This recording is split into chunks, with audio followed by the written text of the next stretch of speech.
Advertisements are now running to support good causes. Thank you, please.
Grumbles. Grumbles. Grumbles. Grumbles. Grumbles. Grumbles.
Get ready to crumble.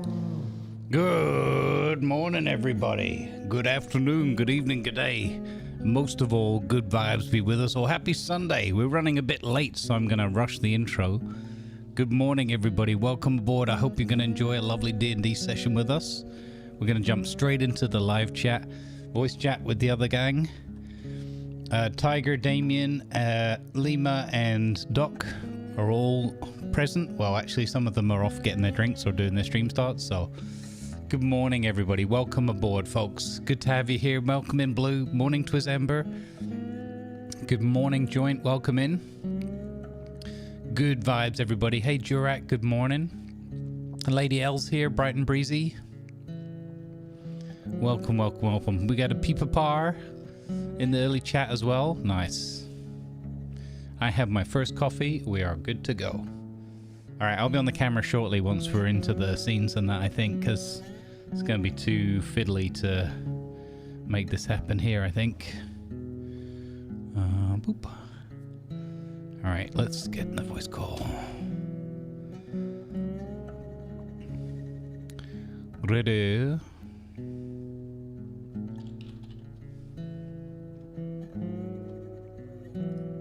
I did not.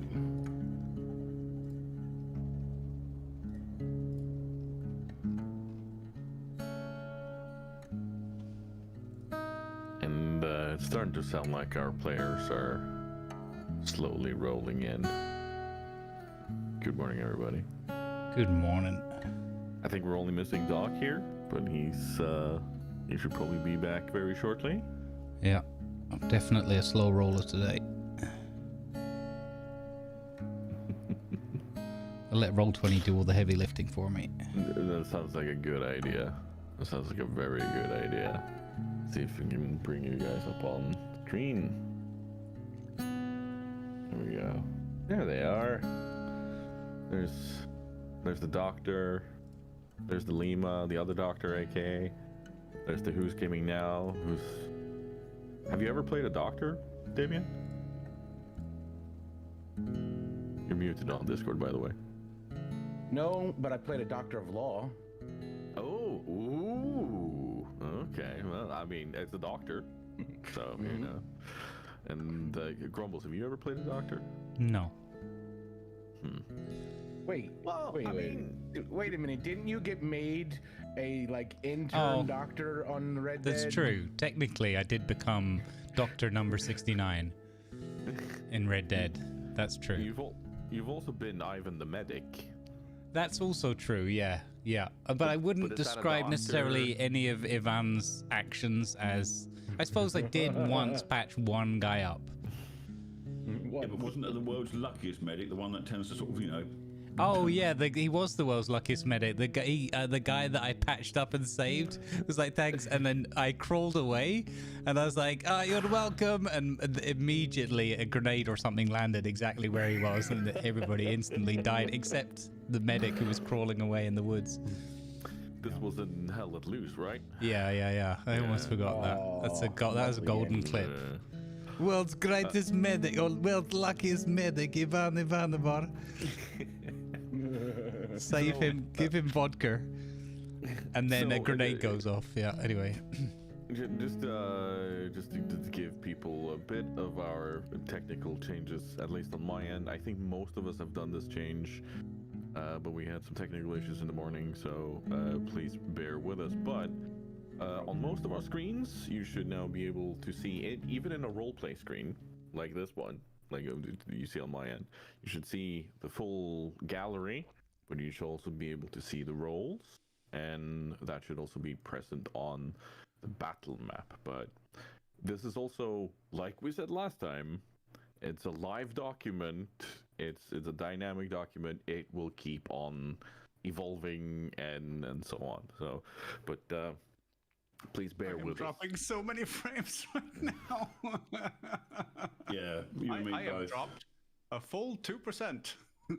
Oof. How? Why? I think I have too many cameras. I'm only And also- 720. I have 0 drop frames. And I have German Anybody internet, higher just than saying. 720? I think your streaming PC is better than mine, Grumbles. Eh. I mean, that's balanced out by more than necessary by the German internet that I'm using. I think No, my internet is fine. My Yeah, you're internet is exactly. not It's your the issue at all. processing. Yeah. Cameras are so- definitely heavy loads, man. Yeah. so. The thing is, I think I'm not sure you did this, Lima, but I think all of us others we went to just a dynamic frame now that we have the nice little what do we call it, nameplate that that we were made. What do you mean dynamic frame? So just the all-in-one camera where everybody's on the same. Yeah. No, that's plate. what I have. I have 3 above and 2 below, and it's very, very choppy. And funnily enough, the camera that looks the worst is my own. Wait, how do you have 3 above and 2 below? That's what That's I got. the standard from- layout that we get, 3 above. Yeah, that's what I got from. When you Tom. do the tiled layout on the left, it does 3 and 2. Okay, yeah, since I only have the 4 of you there, that's, yeah. Okay. Yeah, you're not including your own camera yet. Yeah, no. Yeah, It'll super smooth out bad. at some point. Like, it's... Lima, can you Very, reduce the very number of bad. cameras running at the moment or something and just have the main one?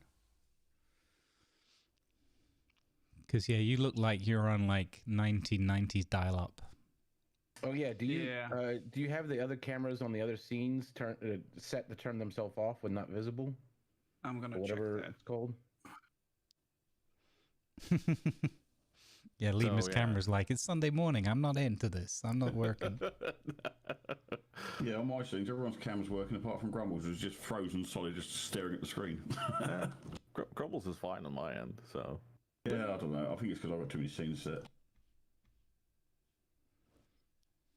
Like I said, we'll get into it at some point. But I mean, my amazement of Twitch's stream together is slowly fading. I'll say that much.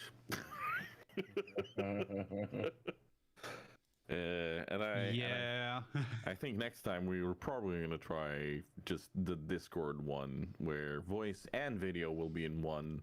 Yeah. Because turns out we can still stream together even without it. Yeah. Yeah. Strange. Stream together is not copyright by Twitch. No. Oh, suddenly I have 2 dogs on my screen. That's interesting. And I don't have any, so maybe you got mine. Oh. Mine's all crashed. The stream's just gone down a lot. Oh no. So I upgraded my own. I turned the shutdown when not visible thing on, so I don't get on the other scene. But my own camera still looks awful. But it only looks awful in stream elements in OBS because it doesn't look awful in the preview on the stream together. So, but it's not quite as choppy as it was. It's weird. I'm not dropping any more frames. I'm still doing 60 FPS. Wait. When I have things like that, I usually have to this is disconnect my very camera and strange. reconnect it. Oh god. Anyway, should we as soon as we have Doc back, should we I'm here in audio, so yeah, carry on. I'll get reset. you sure? Yeah, go for it. All right. Well, first and foremost, welcome everybody to episode 2 of Conquest and Cataclysm. And like we've already established, the world is on the brink of monumental change. I gotta have that voice ready to go. I don't know why. Absolutely.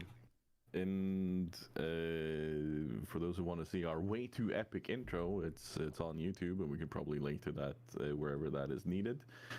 I would play it on screen, but it refuses to load in my OBS, so tough tits. But speaking of tough tits, we have 4 tough tits here in the party, and I want to introduce them one by one before we hop into the recap of last time. Let's start with the wavy one, Mr. Alistair Bramley. Who are you? Hello, my name is Alistair Bramley, current resident of Clusterfuck OBS. I'm Alistair Bramley. I smoke a pipe. I also occasionally soil myself. I am a rock gnome artificer specializing in artillery. And I talk with a slightly squeaky voice. Very similar to Grumbles, turns out. And I'm also LCT. And who is LCT, if you want to bring that into the picture? I'm LCT, or Lima Zulu Tango. The long one is a bit much, so it's LCT. I'm a leatherworker / game streamer, full-timer on Twitch. You can find me everywhere at Lima Zulu Tango. Hey! Any questions for Lima? Oh, too bad. The Doc, let's continue with you if you feel ready to introduce you and your character and everything. Can you go with the others while I just finish trying to sort my cameras out? Because I've just lost all my camera screens. That is perfectly fine. Then we saunter on over to Monsieur Damien, aka Who's Gaming Now. I play a Dumbar Colbroth, a blue eyes, white skinned dragon of dubious past and dubious current. Oh, I forgot to add the rotten frog legs to my inventory. He likes to collect weird things, and he apparently only rolls good when he needs to sneak away from his own friends. But then he rolls very good. Really?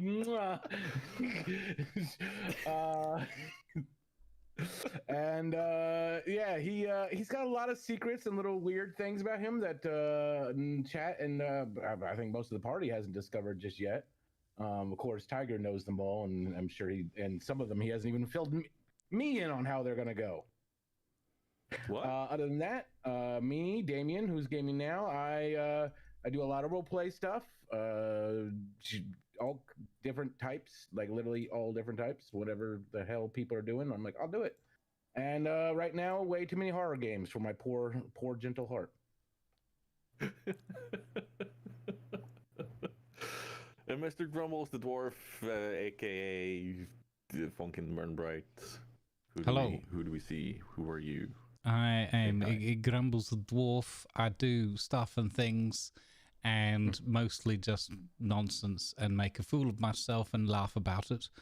And I'm playing Funkin' Burnbright, who is a lovely, charming little gnome fellow who absolutely, definitely doesn't set stuff on fire by accident quite often. Oh crap. Wait, yeah. I got a video for you all. Wait a minute. Oh crap, wait a minute. I gotta find this video. Where is it? I got too many tabs. It better be a good video or I'm gonna burn things. Wait, you can hear me? Wait, I pressed the button.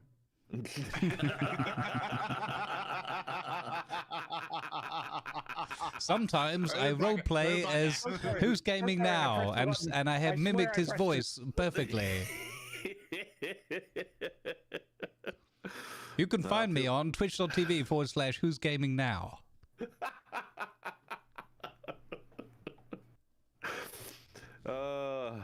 Doc, are you feeling ready now?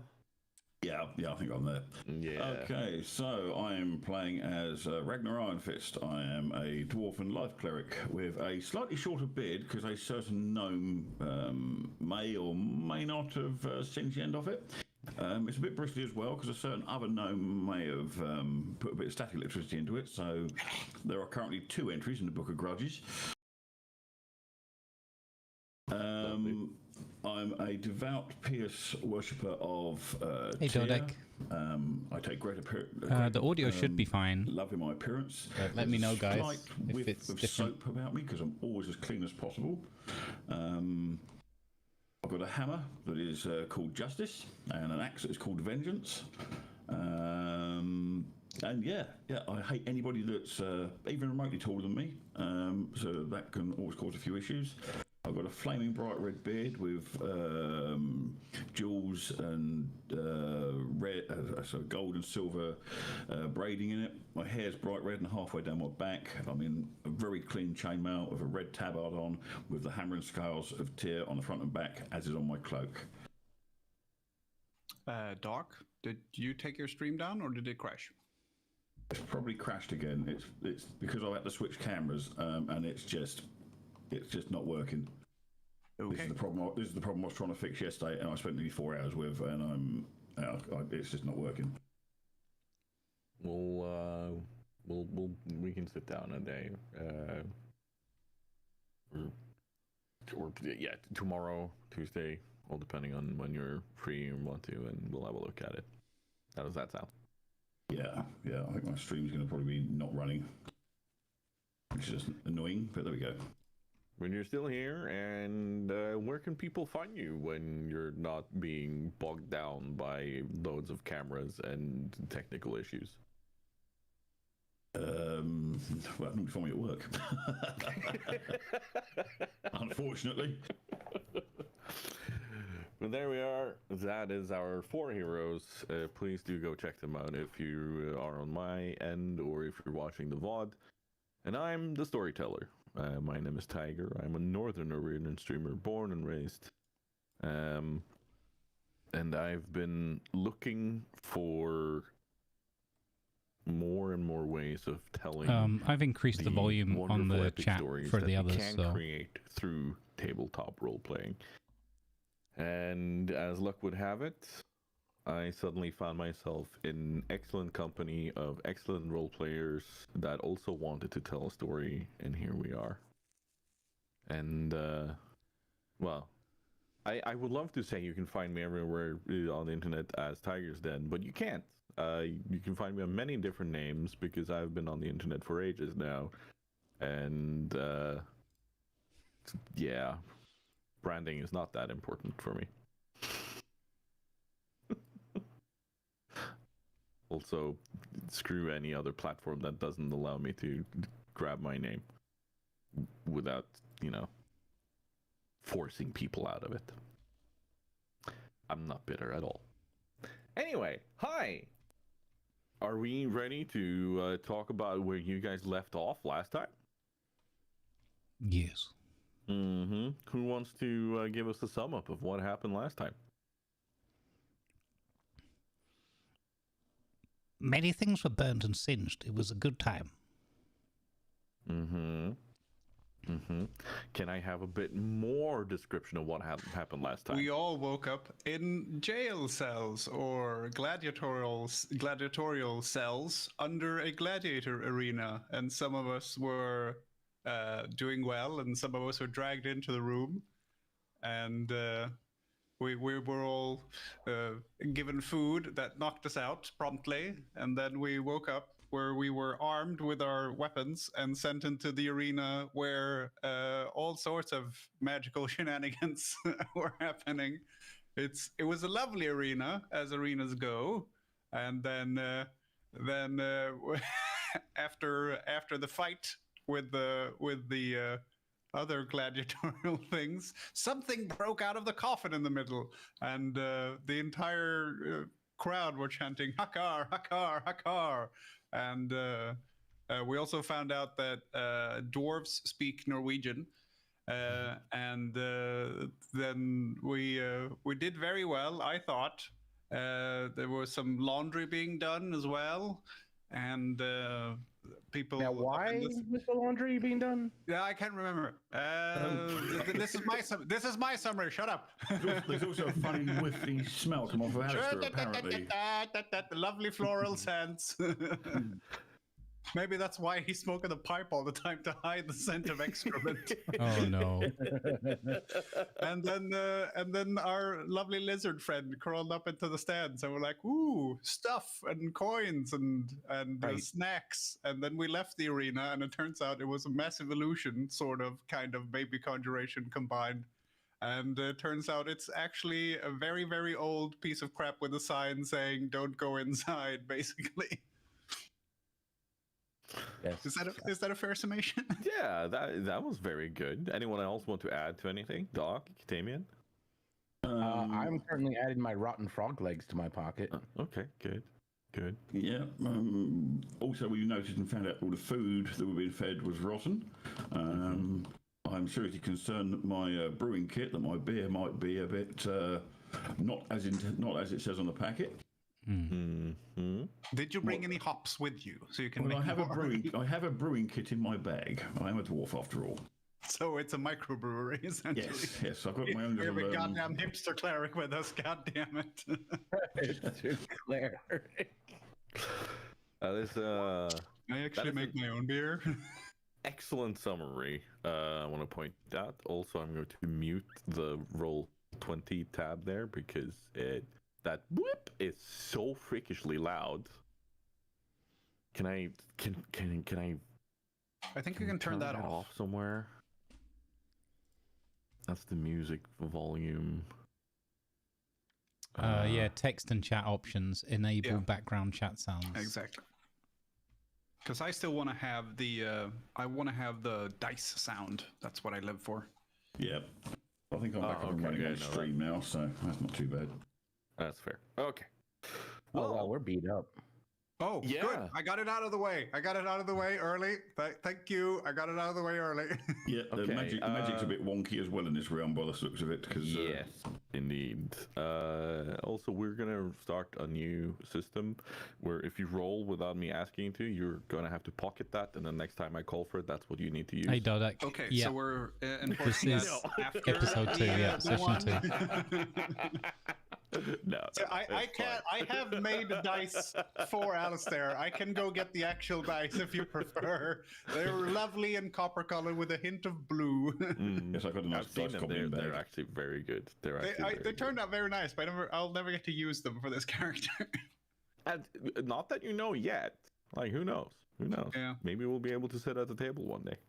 Ooh. That would be really cool. Yeah. But yeah, some summary from me too here, where there are certain things that may have gone unspoken about, and we're gonna start off with having Funkin do an intelligence roll or use magic roll. Or do you have a knowledge roll that might work for knowledge of Arcana and such? I have Arcana skill. Okay, give me a roll on that. Okay, let's just bring up the sheet. Okay, Arcana. A boop. Ooh, nice. Very nice. What a Yeah. lovely first roll. I sense magic. You do. And you sense it all around you, but not as you used to sense it around you. You felt this sensation as soon as the dome above the arena shattered. And as you're looking around, you feel this weird tingling sensation right between your eyes, as if that's where you're sensing the magic. And when you're looking at some of the pieces of the dome that are still strewn around you, you see them, and as you're looking on one of them and you approach it, you feel that tingling sensation kind of growing and intensifying to the entirety of your head. You get the feeling that magic is no longer this weird, untangible thing around you, but it has instead almost solidified into these shards. And that gives you a very bad feeling. I've got a bad feeling about this, guys. I think magic has sharded itself. No, I think that was just a gnome. No. I'm clean. Oh, does that make him a shardificer? Oh no. God damn it. I did fiddle with those shards previously. Yes, we saw you washing it off in the pool. Yeah, I also just fiddle with the shards, just generally. And as a DM, I want to ask you: do you remember what happened when you fiddled with those shards? Yes, sort of. For me, it's been 2 weeks. For Alistair, it's been a couple of minutes. So, do you want me to remind you? Yes, please. So, after the shattering of the dome, all of you had a sense of diminished magic, as if it was gone. However, as soon as you touched that, you felt invigorated. You felt a full effect of magic, while the shard dissipated and went away. Do we see any shards lying around? All over the place, like big ones, small ones. It's all over the place. But as soon as I touch them, they start to disappear. You get a tingling sensation, and then they start to kind of almost wither away, like the Wishblade of Angmar's blade, as soon as it falls away. Is it turning to dust or just going gone? Dust, and then gets swept away by the wind. Okay, so I'm going to see if I can put a shard and stick it into my bag so that the dust doesn't blow away. Because, and then just like get a few of them and capture some of the dust. Okay, so you have an artificer background. Do you have any knowledge or trade skills like that would apply to that? I was thinking it would probably be Arcana, but I don't have anything specific that I was thinking other than that. Yeah, okay, then give me an Arcana roll on that. 12. Well, it's a big enough piece that you find, and you have tongs and other things and gloves and stuff that you usually use when you have handle smith's these things. tools. Yes, so and tinker's tools and other things as well. So inside your mind, you get the sense of maybe not handle it directly, but instead, let's try to grab it with something, and you do, and there's no effect to it. Like it doesn't crumble this time around. Then I will put a few in my bag, and if I find smaller ones, I don't know if I have a components pouch. I think I do. Try to get smaller ones in there and see if I can keep some. What do you do? What do you others do when you see? I also make notes, copious amounts of notes. Alistair walking around and studying these and touching them the way he is. What's he walking around studying? We still in the arena, or are we outside the arena now? You're outside of the arena. You're outside of the rubble and such, and you see the shards of the magical dome are all strewn all around the ground, and that's what he's walking around the study. Is it just ruins here? Can I scan to see if there's anything but ruins and rubble? So, I won't have you roll for this unless you're trying to look for something specific, but you see the ruins that you just came out of. They are completely run down and such. Around you is a pretty heavy jungle. Like, it's lush, it's green, it's beautiful, but it's also completely foreign to you. You do not recognize any of these lands. You do not recognize any of these lands from texts or anything. Do we see any clear pathways or tracks or any trail that somebody's passed this way recently? There is very clear pathways leading to and from this place, but it seems almost abandoned. Like, it doesn't happen often, but it's clear enough that you'd say there have been parties passing through here fairly regularly, but not your everyday street footpath to and from a city. there any statues or broken statues or anything like that what we might recognise? There are pillars and statues all around, and they are depicting beings that you do not recognize. These aren't any gods that you recognize. These aren't any races that you recognize from your own home or wherever you have traveled. They are weird looking, but at the same time, there's a certain familiarity to them. You're saying they're gnomes, basically. No. We're talking all shapes and sizes. They are, most of them are tall, very tall, but they're gangly and they seem bent over in a weird way, and most of them have tusks. Interesting. Tusks. I think my character would have a pretty one focus mind because of feeling like disconnected from his patron. So he's probably still holding the frog legs and is like, he goes ahead and just pockets those. And then I go in my bag, actually, and I try to pull out the scimitar they gave me. And what's the condition of that? It's perfect. Like it's actually a good scimitar. And I go,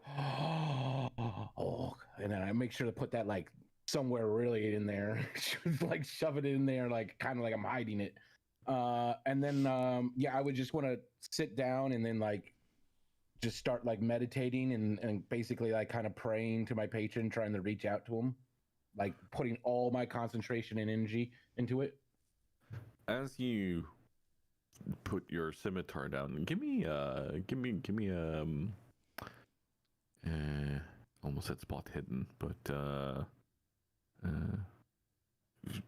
Perception. It's no. Perception. Yes, thank you. Perception. Okay. While he's doing that, could I have a look around these pillars and see if I can see any writing that I can see? Did I roll in that one? Yeah, you did. Yep. Yeah, you did. You did. I don't see nothing. There's something slapping me in the face right now. You're entranced by your reflection in the scimitar. Ooh. Ooh, shiny. You I think we'll scratch this one off to you either being slightly intoxicated by sloppy food or just so sensory overwhelmed in this world of new smells and looks that it just you don't notice anything. I like the idea of Dunbar having gone up into the stands to find like popcorn and snacks and eaten some of it, and then it turning into frog legs in his stomach. Doc, you wanted to study the pillars and such. You see that they have no writing on them, but they do very very straightforward depict guardians of a place. And you Grumbles, what have you done? I'm sorry. Somebody Quisha come redeemed the from? camera filter and they're still turned on. I'm sorry. Yeah. It's me, Bobby. Sorry about that. I just stepped up and grabbed the head to go get a drink. He asked me to take over for a few moments. I don't know if it's worth the risk. I'm very, very drunk. You see. Sorry. okay. You do have your own beard, you know. You could just grow that out. The mustache is too light. It don't work. I love the fact that just kicked on just randomly like that. That was, and most of the time, the beautiful. stupid program doesn't even work. It caught me by surprise. One time. Yeah, no, you're walking around looking at these statues and everything, and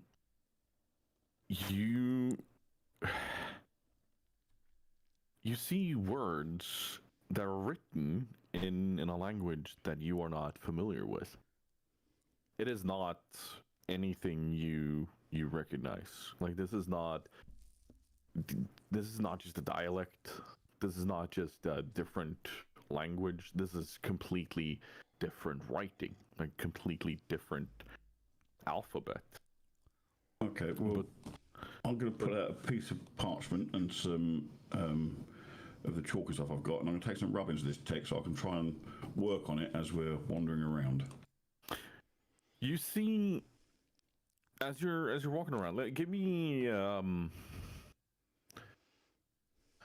what's the closest thing we have to an investigation roll? It's called Investigation. It's called investigation. Yeah. Well, there you go. I've been listening to so many Call of Cthulhu and such, so I'm like, Yeah, I got you. Many different terms in my head, but yeah, That's okay. fair enough. Investigation, yeah. So it doesn't take you long to recognize that there is a pattern. There's a pattern of 9 different names going about on these. There are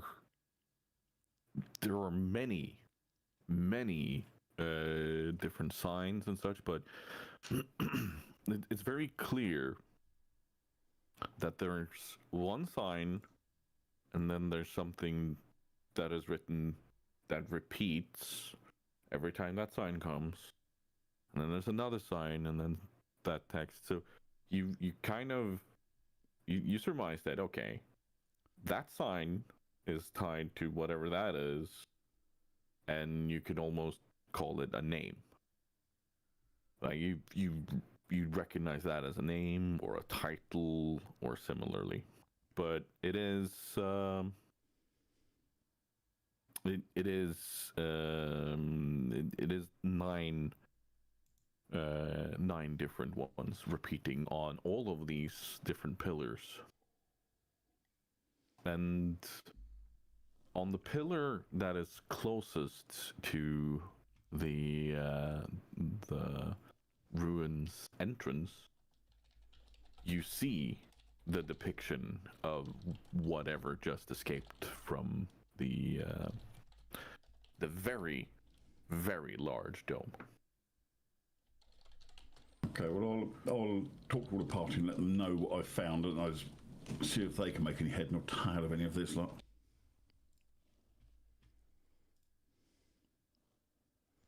Whilst checking that my ale in my brew kit is still up to standard and not water. Yep, your brew kit is fine. Well, he will pour himself out a tankard of ale and wander over and. Have you seen these depictions over here? There's 9 of them. They're repeating, but one of them clearly shows whatever it was that escaped from this dome that nearly ripped us a new one. Well, that's intriguing. Here, have you tried one of these?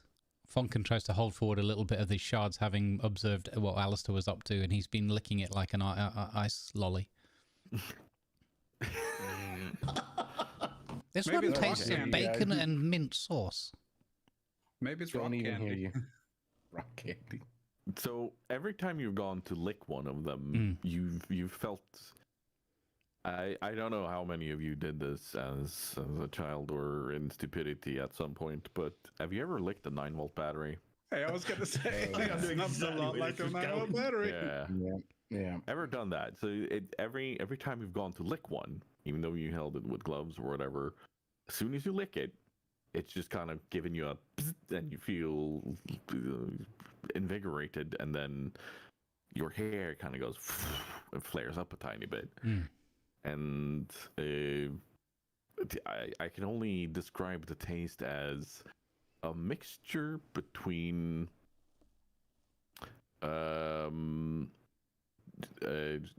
haggis and liver, but also the juiciest watermelon you've ever had.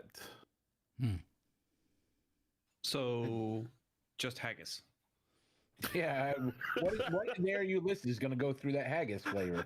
I like how you said haggis and liver, as if it wasn't already liver in there. Yeah, no, like we're talking just straight up liver, like even more livery. Yeah, that's Good morning, Ratty. Welcome in. yeah. Oh, Glad melons. I'm not actually paying attention. You're entranced by your sword. So No, I'm concentrating. so yeah, every time you do that, like you find one and Yeah, melons, and lemons. Melon. might be some lemon in there Well, too. Who knows? I don't know exactly where we are, but I don't mind staying here for a bit. I think I think Alistair has probably also got a small one in his tongs, but while he's taking notes, he's probably licking it as well and seeing how he's been labeled with the electricity as his defining feature. Apparently, is also licking it a bit and maybe even crunchy. You feel invigorated by it. What happens if you crunch and swallow some of it? Does it does the invigoration last longer? For science. For science. Well, before you do that, I want to talk a bit about what Dunbar is feeling right now. Because Dunbar, you've been sitting there for a bit, meditating, just resting. Just trying to concentrate, like I'm reaching out with my mind. Mm-hmm. You, as you've been sitting there, you have completely healed up. All of your wounds are closed. All of your injuries are gone. The fastest short rest ever. You feel completely fine. You do not understand this. This does not resemble anything you've ever had happen before. So wait, like long rest? Do I hit long rest or like how You are- refreshed are we doing? You are completely refreshed. In game terms, it's a long rest. That's a good sit down. And Alistair and Funkin, for your licking of things, both of you have regained all your spell slots. Oh, I hadn't used any, but thank you.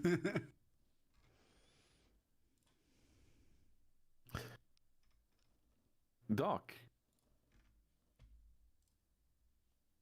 while you're running around and looking at these pillars and studying things, you come across like all the way at the start of all of these pillars. At the very, very start, there's a large stone that has a weird mark on top of it. And next to it, you see there's a guy standing there. He looks an awful lot like dwarves look like where you're from, but at the same time, very different. And he just kind of idly stands there. And he looks towards you. And then he does a weird little motion of just waving. And then he just goes back to standing there. Well, I'll wander over and introduce myself. So, what does he look like? You say he looks different to us as a dwarves? What's his sort of attire and that? Does anything I recognise? Right now, what you see before you is a very stout dwarf. He has a large, very ornate shield. Very well done, intricate armor. the plated armor, and he's clearly well geared and well prepared, judging from all the equipment he has. And he's looking. He's just standing there. He doesn't look like he has a care in the world as he's standing there and just idly looking out into the sky. Well, I wonder up and say, good morrow. My name's Ragnar. Do you know where this place is at all? We seem to be lost our way. He looks kind of weirdly at you and like, you. What? Hold on. You've lost your way? What do you mean you've lost your way? Well, me and I call them companions, but they're more like children. We woke up in that strange arena behind you, and then some weird creature attacked us, and we barely got away with our lives. And magic seems to be all topsy-turvy here, and not sure what's going on. Even all the food's rotten. The only good thing is this beer's still good. Oh, can't you just conjure up some new ones? I'm a bit fearful to try the magic here, because last time somebody tried it, well, look what they've done to my beard. You know, they got dirt on my clothes, and my beard's all singed. It's just not acceptable.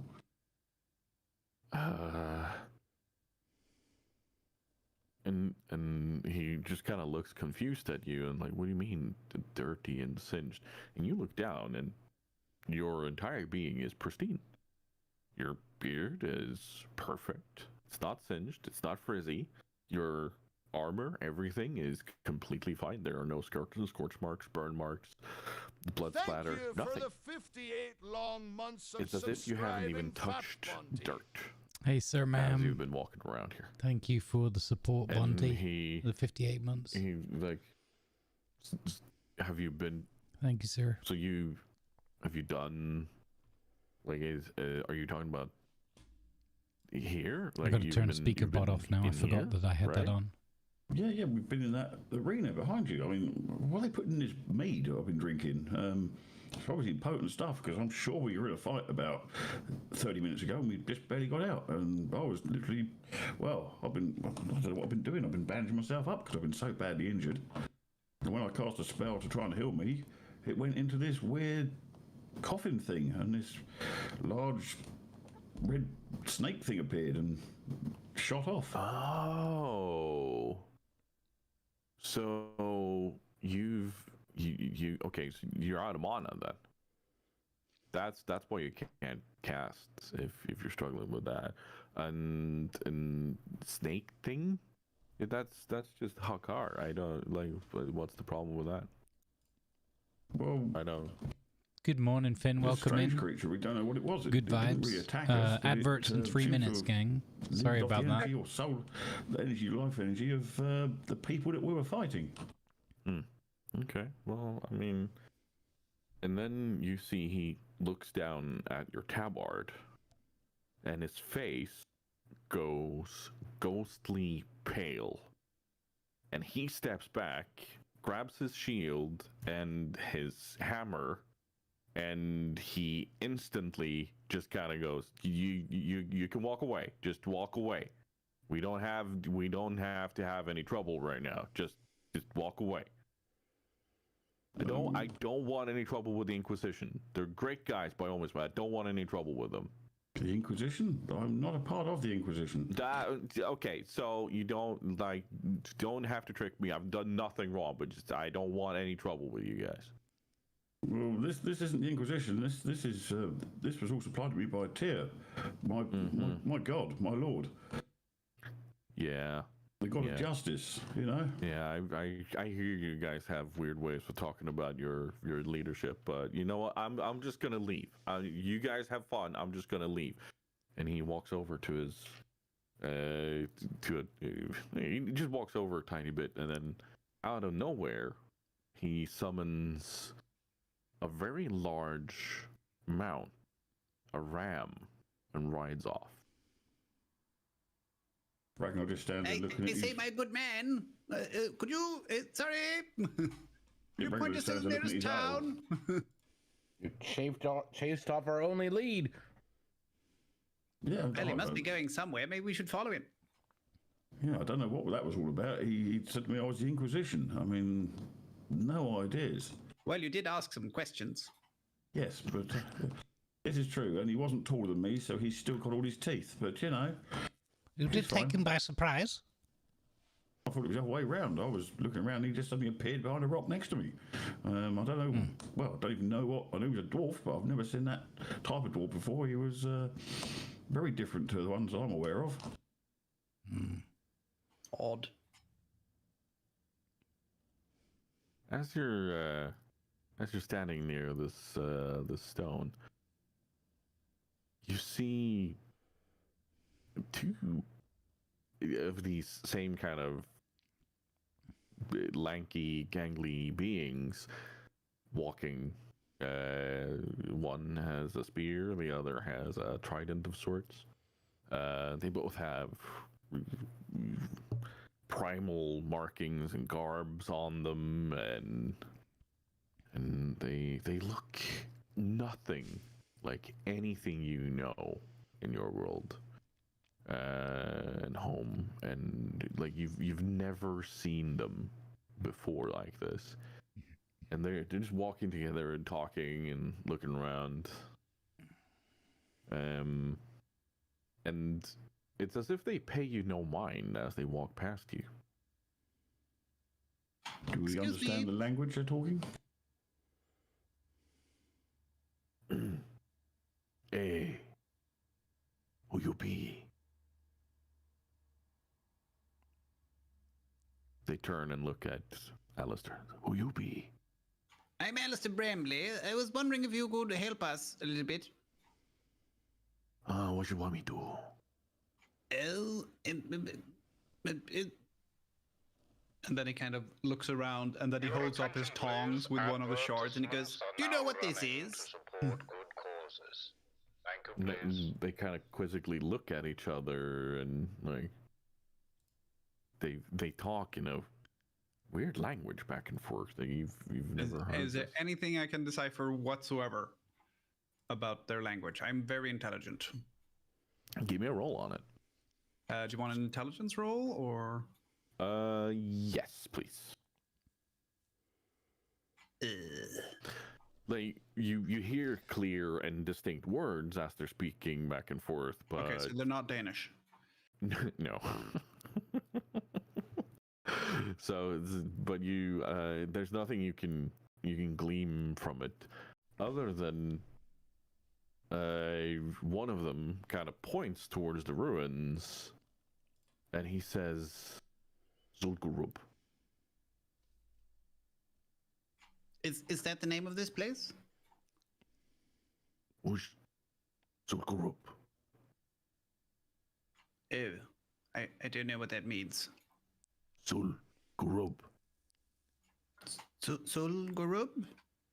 Is that in here? That's Zul'Gurub? He points through the jungle. Gurobashi.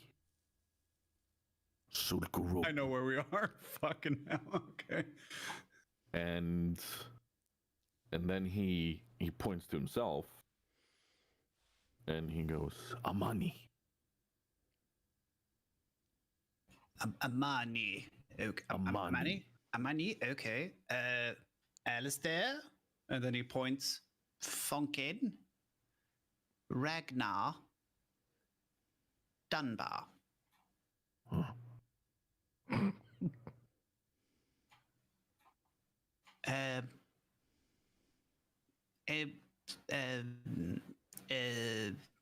Town?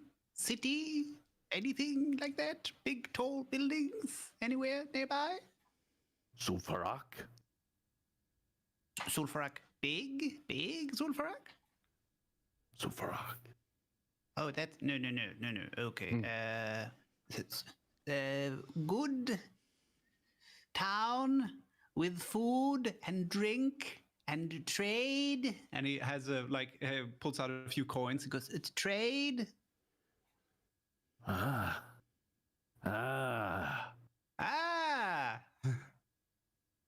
No. Ah.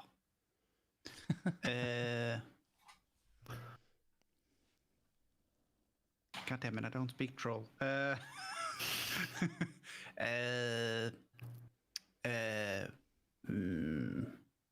Gnomes like me and him. Anywhere here? There's many. Squeak. 1, 2, 3, 4, 5, 6, 7, 8. Many. Squeak. Yes. Small. Wow.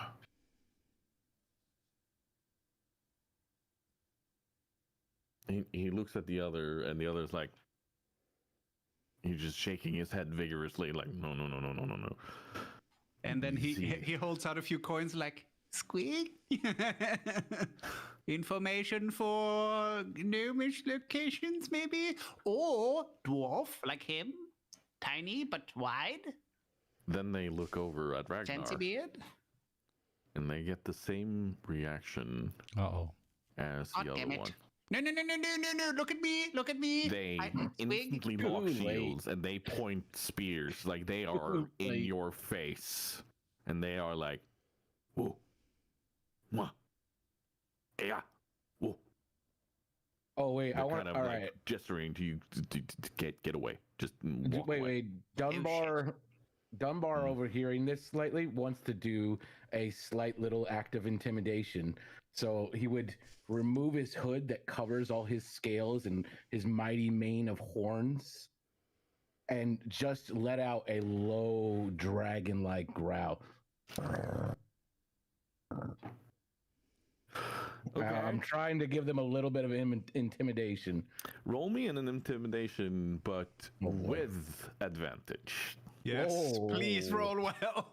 Come on, Damien, those double 19s. You can do it. Hey!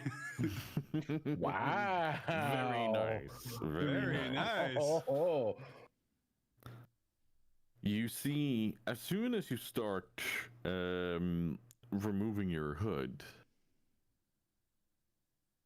they look at you, and they have this slow change in their face from anger and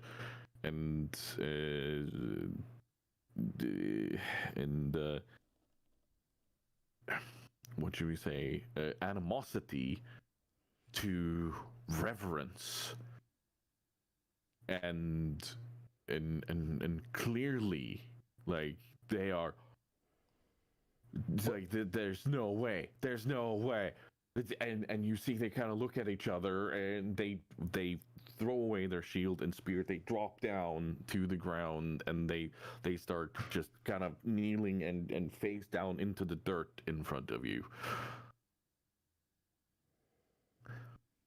And then they start crawling backwards away without looking at you. What have I just discovered? All right, how would Dunbar handle this? You are the patron now. I Oh, think God. I think I would flock, fluff my feathers a little bit. So I'd stand up and kind of like, draw in a bunch of air and kind of really like puff out the chest and kind of like, show off a little bit.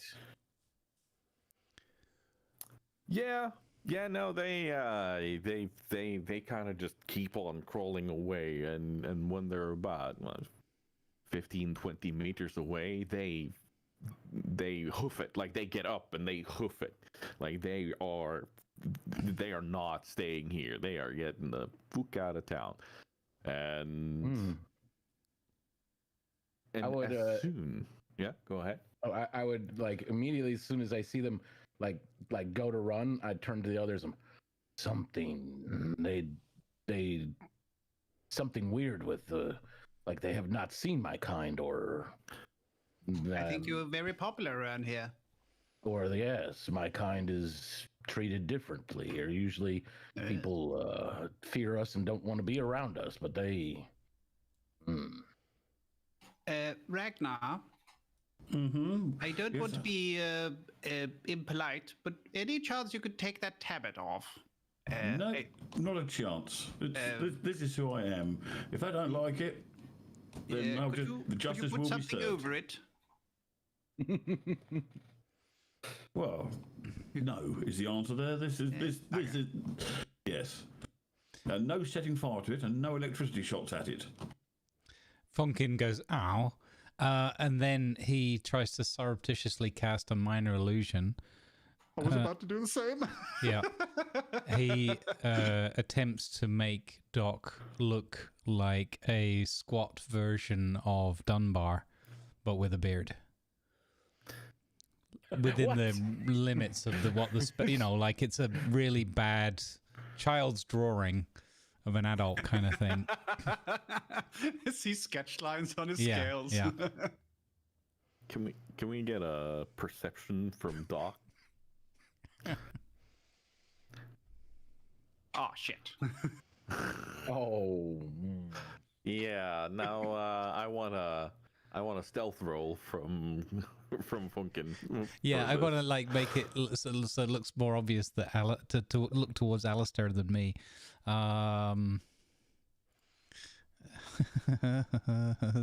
not terrible. Oh. Oh. It's not terrible, but a nat 20 would still net you only 22. Yeah. No.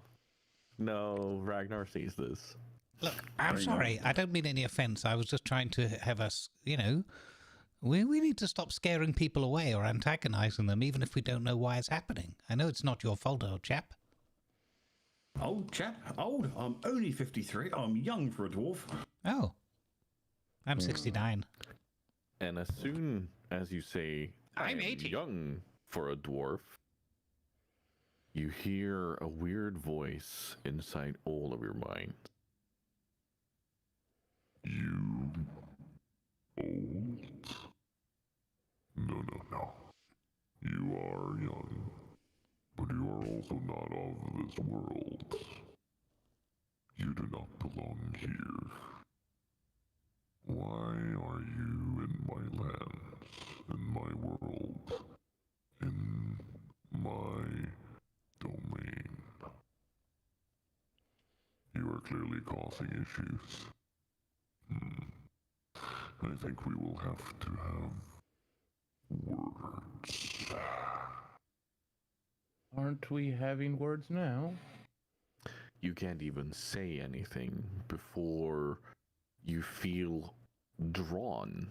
You feel like you're being stretched out and pulled to a completely different place. Oh. You are flying through the air. You are being thrown across completely unfamiliar lands. It has no physical Evil Trap, effect welcome on in. you, but your mind can clearly see that you are being transported for no will of your own from this place and being drawn to a completely different area. It's like all of these lands, jungles and desert lands and arid places and lush farming areas and bustling villages zoom past you. And it doesn't seem to slow down. And then you're being drawn over a vast ocean. You are passing a giant maelstrom in the middle of this ocean underneath you. You are being pulled across towards a very, very, very different place. A completely new continent is rising up before you as you see a large stone wall. Naturally formed stone wall. And you see a vast, complete sand desert form underneath you. You're being pulled toward a large mountain area in through a very large cave, down in spirals all the way down. And in front of you, as you land, is a giant golden-looking dragon who seems to be asleep, but also awake at the same time. And they have other golden-looking dragons all around them, and all of them are carrying a little trinket around their neck. It looks like a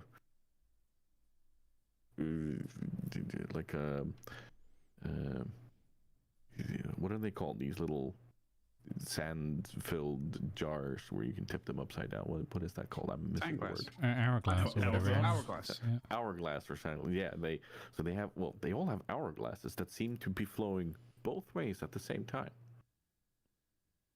Never emptying, but always emptying. And you get a sense of reverence as you stand before this dragon, which enters your mind again and says, Now that we are met face to face, I'm going to need to learn more about you to know what I'm going to do with you. Who are you? I think Dunbar would try to talk to them in Draconic. It's in Draconic, he would be like, "Greeting, wise elders." "Greetings, young one," they answer in Draconic. Oh. Okay, so Draconic is a thing here. Mm-hmm. So then I would begin to explain how we got here. Elders, we did not mean to infringe on your world or your lands. We were captured and brought to a tournament back at the ruins where you found us. And they made us fight until a creature was released from a tomb there. A red, long lizard of great power and immense. Do you speak of Hakar, the blood serpent? Yes, they chanted Hakar, yes. Are you telling me that someone has freed the blood serpent? Yes, they forced us to fight until it was freed.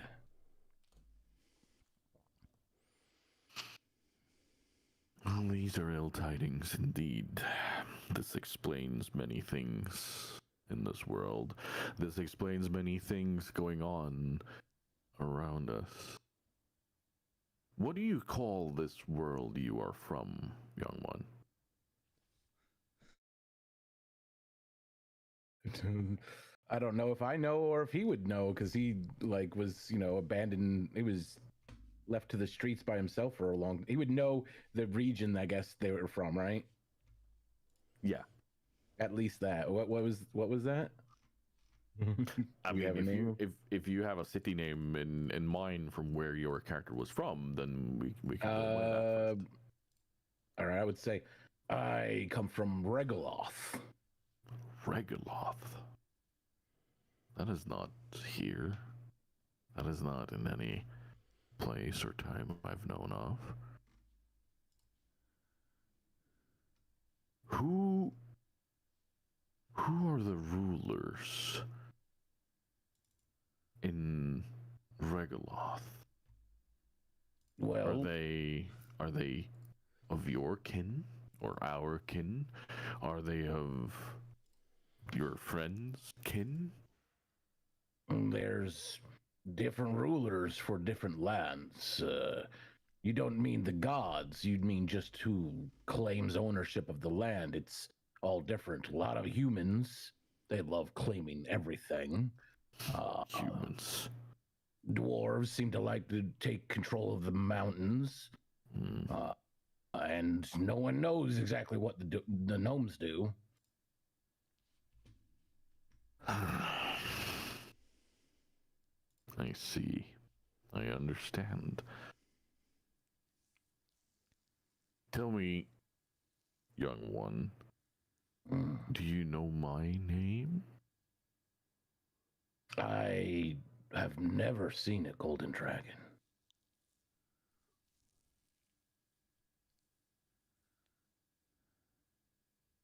Well, allow me to introduce myself. My name is Nosdormu. I am the sleeping one. I am the wake one. I am the forever one. And I am starting to suspect that you are not from this world at all, and you are not supposed to be here. And not to put this weight on your shoulders, I do believe that the blood serpent is now free in the lands where you are from. Sulgarub has been empty for a while now, and we have been trying to figure out why. What more can you tell me about the place where you were right before the release of Hakkar? It was an arena that, unlike the ruins we came from, it was beautiful and well kept and very, well up kept. And they had ruins all over around the arena and drawings and these strange glowing stones and material that formed a dome that sealed us in.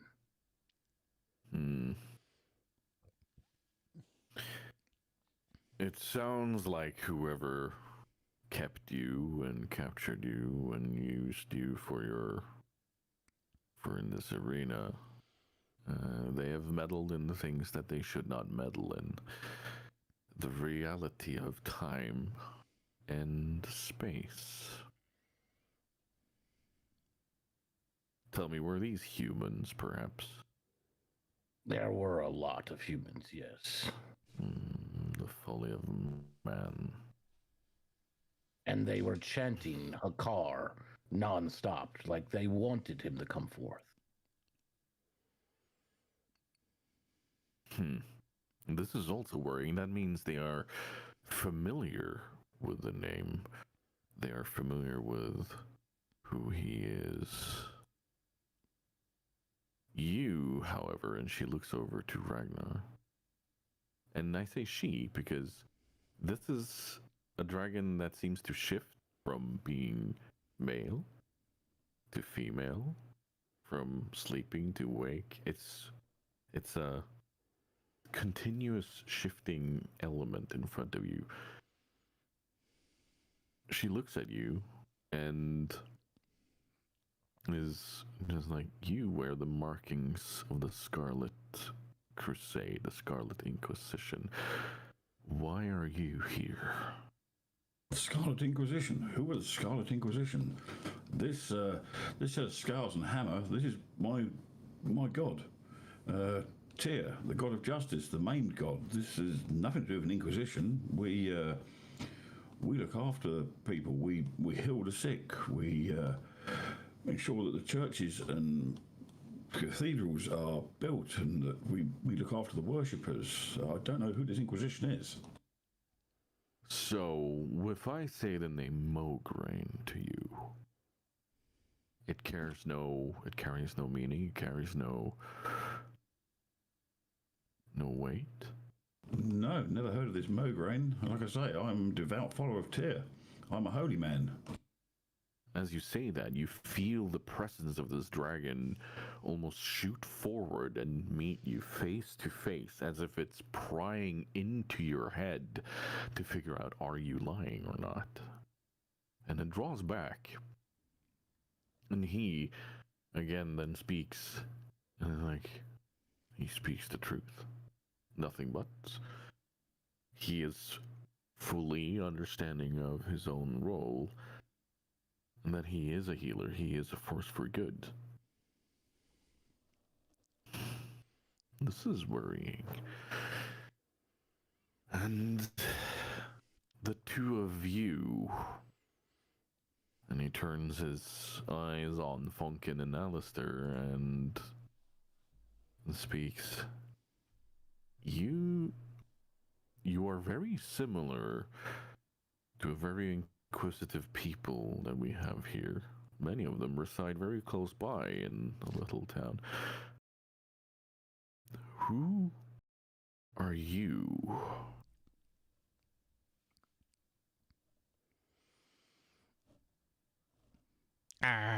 Well, my name's Funkin Burnbright. Nice to meet you. It's a pleasure. I'm a gnome. Some call me a bit of a bright spark. I don't get it. And this is Alistair. Hello. Hello. Why are you traveling together like this, all four of you? What has brought you together other than what the young one here has told us? Well, first of all, just to clarify, it seems like you've been talking to our traveling companions for quite some time. Are they in trouble? No. Okay, in that case, we're with them. Very good friends. You could say I assume magically what we would call gnome napped. Mm-hmm. I was taken from my gnome home against my will. I can only assume this. I don't really recollect it. Kind of a blackout thing. Yes, they showed no mercy. You hear a voice in your head like, No mercy. Oh, the evil voice is the DM. I got it. no, it's not. And then Alistair kind of looks at his companion. Really? Nothing? Okay. I mean, I have no idea how we got here.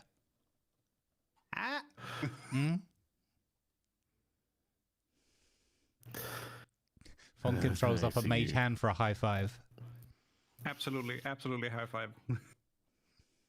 Well, you do very closely resemble the gnomes of this land, of this time.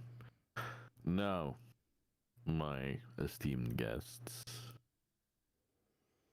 I do not mean to worry you. However, I will need to summon a few others for a conversation we need to have about your fate. Because you are not off this land, and we cannot allow you to roam these lands freely.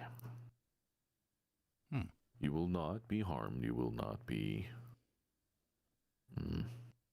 well, let's see about that other part later. But you will not be harmed, at least in my care. And until we can figure out what we need to do with you, you shall also be well taken care of.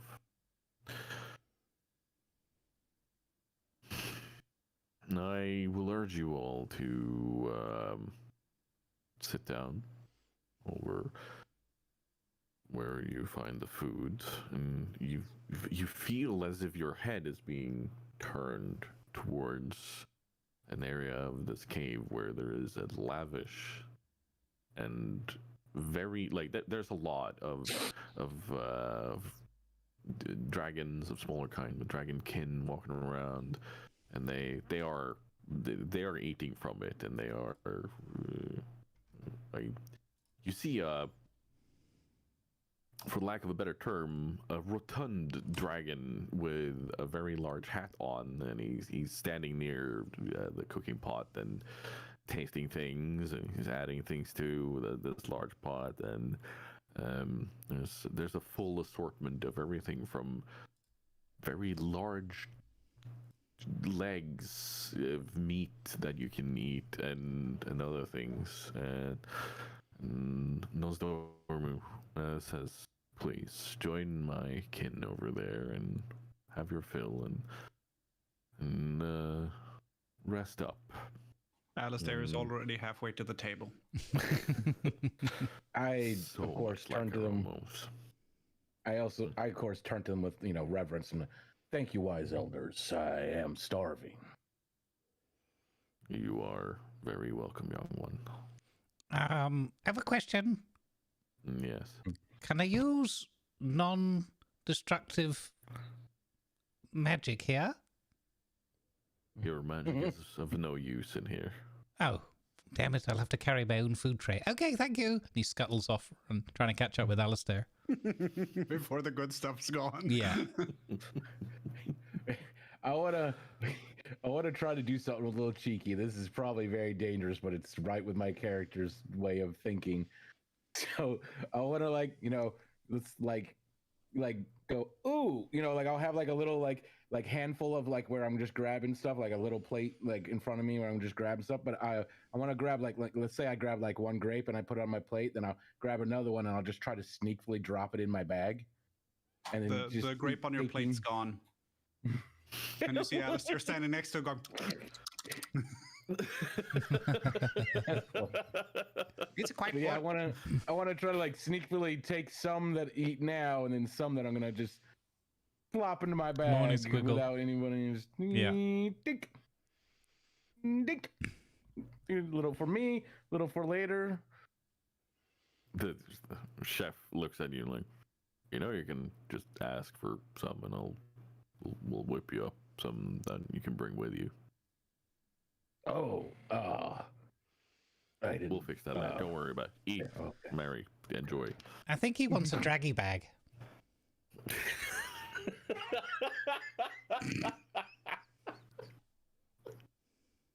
Can we think of the term for that, please? Then something different than draggy bag. That's just Phrasing. yeah. nope, they are dragging I'm bags holding up now. a phrasing sign. Right. We're gonna have a tiny break here. I need to stretch my legs in a bit, so I'm gonna encourage everyone to get up, move around for a bit, unless the role players want to play out a scene that does not need to involve the DM, of course. But I will be stretching my legs and refilling my water bottle for a tiny bit. So back in a jiffy. Yep. Be right back. Alistair has got a napkin tucked into his shirt, and he's walking around with a plate and taking a little bit of everything. Stop grabbing from my plate, Alistair. Your own fault. You weren't looking. And then, but they are quite good. And then he reaches over and gets the rest of the grapes. All of them. Yeah, just you gets see the bunch. You just hear a little low growl, and he's showing his teeth a little bit. And, And then he picks one off and puts it on your plate. There you go. Stop whining.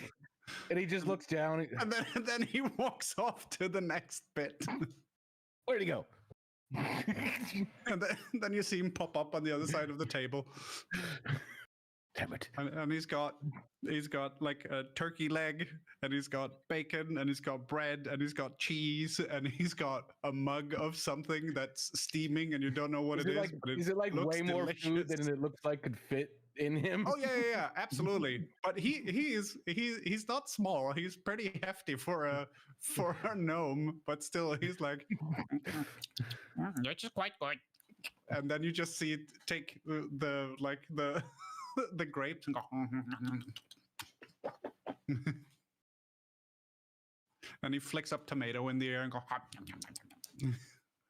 All the grapes. He's just got a grapevine that's larger than his entire head. Yeah, but his mouth is surprisingly big.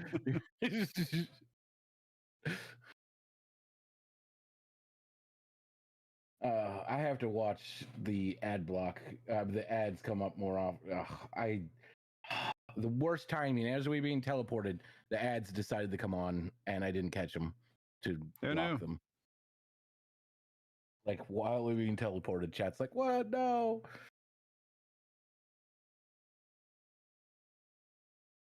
I'm going to refill my drink. I'll be right back.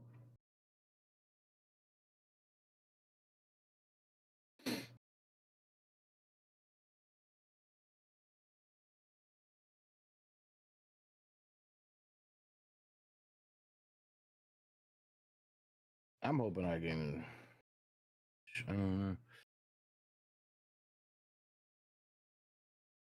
Let me mute. Let me mute. That are like what?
Hello. Hello. Bonjour. Mm.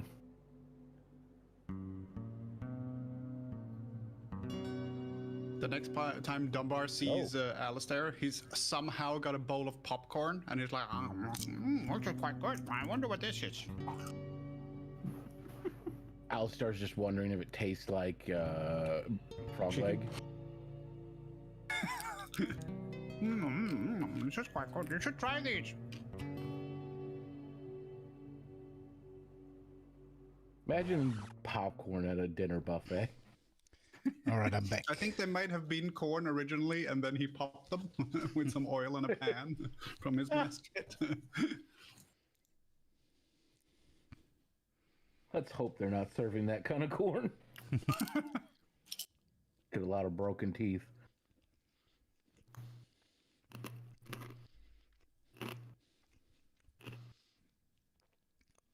It's Oh, fine. that's the worst when you got popcorn, and you're like halfway through it, and then you suddenly get that one that hasn't popped. Yeah. Yeah, they're that hard on the kernel too. Popcorn, corn. Yeah, but they're dragons. They've got sharp teeth. And That's true. if anyone can eat unpopped popcorn, it would be dragons. Yeah.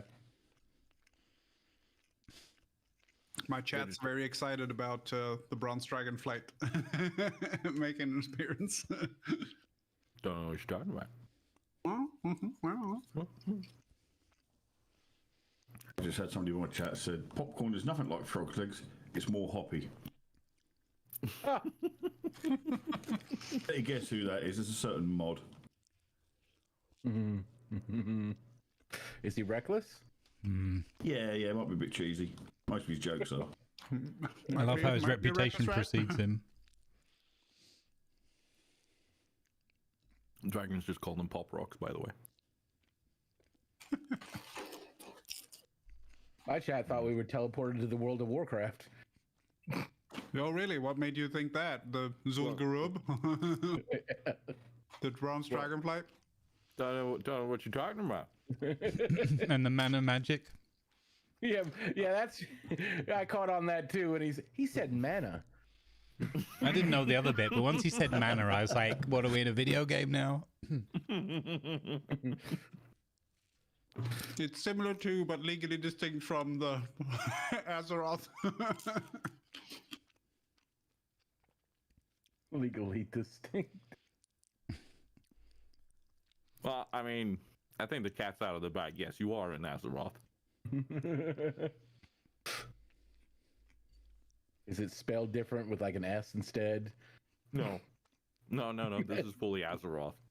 No. The good thing about playing in Azeroth is we are all familiar with it, so you don't have to go.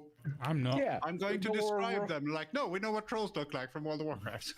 We're roaming around with a guy that they think is part of the Inquisition. This is not good. Yeah. Yeah, That's one actually- problem. that's- I've never played that's why World I of want- Warcraft. So that's why I wanted to kind of like show off my dragonness to the people. I'm like as a clue. I'm like, let's see how they react to dragons. What was that you said, Doc? I've never played World of Warcraft, or not Have very you played much. Warcraft 1, 2, and 3? I've played the original Warcraft single-player games, yeah. Yeah, well, there you go. Yeah, you know a bit of the world. Waniwanga. What you want me No, to wait. Waniwanga, that's Star Wars. I mixed them up. Sorry. Yeah, I was about to say.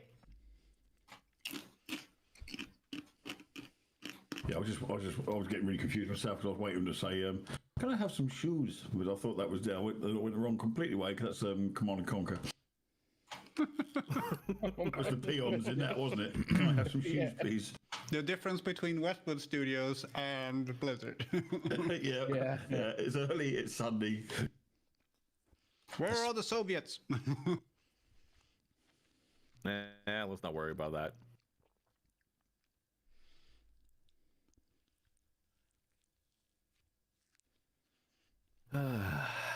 Okay.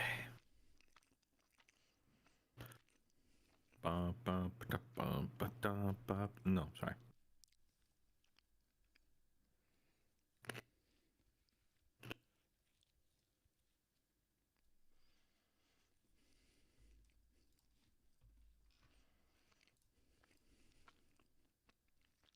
So now that we have a tiny moment and a tiny break here, any questions and comments in chat?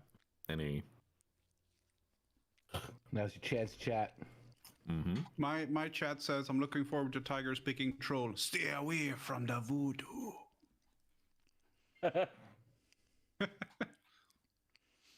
I kill 2 dwarves in the morning. I kill 2 dwarves at night. I kill 2 dwarves in the afternoon, and then I feel alright. I kill 2 dwarves and then I kill 2 more. I killed 2 dwarves in time of peace and 2 in time of war. I killed 2 dwarves before I killed 2 dwarves, and then I killed 2 more. Oh man, I just had another thought. With the way they reacted to the thought that he was with the Inquisition, this must be during the time when they're like extra evil. Yeah. Like extra, like we're just burning people left and right. Yep, pretty much. Oh great, that's a great time to be alive with that armor. I just want us to walk around the corner and we hear.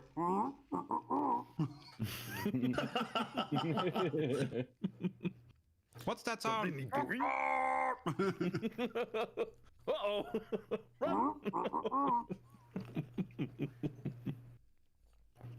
To which I would say, we're being attacked. Me not that kind of work. Meep, meep. You never touch the other elves like that. Work. Work.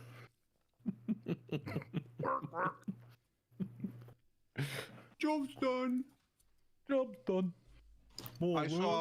I saw a South Korean stand-up, and his whole thing was imitating character or units from StarCraft. Oh wow. Yeah, I mean it's South Korea, so there are TV channels that just show StarCraft all the time. Yeah. But to be a successful like stand-up comedian, or I don't know if he was successful, but he was a stand-up comedian, and his whole thing was that he made sounds from StarCraft. That is honestly impressive, though. Oh yeah, Like he was how- like, he was standing on stage like Mutalisk, and it just made a Mutalisk sound. I'm like, oh okay, and everyone in the audience understood what he was talking about. That would not work here. I would No. kill in Korea.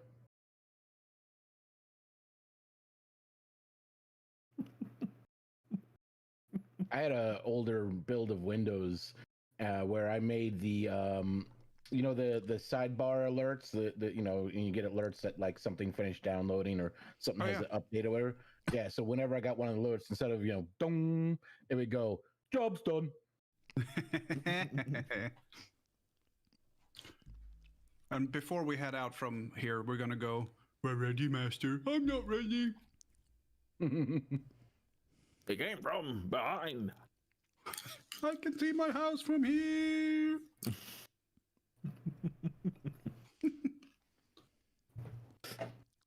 Oh dear. Ratty's jokes are getting worse. Oh, really? Oh boy. Oh boy. Yet the thing with worker orcs is that there is always someone to pee on. God damn it. Peons. Kinky. Pee jokes. I think he's been watching Alistair too much with his problems with his yeah. Problems with his what? Toiletry functions. He's got incontinence knickers on. I just noticed something. Mm-hmm. So for the main screen here, this screen, I'm just capturing the, you know, the entire browser source for the what do you call it, the Twitch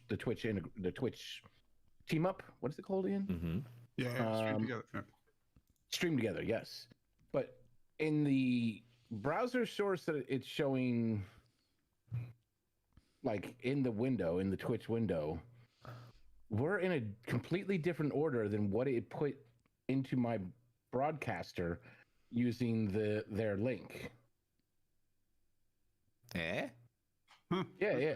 So like Tiger's down there instead of up on the top, and Grumbles is over on the right instead of on the left. That's odd. Yeah. How the heck does that happen? Well, I'm Magic. glad we have the nameplates though. So Yeah.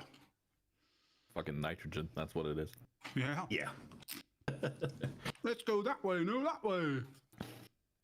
Yeah, I think the nameplates right. are really good in our scenes. That's a big help for people and for us. Oh yeah. Thank you to Grumbles and all of you for finding stuff and such that we can use as nameplates and resources like that. You know, that was very cool of Grumble to do that. Yeah. Very nice. All right, gentlemen, are we ready to continue? You are indeed. I am. We're ready, master. I'm good. Job's done. Job's done. Bacon gone. Bubba You- Gaming, thank you for the resub You of the find Prime yourself and the 9 enjoying months. this Much meal appreciated. and you Good have vibes a with you. wonderful Welcome little aboard. table that you can sit We've got no at alerts and running today because it's, like- quiet time. Some of these meats vibes, everyone. and fruits and such are like they're familiar, but at the same time, they're not. They're not the same thing that you would be used to at your own humble abode. And nothing that you've ever eaten in any of the inns that you've been traveling to. And every once in a while, the chef dragon, he comes up to you and says, "So, everything in order? Well, y'all good here? Y'all like need anything special?" Is this stag? No, that's Kodo. It's very tough, but I like it. What kind of creature is that? You're not familiar with a Kodo? Can't say I am. No. Okay. Well, it's a rather large beast. Roams around the plains everywhere.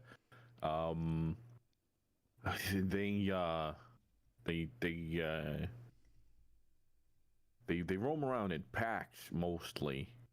The Taurans use them for riding animals. We like them for the steak, honestly. The wonderful. Like a whole grilled leg like the one you're having now. Oh, beautiful, fucking beautiful. Anyway, so it's a very large animal. It's got horns on its nose. Very tough hide. Is he talking about a rhino? I was thinking What's a rhino? unicorn. No. Unicorns are different. That's a horse-like creature, right? Yes. Yeah, no. These are. Yo, Johnny, how do you describe a Kodo to someone who doesn't know what a fucking Kodo is? Also, what's a You see tauren? one of the other dragons, just make sure it doesn't ram you, you know. And then you see the chef turn back to you. Did you just say you don't know what a tauren is? I don't know. Maybe we knew them under a different name, maybe? Large cow man? Minotaur? Lives in mazes? Oh, I don't. No, never heard of this Minotaur. Where are they from? Oh, I don't know. Around, I guess. Just around, like they don't have their own land that they're in. No, never? not, They just, not really. They're kind of shunned, I guess. They tend to live in mazes. Oh well, our Taurans live on a mesa. Oh, no, maze. You know, like a trying to find the way. Just ringing a bell. No. Okay. Yeah, And it's then like he a sticks his labyrinth for people who face- can't spell very well. Yeah, there you go. Oh, like one of those. Yeah, why would people live in one of those? We have some place where there's There's some undead trolls that live on them, and they're bad news. We try to stay away from that. It's actually not that far from me. Oh dear. Yeah, trolls are nasty, big bastards. Big? No, they're kind of tiny. Well, What compared now? to us dragons, at least. Well, if they only stretch out, they'd be like 2-3 meters tall or something. I don't know. But they're always hunched over. A friend of mine fought a troll once. He said it was as tall as as the next floor of the building. You know. Outrode a troll once. Yeah. Oh. And like I'm like, you know, he looks at me, I'm 6 foot like 6. Is that a true story? Or are you just trolling us? Ah. Chef genuinely looks confused, like, what? How? These are not the trolls. Like, you gotta be confused. Like, what you're describing ain't a troll. It ain't a troll. That's something different. Like, that's one of the berserkers, like one of the bigger ones, the mutated ones. We don't really call them trolls anymore, but yeah. Anyway, if the food's fine, I won't bother yous anymore. But let me know if you want something special, right? We got more Kodo, if that's for your fancy. Have you got any pie? Oh yeah, plenty of pie. Do you want them? Do you want them like dwarven style, gnome style? Oh, gnome style, please. And then he gets excited because then he gets to try local gnomish food. Yeah, nothing like gnome cooking. That'll be Yes. a small portion, won't it? Nothing like gnome cooking. Well, there's truth in advertising, they say, and he walks off. And then he comes back with pies that they look delicious.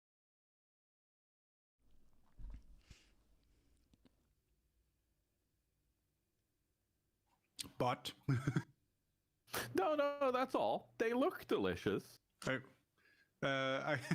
Alistair gets, like, if he comes in with a tray of several different pies and puts down, Alistair just takes one of the trays with an entire pie and puts in front of him. Also, he's wearing a napkin, but there's not a spot on it because Ad break everything in is 3 going in minutes, his gob. folks. Adverts in 3 minutes. Impressive, honestly.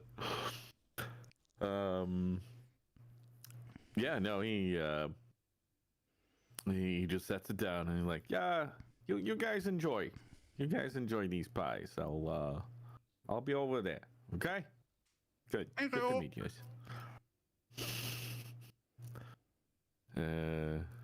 And the pies, they look and smell delicious. Alistair cuts They into one. definitely. Oh yeah. Oh, and it's a beautiful. It's a berry-based pie. Ooh. Like, it's a dessert pie, of course. He holds up the slice to Funkin. Look, it looks good. Throw me a slice. He hands over a plate with a slice and then he cuts himself. Slightly miffed that he didn't get the first slice. And then he cuts himself Yeah, another that's good of you. slightly larger piece. Then he digs in. Gnomish pettiness. I think Fonkin, it doesn't really, he pretends not to notice, and he's just like stuffing the pie down, and his hair is just all flaring up and all that with all the lovely goodness.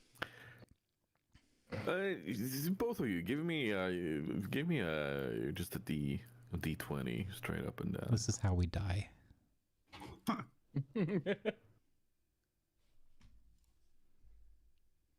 Oh, that was so close to the 18. It was so close. Oh, stellar we're rolls from the gonna roll gnomes. 20 again. Gnomish If rolls you get came a up short. constitution bonus, I get a +3. Good to a little short If on that quality, helps. those rolls. No, you eat it and you're like, yeah, no, this is familiar enough. Like it's as if the cookings of people that are famously short and inquisitive is always a bit curious. Yeah, but we are.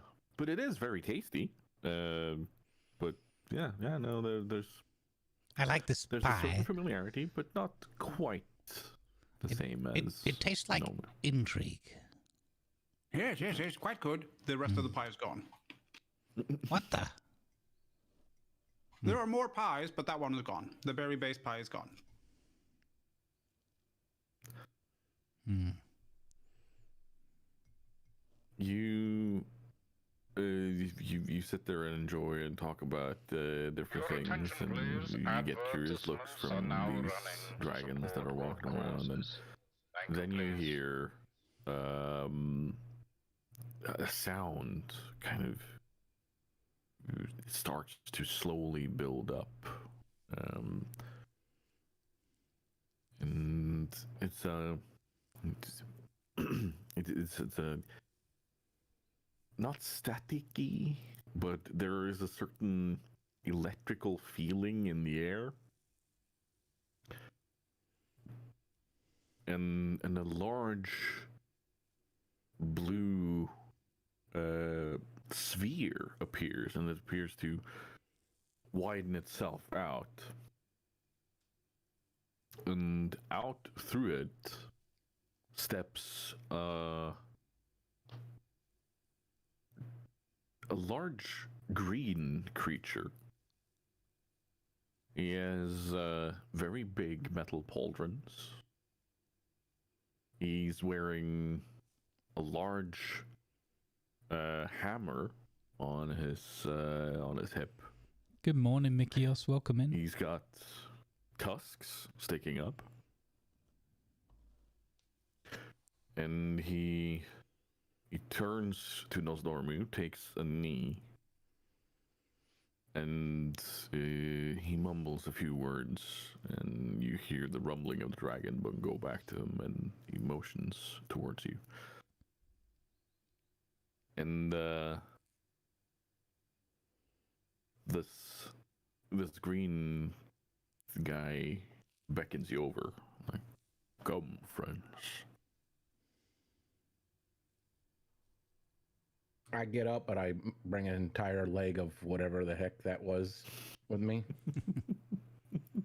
Just kind of holding it in the air like it's a torch, like I'm proud of it. He has a quizzical look on his face as he looks at you as you approach, and then there's a slight nod of familiarity, but also, yeah, you're certainly not from around here. You get that's kind of the feeling of how he's looking at you, like, yeah, okay. The urge to greet him Thrall Halls is very, very hardly, but subdued. He looks at all of you, and then he says, "Loktar, friends. You are not from these lands, and you do not know me. My name is Thrall.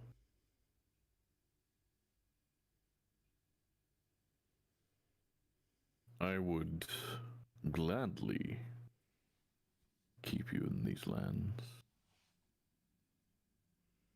but I'm not able to house you in Ordrimar. I'm not able to house you with my wonderful, esteemed friend, Karen. And, well, you have no home in any of the Alliance cities either. Certainly not with your friend here." And he looks squarely at Ragnar and this tabard. You should be careful wearing that around here.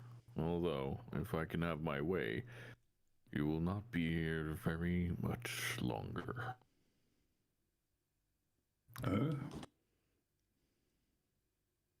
I am proud of this, I say. I mean, I know it being confused with something that I am not, but I will soon put people right if they desecrate my holy vestments.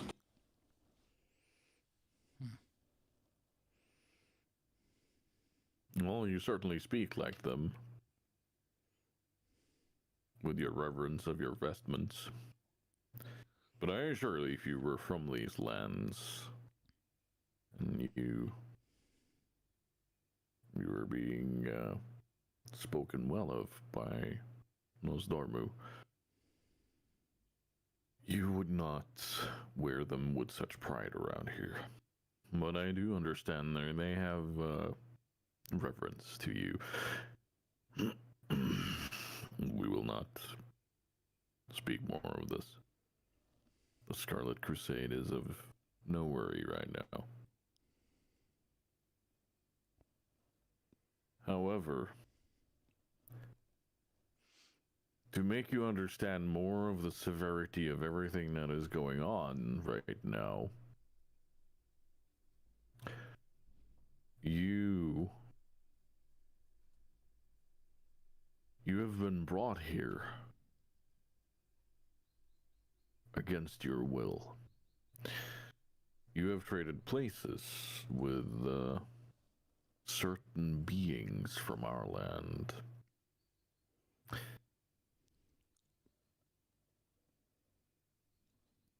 The area where you were found is known as Zul'Gurub,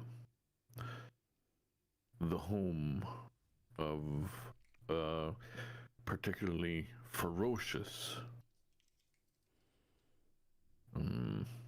subdivide of our trolls.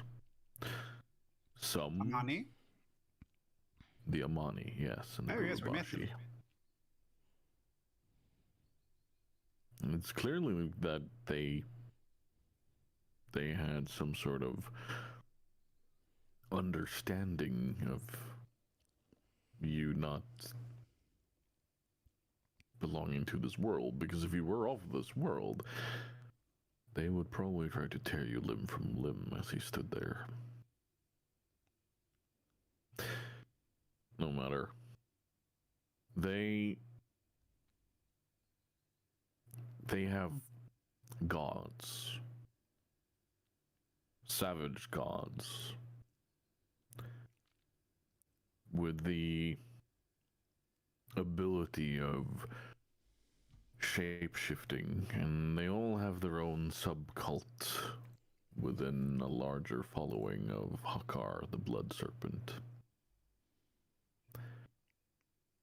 They have one by one disappeared. It all started with the disappearance of one of their priests, Thekal. And one by one, the Bloodlord Manukir disappeared a month ago, and now Hakar has disappeared. But you are saying you came from a wealthy land, from a land filled with humans and unity, orcs, everything. Yeah, it's pretty wealthy, and I pull out my little pouch and pour out like a dozen or so gold coins. This is normal amount of gold for everybody to have. He looks at it and feels the weight of it, and it's like, for that amount, you can buy a horse around here. Oh, wow. And they are expensive. No matter. The problem I have is that we can't simply send you back. We have no attachment to your world. We have no way of reaching through it.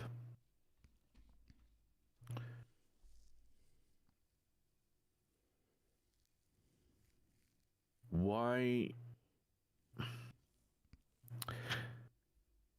I struggle with finding the words so that we may find a solution to this. But why were you captive in the first place?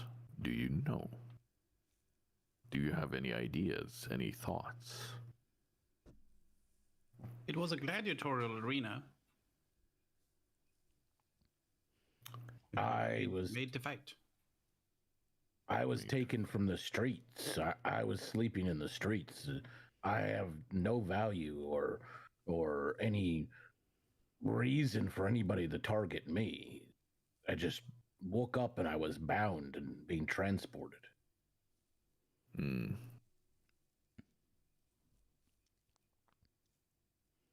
And you, he looks at Funkin. Where were you when you were taken? I was just out collecting things, you know, browsing through, seeing what Mother Nature had thrown up into the local forests. Definitely, there were no fires were involved. Yeah, just a normal day. It's curious phrasing you used there. Hmm. I'm very curious by nature. Hmm. Much like our own gnomes, then I guess. Hmm. They are curious. I'd like to meet From one. their own. Hmm. Not sure we can set you loose on this world. We'll see. We'll see. I was working in my workshop. In your workshop. And what work do you do? I am an artificer. I make. He doesn't want to say engines of war, so he's like, I make trinkets and like this, and he gets his staff and goes click. See, it's an umbrella. You see him kind of nodding, oh, very much like our own gnomes. Then you are an engineer, as we would call you. Oh, I like that. Alistair Brambley, engineer. I'll have that if you don't mind. Well, that is what we would call you. I don't know if that would carry any weight in your No, world. I shall make it work. Okay. So one taken from his home, one taken from the streets, one taken from his work, and you, dwarf, where were you taken from? Me, I was in our church. I just finished praying, and I was heading back to our dormitories. It was late at night. Next thing I know, I wake up and I'm not in my dorm. I'm in a cell, eating what turned out to be rotten food, being expected to fight. Now, I like a good fight and I like a good punch up. You know, there's nothing like beating somebody that's taller than you and taking them off at the kneecaps, but this wasn't what I signed up for. I signed up to look after and heal people.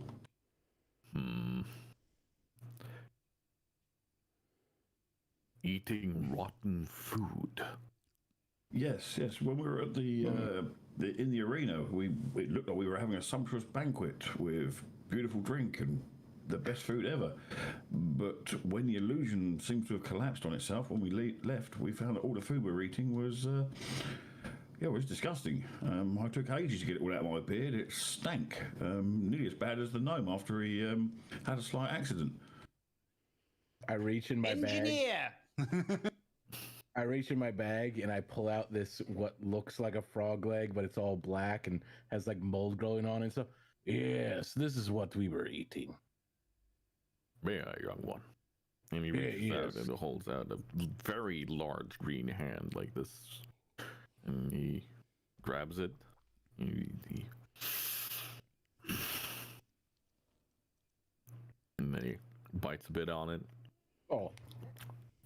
Spits it out and goes, only once before have I recognized this taint, this foulness. I believe you have you were likely to be subjects of being sacrificed. But through the will of greater beings, you have been kept alive and well. And as the magic that freed Hakar into your world drew on any life force it could around it,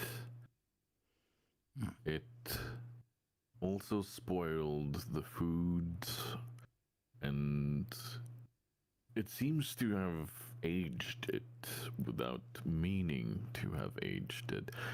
You have been all spared by a very powerful being, indeed. Sorry, Mr. Thrall, does this help?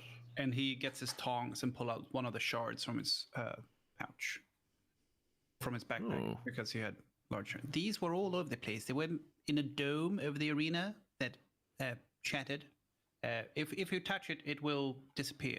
But if you hold the tongs here, I imagine the tongs look very, very small in his giant hands because they're gnome tongs. They do. Like nail clippers. Well, this is how we... How do you denominate your magic where you're from? Well, there's conjuration, abjuration, evocation, necromancy. There's illusion magic. There's alteration. There's did I say abjuration? There's 9 schools, I think. Okay, so you have schools of magic and they do different things. But how... Not always schools. I get mine from a being. Powerful. Oh yes, and divination as well. So divine, right. But how do you draw upon it? Like, what is the force of... And I hold up my puzzle box. This is my focus.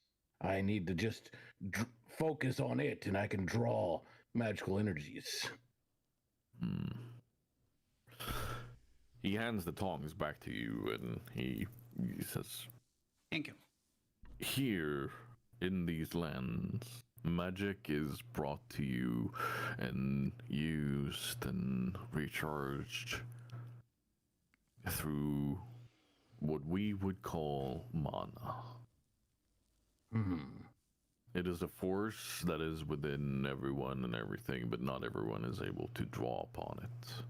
Some are able to concentrate it into tangible shards, a mana shard, if you will. In a time of need where one is low but still has need to cast spells and use magic, you could consume it. But you are given magic freely in your land without having to recharge, or... Oh no, you see, after a while, you kind of run out of juice. It's very taxing to use, you see, so you need to rest. And some people are born with magic through, for example, sorcerers have a bloodline, usually draconic in nature, perhaps, or even demonic in nature, and then they can conjure from the blood. Demonic, you see a flare of anger across his face. Yes, exactly that.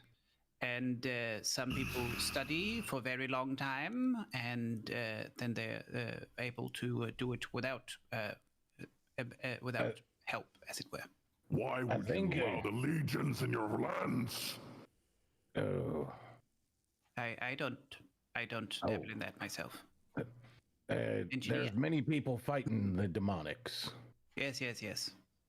Also, there's devils and demons, and they hate each other and they fight each other all the time, which is very good because that keeps them from fighting us. I'm glad I'm not in your lands. I think I have figured out this mana thing. So where we come from, we draw on elements from nature and the world for the energy that feeds our magic. That's why it drains us physically, because it's drawn through our spirit, our own energy inside of us. And we use some of our spirit to channel the magic.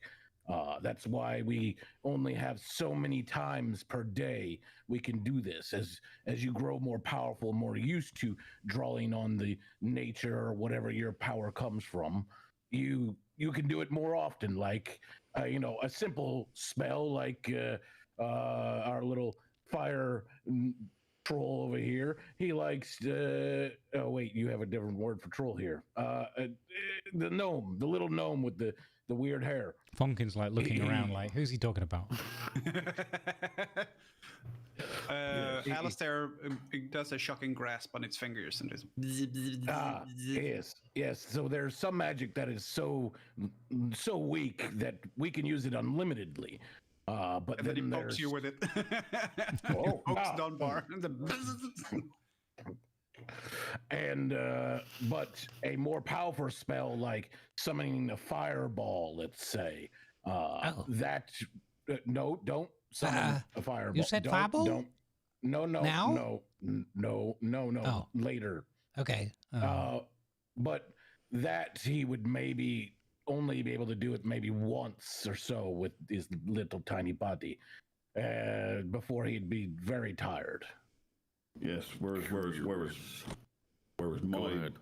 my magic comes from my devotion to my God, my Lord, which leaves me with a concern because as I'm not in the realm of my God, as far as I'm aware, I'm not sure how my magic is going to react here, or even if it will even work properly. Hey Stu, how you doing? Because obviously I can't seem to connect with Tyr, which is a big and massive worry for me because I have to communicate with him every day. Without him, I am purposeless. I will call upon some more friends because the curiosity of this disappearance of the Gurubashi and the Amani gods has drawn together a strange armistice in our lands.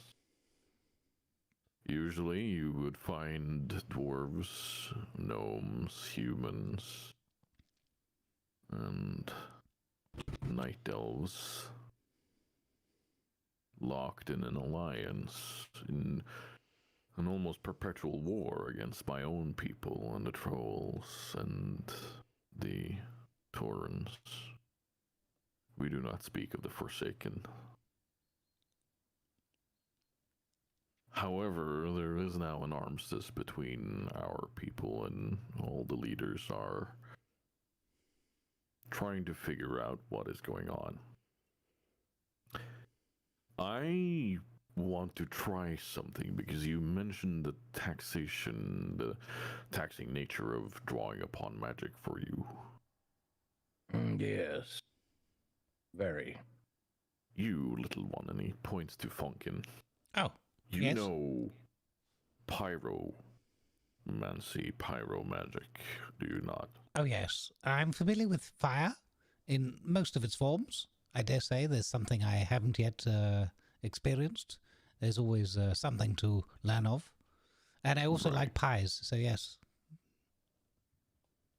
And you mentioned that the more magic you draw upon, Yes. or there's a certain amount of times you can draw upon this magic. How many times would you be able to cast your strongest spells before you need to rest? Probably, if I've really pushed myself and thought about it, maybe 2 times, maybe a third if I had a nap and a nice sandwich. I want to try something. Come over here with me. He gestures to a little area a bit further away, and he takes out his hammer. He waves it gently, and a little totem appears, and it seems to be raining from it somehow. Like just just around the totem. It's not very big. It's actually it reaches you to about just underneath your shoulders. Oh. But it's like there's no water actually hitting you. There's no water actually hitting the ground, but it gives the gentle illusion that there is water running down from it.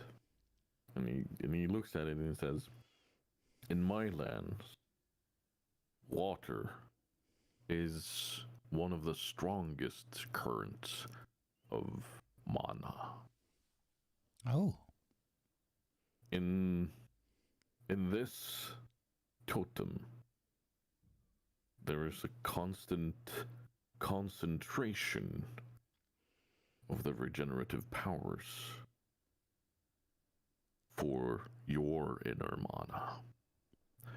I want you to try to cast your spells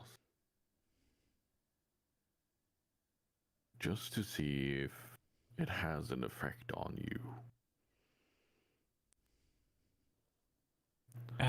Cast your strongest spell towards the target over there." He gestures towards a wall where there's clearly been cast firebolts and other things before. Right. Okay. I am definitely going to go find something to kind of stand behind. I am holding on to my parashield thing. I can't remember what we called it. Parasol, parashield? Parasol. Parasol, that was it. Parasol. I'm holding on to that, like hiding a little bit behind it. He's got his shield up in front of his beard, with just his eyes showing over the top at the moment. Yeah, I'm like scrunched up behind him. So I'd take a step back if I were you. just to be really, really clear about this, because I have been known to make the occasional diplomatic faux pas in the past. You're definitely asking me to use powerful magic, up to and including something of a pyromancy style, willingly within this area. This isn't a trick. This is no trick. Oh, great. And he turns around like he almost doesn't wait for the answer. And he fires off a scorching ray at the target. Oh, it's only a scorching ray. Yeah, I'm only level 3. Did that do that? Yeah. Okay. I mean, the 3 of them go off, but I guess that you get the point. Yeah. It impacts on the wall. He looks at you and said, "You say you can do one more of these before you are empty for now?" Well, I could try to draw down upon everything that is my inner being. Like, if I really concentrate on something that troubles me or that agitates me in some way, positively or negative, something I get emotional about. Say, for example, you said there was no more buff bacon left at the buffet because Alistair had eaten it all. I'd get really, really irate. And then I might be able to conjure up a little bit more fire. But then I would definitely need a nap. Okay. Well, try again. And Grumbles, this is where we're gonna roll for your robes. Okay. What do you want me to roll? Let's just do a D100 on that. You have turned into the Wand of Wonder. 32. Yeah, it's fine. It's fine. Scorchio! You fire off the second scorching ray, and you do not feel drained. You do not feel as if you've been emptied of your magic. You do not feel like the spell has had a draining effect on you like it would normally have. Oh. I could do this for minutes. What do you mean? Now, I want you to change places with the stout dwarf there. Approach, please. Okay. The dwarf carefully lowers his shield and sort of sidles over, looking at Fonkin and thinking, no, fire. Don't worry, all the Scorchio's done for now. Yes, but then there was the static thing, but that was the other lawn ornament, wasn't it, that did that to me? You can't blame me for everything that gnomes do, you know. He holds his hands forward towards Ragnar's beard, like he's going to caress it or like comb it or something, and he makes a minor illusion of little flames on the end of his fingertips. With that, Ragnar pushes the gnome away with his shield quite forcefully. Ow! All right, it's just a little tease. And he scurries off back out of the way. Okay, so Ragnar approaches the Morning, green, Silver. strange Welcome creature with the horns and sort of looks him up and down and thinks, now he might be a good challenge. He's far bigger than me. You see, he carries a hammer that is much like your own, and much like the symbol of Tyr that you are carrying around. But it is also clearly from this world. It is mighty. And he looks at you and he says, so you, in your lands, you are a healer, you are a provider, a protector of your people, correct? Yes. I mean, in my lands, I care for the sick and injured. I tend to the dying. Though I do take umbrage with people that pick on the weak. I'm, first in line if they do that, and they're going to be picking their teeth up for the middle of next week if they, upset me or hurt anybody that I'm protecting. You sound like an old friend of mine. But yeah, mainly I look after people. It's my main role, though I do have a few spells up my sleeve if I get cornered. In our lands, you would be known as a paladin, but you are more akin to a priest where you're from, correct? Yes. I mean, we do have paladins where I come from. They are more warrior than priest, whereas I am more priest than warrior. Understood. In the presence of this totem, do you feel the magics of your god? And I want you to roll what's a good roll on this? Probably religion, maybe? Yeah. Yeah, let's go with that. Ooh.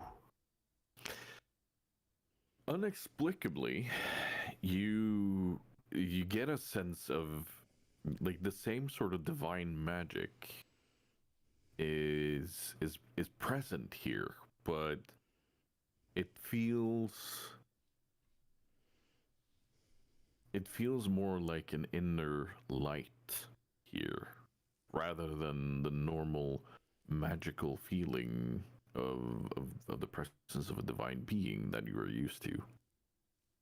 It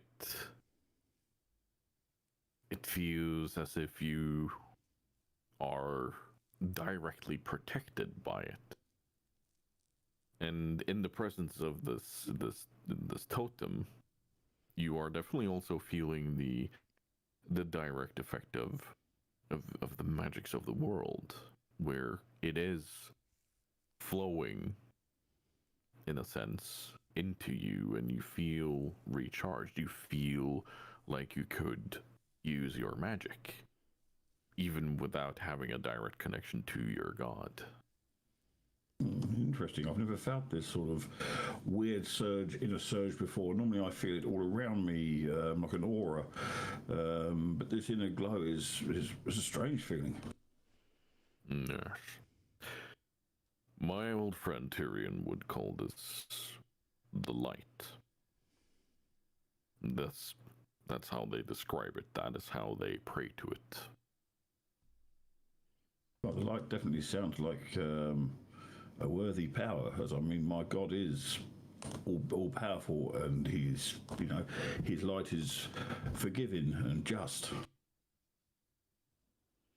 Our understanding of gods may be different from yours, but in this world, The gods is not what give you power.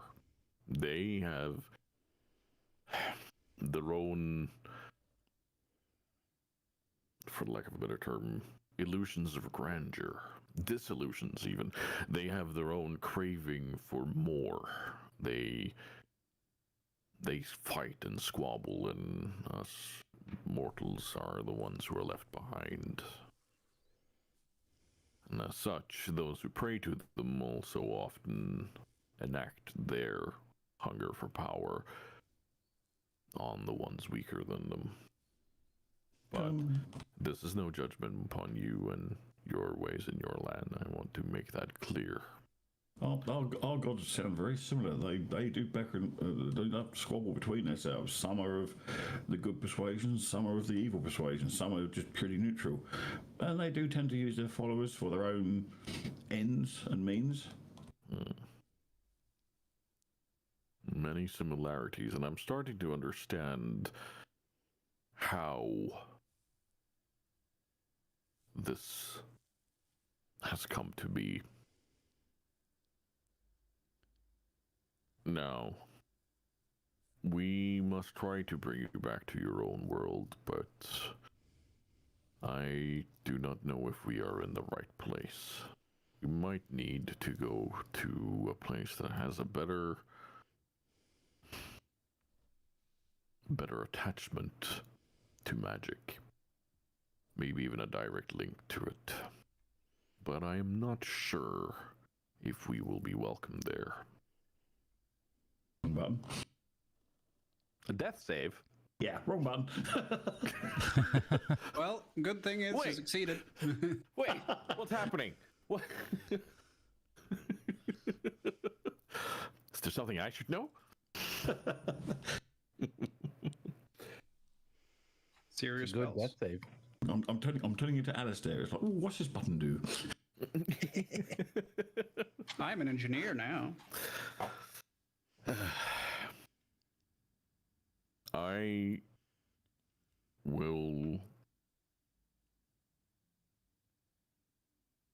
will convene with the others in this land, and the other leaders. However, there is one thing I must ask of you.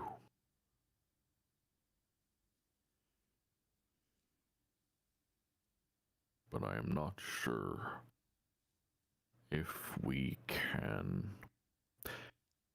And he's not able to finish the sentence before a tremendous crashing, and the entire ground starts shaking. There is a chasm opening up underneath you. There is rocks falling from the roof. And there is an eerie glow coming out from all of these. And you see that this once sleeping dragon is now fully awake, and he shoots off out of the cave. Thrall looks at you and says,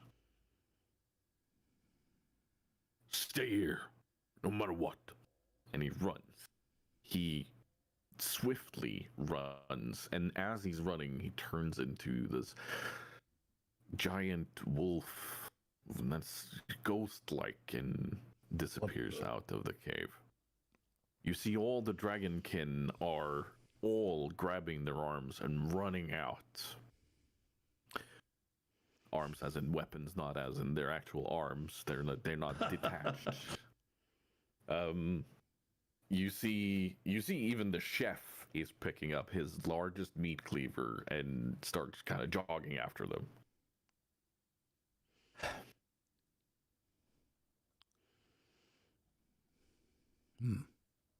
What do you do? As a resident engineer, I think we should get away from the falling rocks. Sounds like a very good idea to me. Yes. Quick, Dunbar, grab the water stick. The what? That thing. What thing? Did he leave the totem? No. Ow. Ragnar, did you eat the water stick? No. I'm more into drinking than eating, so. I see. I want a reflex save from all of you. Or is it called dexterity? Like what Dex. it's just called dex, or Dex save. 5e. Yeah. Can you tell I'm old school? Yeah, I'm gonna struggle with this It one. shows through occasionally. Okay. Can I spend my inspiration and roll another one? Yes, you can. Oh boy. Ooh. This is my good stat right here. Yeah, I'm a dwarf. I don't Whatever have it good is, dex. Funkin rolls out of the way of it. It says easy dodge. Oh wait, I didn't do a dex save. Wait, how do you do dex save? Where is Just that? click on underneath saving proficiency throws bonus. section, and then it's Click on dex. just click dexterity. Proficiency bonus. Left upper Got area. strength, Yeah, dex, under con, that. and click the word dexterity. Oh, sorry about the yawn there.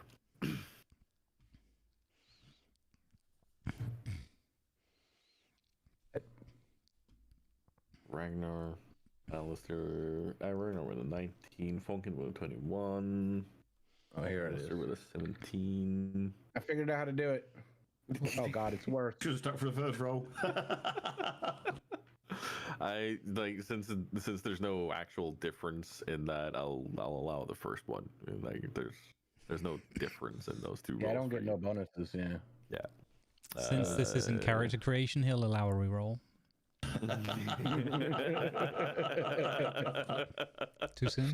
Says the guy that got a gave near him perfect. so many rerolls. Yeah, too soon. Yeah, too soon. Yeah. So, Ragnar, Funkin, and Alistair, you get out of the way of this giant falling boulder. Sadly, Dunbar is not able to fully dodge out of the way. You do take quite a hit from this boulder. You're able to kind of shrug away from it, but it bumps you quite hard as you come flying in, or as it comes falling down, and you throw yourself out of the way. So you take a bit of damage there. Do you want to roll the damage yourself, or should I roll it? Oh, my luck. You roll it, please. Because he rolled high No. on You're this thinking occasion. about this the wrong way, Damien. It's you roll very low. You don't know if you rolled poorly yet. Yeah. Let's Oh, Too late. too late. 4 damage. Okay. Where's my windows? 4 damage. So I'm down to 23. But since I can do this for free, I would just like to reactionally do false life. And why don't I click on that to do it? What? Did we heal, by the way? Because I know after the arena, I mean, with all the food and someone got Oh, it's healing not in at my the arena. thing. Yes. Okay. Yeah, you did. It's not under my thing where attacks and magic is and stuff. I don't Probably know on how to add it. spells. You have been Wait, resting is it- enough to be full up. Probably under spells, I expect. I don't know for definite. It is under spells, but then like you can't click on anything. And oh wait, maybe. It should have a speech bubble and an information screen. You should be able to click the speech bubble and do things. Yeah, if you just click the line of text, it rolls the spell. Yeah. That one just gives for description only, so it doesn't actually do the roll. Oh, Yeah, I click on false life. And it's not doing anything. okay. Just roll a 1d4 plus 4 then. Yeah. Yeah. Okay. Let's see if I figure out how to do that. Slash roll. You don't need to do that at all, Damien. If you click on the top left, you've got a picture of dice. And click on the advanced roller. Just pick the dice you want. So D4. Yeah. Add 4, and then click roll, and it does that. Okay, D4 plus 4. Click on the advanced roller. No, I messed that up. You're not 1D4. That's 4D4. Oh, I see. It was opening a box on the. All right, it was opening a box on the battle map when I was clicking on it. Yeah, the first one is advanced roll. You pick how many dice you want to roll, what dice, and then any modifiers. Okay, that do something? Didn't hear it do anything. Didn't roll anything. What the heck? I think I'm gonna need help figuring out how to fix this spell then. No, mine doesn't roll anything either. No, most of them don't. So like I say, on the battle map, if you click on We dice, can probably edit it to do it. Advanced roller. Advanced roller. One for the first box, D4 for the second, plus 4 in the third. Hit roll. You should get the right value. There we go. There we go. 3. All right. Sorry about that. That's all right. We're all still learning this. So essentially, 3 hit points extra. No. He gets Wait, 7. It's Yeah, 1d4 plus 4. But he took 4. Yeah. Oh, okay. Yeah. So he has 3 extra now. He's now 30 hit points. Yep.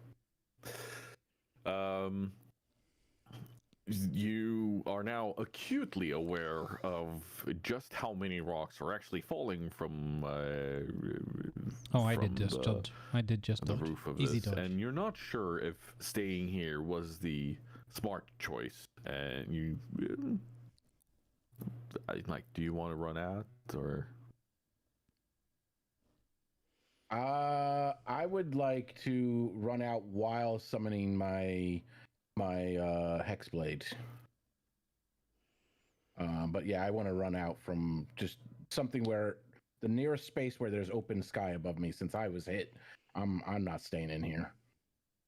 Yeah, Ragnar puts his shield over his head and starts looking for the nearest exit. Probably if he can see daylight and starts heading towards it as fast as his little stumpy legs are carrying. It's pretty easy to kind of understand where all of the dragons and everything where they're running towards. They're running up and out of this place. They are clearly not wanting to stay in here. Or are they running out to meet something? Who knows? I guess we'll have to figure that out when you get out of this cave. And as part of that, I'm gonna have all of you run a few luck rolls for me, and we're gonna start with Lima. I want you to run or roll 3 luck rolls, and if you have any modifiers that might help that, as in a lucky talent or feat or something like that. Gnomes have is it gnomish luck? Isn't that thing? But I think that's just that if we roll ones on skill checks, we get to re-roll. Mm-hmm. I was thinking maybe my parasol would help deflect some rocks. Yeah, you know what? We'll add the AC to the to that if you have a shield or something that you can use for that. Yeah. Is there something called luck or? No, we're just gonna simply roll a d20 on this. A d20 plus AC or just the? We'll just add the AC from the shield there. 19 then. That's the first one. All right, 2 more. 11. Mm-hmm. And 4. Ooh, okay. I think he's quite full, so he's getting some cramps, so he can't run so fast. I think that might be That buffet's coming back to haunt you. Yeah. Wait for me! Wait for me! Feeling crampy. All right. Ragnar, give me your rolls. Do you have a shield? I I do. I'm just sorting it out. So it's 3d6 you want, yeah? So 3d20, sorry. 3d20, and then you can add the shield. The plus 2 for the shield. Okay. Yeah. Ooh, nice. Or do you want them individually? So 16, 18, 19. Yeah. Yeah. Okay. No, that's good. That's okay. That's okay. You can do it that way. As long as I see the individual rolls, it's fine. Yeah. All right, Damien. Oh boy, here I go. Oh. I don't have a shield or anything. I'm glad I grabbed extra health when I could. At this rate, you're going to have no tail or horns either. Yeah, right? I think, though, do Dragonborns have tails? I don't think they do. No. I don't think they don't have wings. No, I don't I think they know have that tails much. either. I think know they're more- tieflings have tails. Yeah, I know tieflings have they- tails. They have scales and they have horns. That's about all I know they have. I'm gonna quick Google that. Okay, and Funkin, give me your rolls, please. Okay, so D20, and then I press the 3, is it? Okay, nice. Did he roll 4 of them? Oh, it might have rolled the first one. Yeah, it rolled so it's 3, 11, and 19 were my first 3 rolls. Still better than what I did. From the player's handbook, Dragonborn look very much like dragons standing erect in human form, though they lack wings or a tail. Okay. But there are some Dragonborn with tails. So You're all if you good, want. Frozen Dragon, no worries. All right. Well, Gotta get as custom you're running up this trail that it's starting to crack a bit. The ground is still shaking, and there are others that have been stumbling and are scratching to get up, and then their hastes. It's you're dodging out of the way, and Lima, you take 1 hit from Okay. the boulder coming down. Is it D4? D6? D6. D6, sorry. Yep. Yes. Cut D6. it. 2 damage. All right. Damien, you take 2 hits while you're scrambling up there. Okay. You've got health hit- to spare. Let's see. D6. 2 of them. Eesh. Oh, 8 damage. Oh, that goes all of my extra health. And Grumbles, you took 1 hit. Would I be able to use my magical reaction shield to block that 1 hit, or it's not really an AC thing? I guess it's more of a we're running and scrambling and. Well, that's mage armor, is it? No, it's just it just gives me a +5 to my AC for that moment, but I don't know if that. Oh, the shield's a reaction, like an instant reaction. Yeah. What was the low roll you did? A 3. No, it would not be enough. All right. I take 1 hit. Oh. So 1d6? Yep, correct. I also have that shield reaction thing. I don't know where it is. I Damien'd my damage. Wow. Oh, did I say that out loud? I'm a Sorry. verb now, chat. I'm a verb. Called being Damien, is it? Okay. Don't worry. Doing a Grumbles is something completely different, so don't worry about that. Yeah. And Ragnar, with your shield above you and Hey, Otto, being used to welcome being in. informations with your battle brothers and so on from time to time, you shrug them off, and you're used to kind of being able to peek out and you need to deflect that way. You take no hits that give you damage, at least. Slight ringing in the ears from one of them hitting the perfect resonance area on your shields, and it's like ding for a moment, but you shrug it off and you run. See his vibrating dwarf run across the room as he Resonate through his chainmail armor to his boots. Grumbles, is it just the shield spell? Is that the one you're thinking Yeah. of? Yeah, I have that too. Okay, so I found it. With my AC, I need it. Yeah. You run up and out, and in front of this cave, on the dune deserts, you see all of these dragons are amassed, and there are so many of them. You see Nosdormu at the front, together with Thrall, and further out, across the land, in the sky, you see maybe one of the largest, darkest, blackest dragons you have ever witnessed.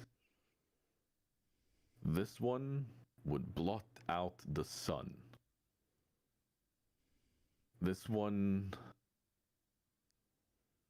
as he's flying and you're hearing his roars and screaming and agony, you see the lands erupt around you. You see it shake and face and form the very land that you're standing on.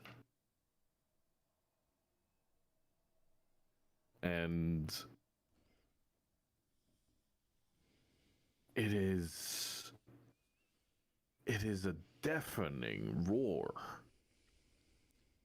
Oh boy. And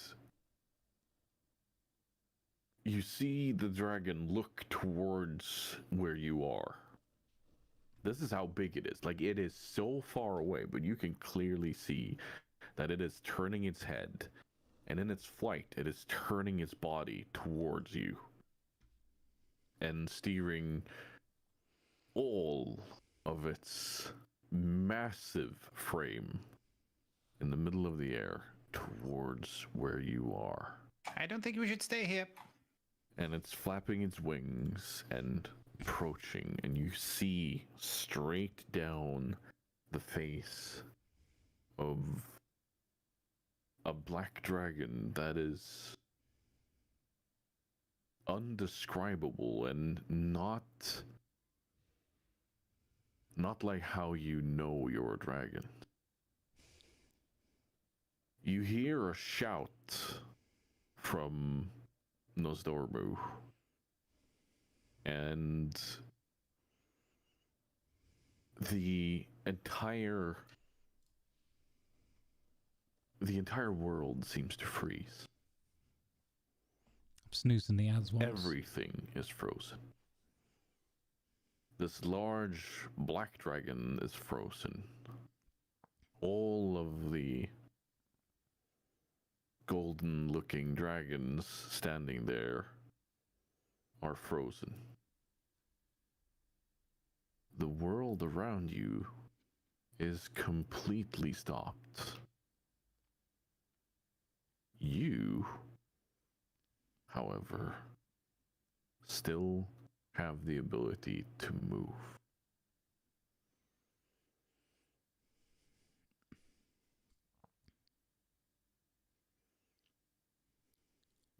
It would probably take Dunbar a while to realize he can move, even though he is moving and be looking around. It's just standing there still. In your mind, you hear the familiar voice of Nosdormu. And he says, Now's the time to move, young ones. You should not stay here, and I cannot hold you anymore with my magic. This is not something for you to be part of. And I urge you to flee. Flee north. Flee out of here. We will find you at some point, and we will get you safely to where you need to go. Now, I will give you enough time to escape, but I will not be able to hold it forever. I turn right to Alistair. Turn right to Alistair. Which way's north? That way. Just starts booking it. Can I do a survival check to see if I actually pointed north? Sure. I'm already running, though. I'm already running. No, I did not. Oh, I am running the wrong way. I don't know if anybody else would know which way north is. We're in a different world, too, so... And we don't know what time of day it is, so we can't go like sun. Funkin's rise. looking around to see if there's a you know, is there some sort of anything that would point like a direction, a portal opening, something that looks different to everything else around us? Maybe the dragon's done for us. Not directly, but you quickly scan the horizon, and in one of the directions, you at least see a town, or you see city walls of some kind. And that is pretty much the only thing where you can see any sort of potential safety. The rest is just dune desert. Okay. Am I running that way? Yes. Oh, I is he? am. Oh, What? okay. Yes. Yeah. Then I just say, I think we should go over there. Let's get behind a. If in doubt, get behind a wall. And someone taller than yell you. back. What? Keep going. Sounds good to me. Cue Ben Hill music.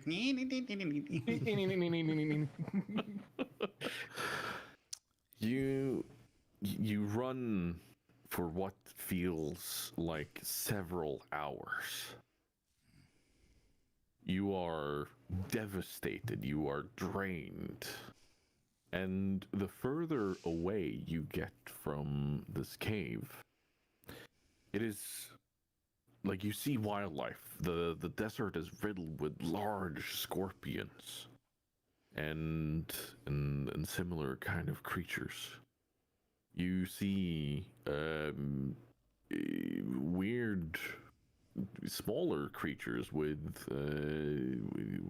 bags of Just gonna snooze the ads again. water that have been hung on their mounts. All of them are kind of frozen in time, but the further away you get from this place, they seem to move slowly, but all of them are fully trained on the sight of this enormous dragon as you're sprinting past them impossibly fast from their point of view, but normally in your point of view.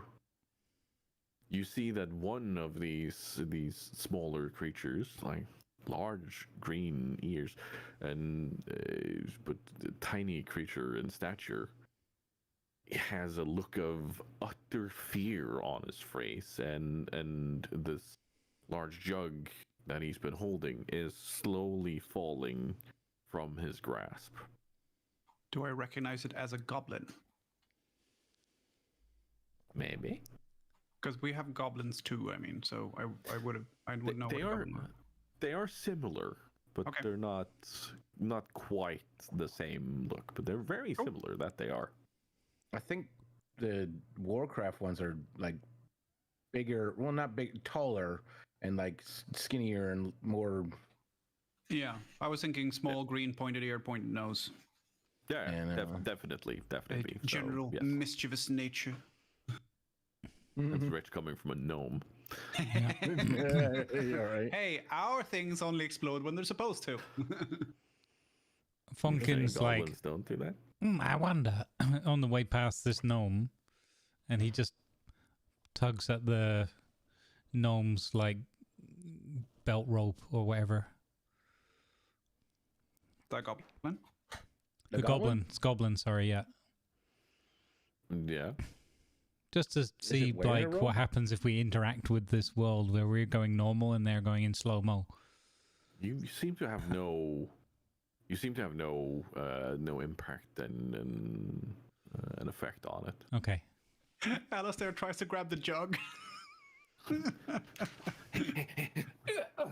Oh, it's stuck. Wait for me! Wait for me! Wait for me!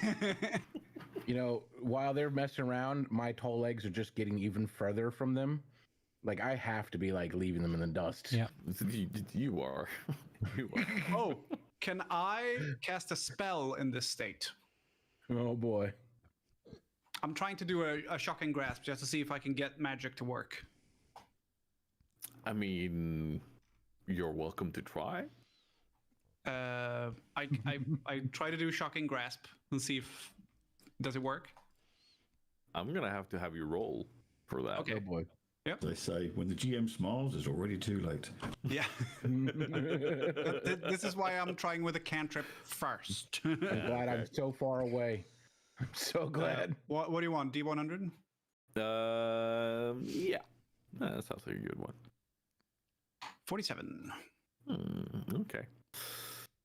No, it's as if whatever magic Nostormu is enacting on this area is not quite able to reach out and allow you to get your normal way of manipulating magic out here. It's as if whatever this area is within, it also ties down magic so heavily. So you feel that tingling sensation. You feel that you have Not Burning access to Hands, it, but it's Fireball I not- got. it's Burning not Hands is quite first level being spell. able to grasp through. Okay. And you can give me an Arcana on that if you have it. Yes, I do. Quite good at that. 13. With a 13 on your Arcana, you have an Yeah, I'm understanding not sure if maybe in some of the new that, extended books. that Well, we're playing since 5th edition, you so I are don't know. essentially using magic of this land, and that despite you being able to move, it is you're not quite Okay, ads are gonna run in three like minutes. the gang. magic is still connected to I've this land. snoozed them a but couple of you are times, not but part we of this might as well magic, get them out of the if that way. makes sense. Okay, I'm not in tune. Sorry for those Yeah. who get them. Okay, cool. Then I will not cast my level 1 spell Longstrider to try and catch up with people.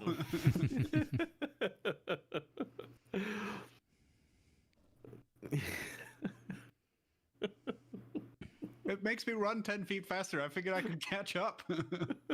I mean, it's not a bad idea. It's not. You get up towards the walls of this town. It looks kind of ramshackle and improvised, but at the same time, it looks well organized and in large letters that have been made by different tools and cogs and such. It reads a name. But since you're not quite familiar with the languages of this land, you're not able to read it. But Can I discern how many letters? Sure. Go ahead. Do you want a intelligence roll? Yes. Dun, dun, dun, dun, dun, dun, dun, dun, dun, dun, dun, dun. 16. Yes. And Lima, do you want to guess how many letters there are? I have no idea where we are, so I have no clue. Okay, fair enough. I'm a scholar. I want to learn. Oh, wait, sorry. That's an intelligence save. So actually, it's 14, not 16. Okay. Well,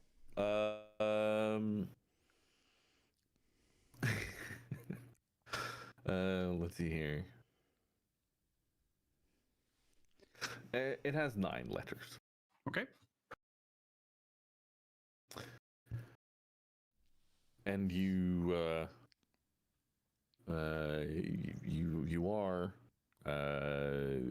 just about to pass within the walls here when suddenly you feel there's a weird mixture of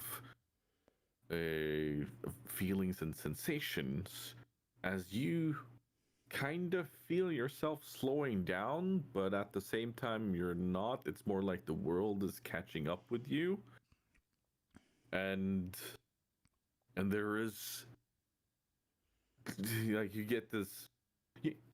You guys know the feeling when you go over a hilltop tiny bit too fast with a car, or you get dropped down with like a roller coaster or something. That slight feeling of in your stomach, just as that happens. Yeah. That is the same feeling that is happening to your entire being right now as you are coming out of the effects of the spell.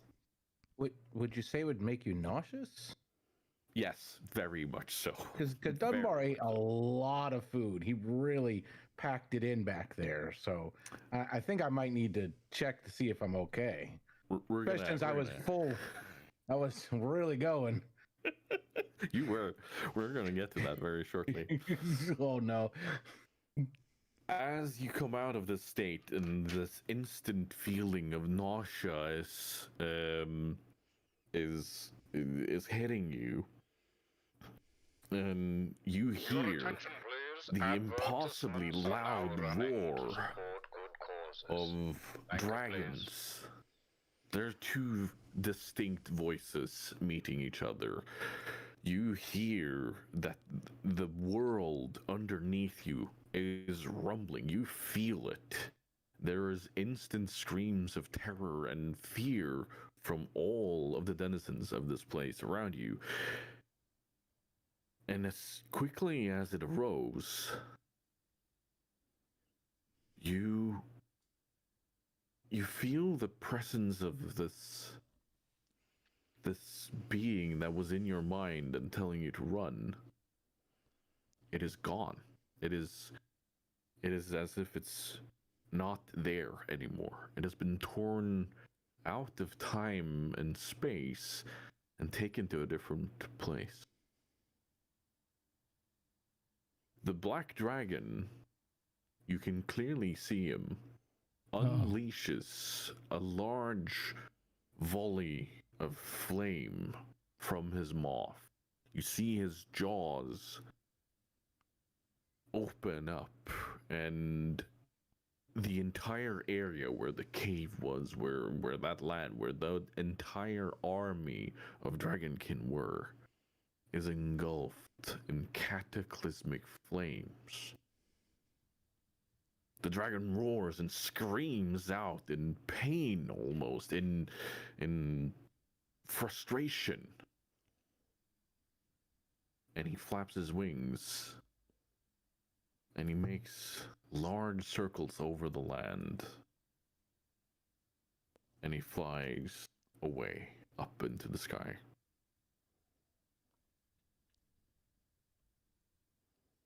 And all around you, you see people are cowering behind fruit baskets, behind carts, and so on, and just kind of slowly coming out. And one of the green-looking fellows, tiny one, this one with big ears, not green and big like Thrall was, but he walks up to you and goes, no loitering. But we can understand them? Yeah. Sorry. I'm just like... And I want all of you to make a... Would it be a Constitution save on this? Oh, yeah. Yeah, definitely. Yeah.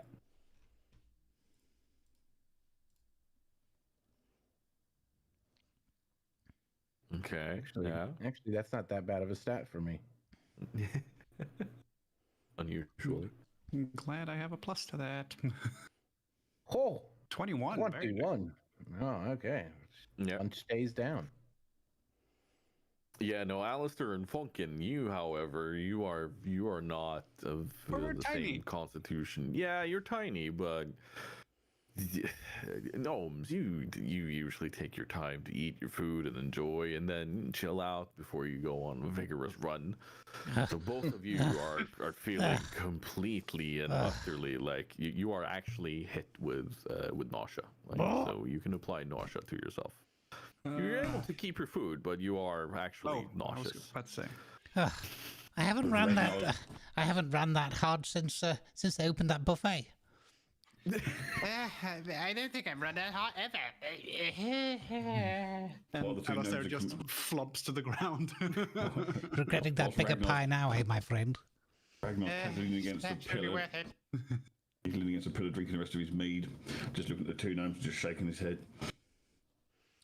Oh. The goblin guard goes, "Aye, you drink that inside, not on the streets." Oh. Yeah, I would turn. Inn's right over there. He points to a building where there's a mailbox outside, and I'd turn to the goblin. I'm like, could you tell us where we are? what? You don't know where Gadget Town is? Huh? Strangers. And he walks off with a huff. Okay, Gadget Town. I said Gadget Zan. Sorry. Years, fighting dragons. They own the place. When he says gadgets, Anne, I think Alistair goes, "Ooh, gadgets." Yeah, but And then he gadgets starts and looking what? around at stuff for mechanisms and and all of them. Ooh. Ooh. Well, we probably should do what they say. Let's get inside before the Inquisitor gets us into more trouble. Oh God, Inquisitor, that's what right. Inquisitor? There's no Inquisitor around here. Your raiments. Oh. With that, Ragnar walks up to the tavern, slams the door open, and walks in and says, "Pint your best mead, please, barman." Oh, he didn't. I'm rather thirsty after that quick run across your very dry desert. It's made me very parched. There's a very large ogre standing behind the bar. And he looks at you and, well, you's lucky we are neutral town. What will you have? What? Your best mead, please. An ogre. You're a big fella. Grog, then. Grog? Puts down ogre-sized stein of grog. Oh my I God. imagine Ragnar is delighted. Ragnar's beaming, what you can see of his mouth is beaming ear to ear from this, and reaches into his purse and pulls out a gold coin, which he flicks at the ogre. He gives you 99 silver back. Oh my bugger. God. Wow, Pouch is that's full cheap. all of a sudden. Wait. Aren't ogres bigger in Warcraft? Oh yeah, he is. They're like- He is they're roof like- to floor. Like he Oh is. my God. Ragnar's busy eyeing Size him of up. that beer. Ragnar's busy eyeing him up, thinking, he'd be an interesting fight. His thumb is probably your size. He could still face justice, don't you worry. When I think when Ragnar has finished taking his first gulp, however much of the mead that is, Alistair is collapsed on a chair next to him.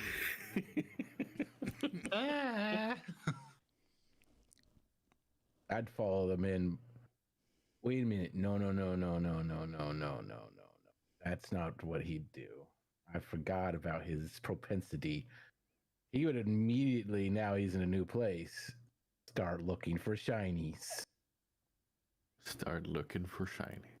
Mm-hmm. Mm-hmm. He's got that little slant eye. And you spot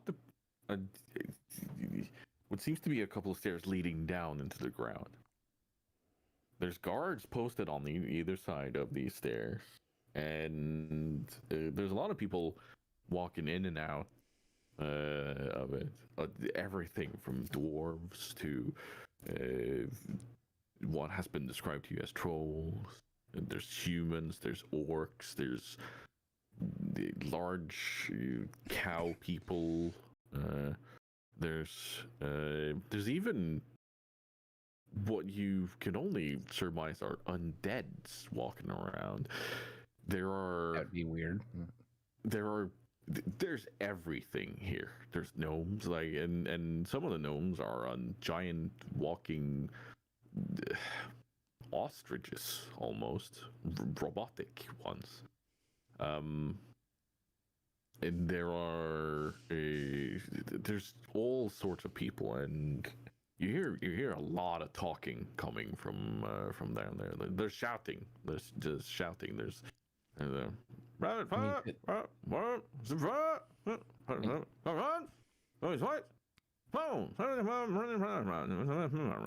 you hear this kind of distinct talk of almost an auctioneer, you would say.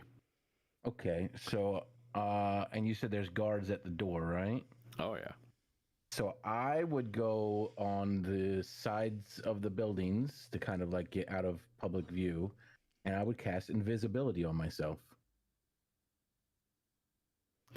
As you walk behind where the entrance down into this den is, there's a tiny mechanical chicken on the floor looking at you. I don't know if he'd know what the hell that is.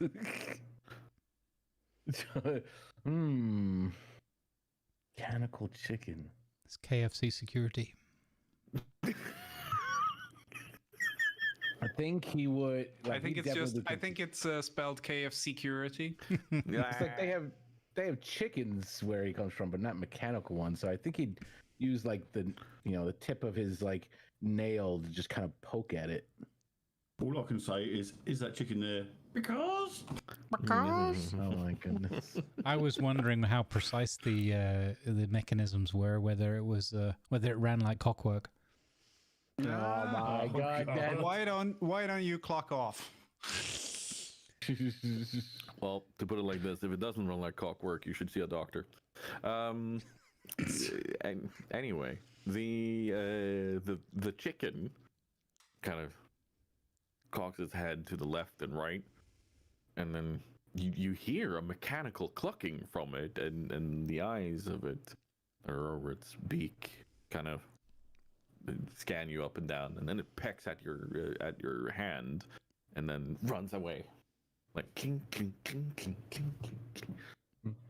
Oh yeah, okay, yeah. No, I definitely then would turn invisible, not thinking that it's a threat. That little thing.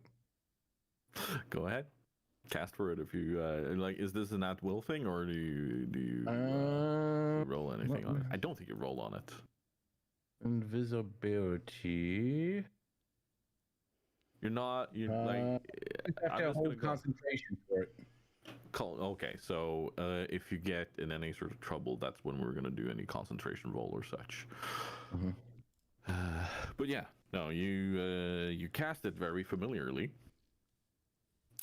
and there's a weird, like, you've never noticed this before, but as you do it, you're.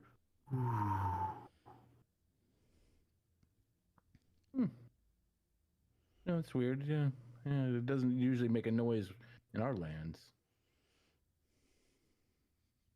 And what do you want to do? I want to sneak past the guards and see what's going on down there. You get up towards the guard, and as you approach, he turns and looks square at you, and goes, "Hey, no shenanigans around here, okay?" And he turns back.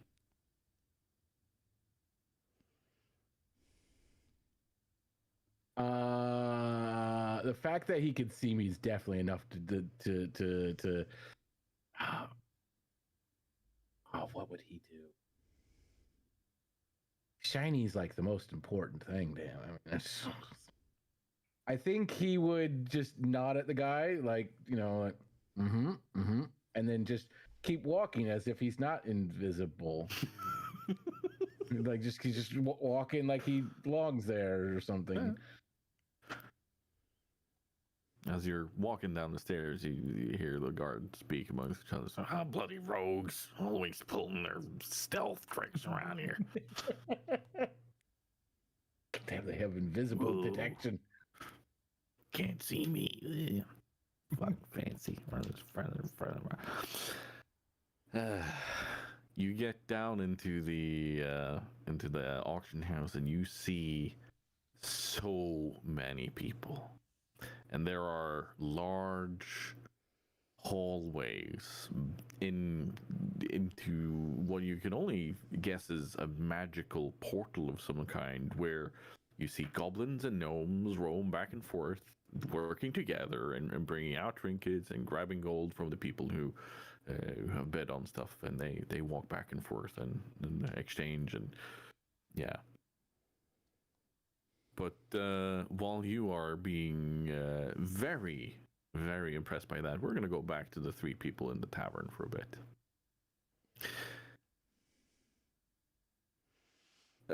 Alistair and Funkin, you have regained some of your composure, whereas Ragnar has been. How eagerly have you gone at this? I was gonna say we've regained our composure, and Ragnar has lost his. Yeah, is his alcohol also ogre strength as well? They have a bigger tolerance. Find that Ragnar's about halfway down this gallon of beer. Jesus Christ. My! Oh my! Yeah. Okay. It comes in pints. He's got various accoutrements out of his backpack from his brewing supplies, where he's been testing it and taking some samples, and he might have secreted something into a little barrel in his backpack as well. Like a sourdough starter. You're like, I'm gonna take some of this and make my own ogre brew. He's been doing a few tests and things with his brewing kit on there, thinking, this isn't actually that bad for grog. Oh no, that's amazing. It is strong stuff. Like, this is stronger than anything your grandfather under the mountain would make. This is like we're talking almost spirit level stuff. Oh damn! Oh my! And Super sort of thing that put hairs on Ragnar's chest then. Oh yeah. This is like you see a group of dwarfs sitting over in a corner with the same type, and they are laughing and giggling and almost falling over with their drinking and so on. But these are dwarvish style brew then. No, this is so much stronger, which is why they're there drinking. Like, you can hear their conversation. Like, they are talking about, it's the only place where we'll ever get drunk ever again. It's so much stronger than home. This actually works on me liver. That kind of stuff. Oh my! And as you're sitting there, like, there's all these patrons walking in and out, and on the table over, there's a curious bunch of people sitting there. They're humans, and they're it's like they look like a traveling bunch. They just have very non-assuming stuff on them. And Funkin, if you perk up your ears a tiny bit and give me a perception roll there.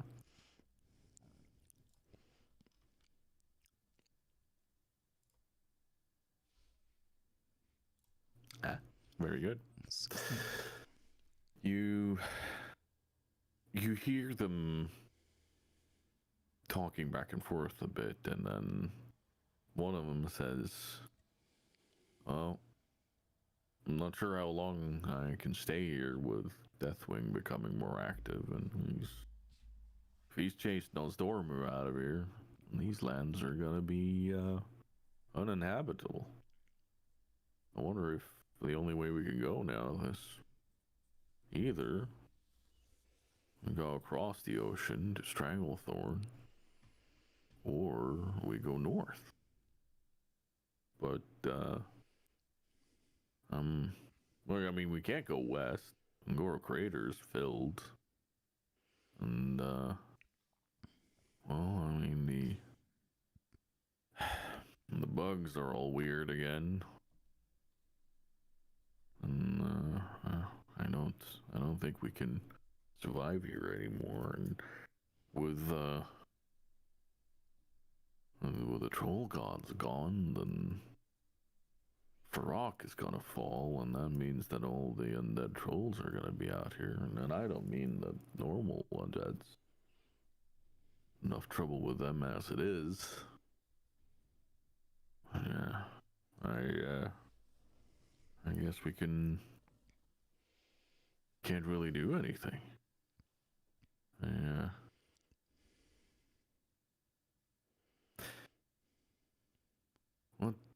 What would the leaders of Defias do?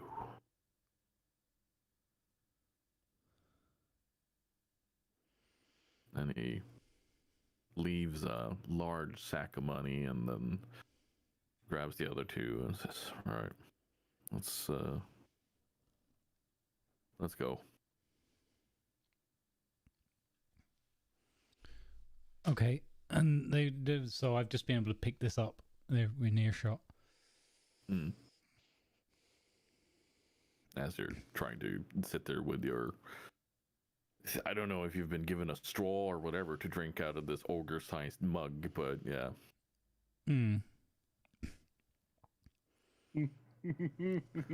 I think he's probably just got himself like a little soup ladle or something like that. I was gonna out say of his own equipment and just like scooped up a soup ladle full. He's having a little sip to it, and he's probably like hiccuping. Doesn't take much for Fonkin. He's rather slight.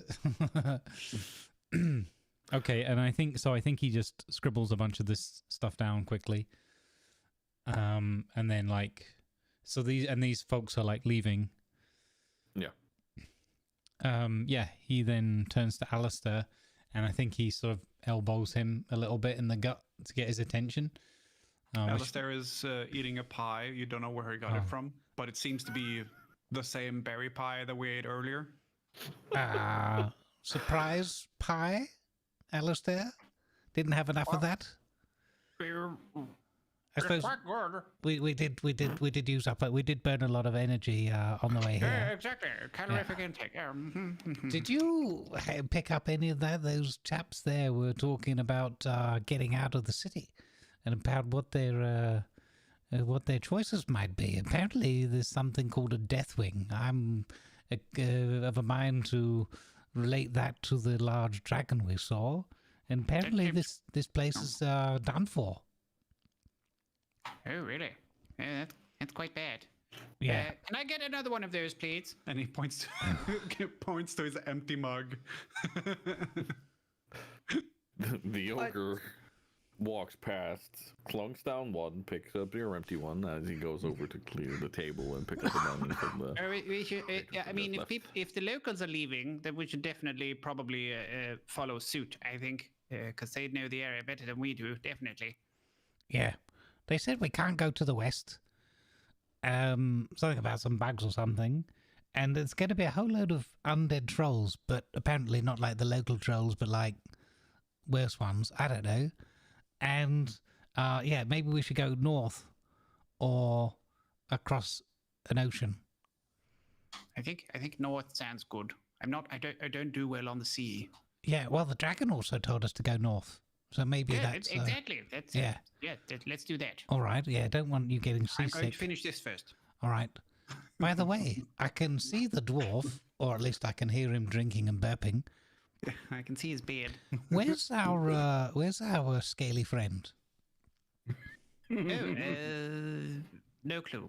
How does he do that? He's enormous. Every time. Do that. And with that, you hear a mighty bout from Ragnar, and you see him topple straight back off his chair, going, "This is good stuff." And then sort of try and pick himself up off the floor and sort of head towards the door, but he's walking to everybody in the tavern and going the totally wrong direction for where the door is they've just come in at. I think we should get ready for a bar fight. You hear, as you topple over the chair, you hear the group of dwarves that are sitting over in the corner, like the most hearty belly laugh you've ever heard. Like this roar of laughter coming from them. And it's like, he's one of us. And then they fall over.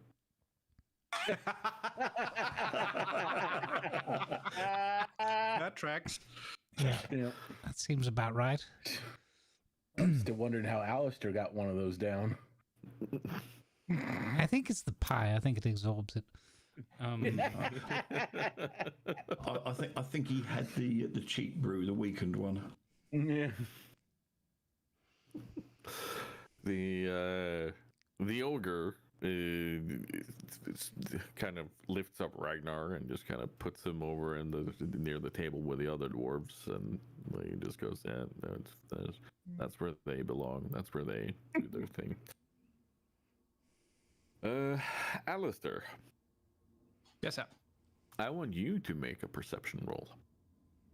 Do I get any bonuses or detriments for having my face full of pie, my stomach full of beer and pie, and being generally uninterested in anything that can't be consumed?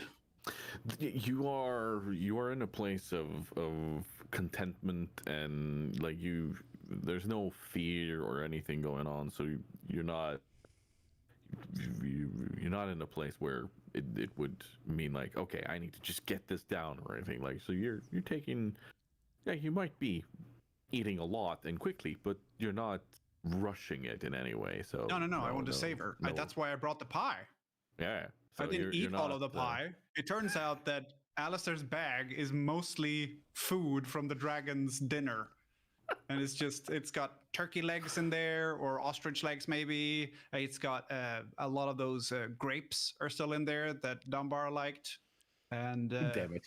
2.5 pies. Yeah, no, it's all neatly stacked and stuff. So it's You took a he just draggy bag made the too. backpack himself, so it's quite, there are compartments, so it doesn't get squashed. Okay, perception. Yeah, and with the 16, you Yeah, that was Funkin's. Mine was 5. I am very busy right, with okay. food.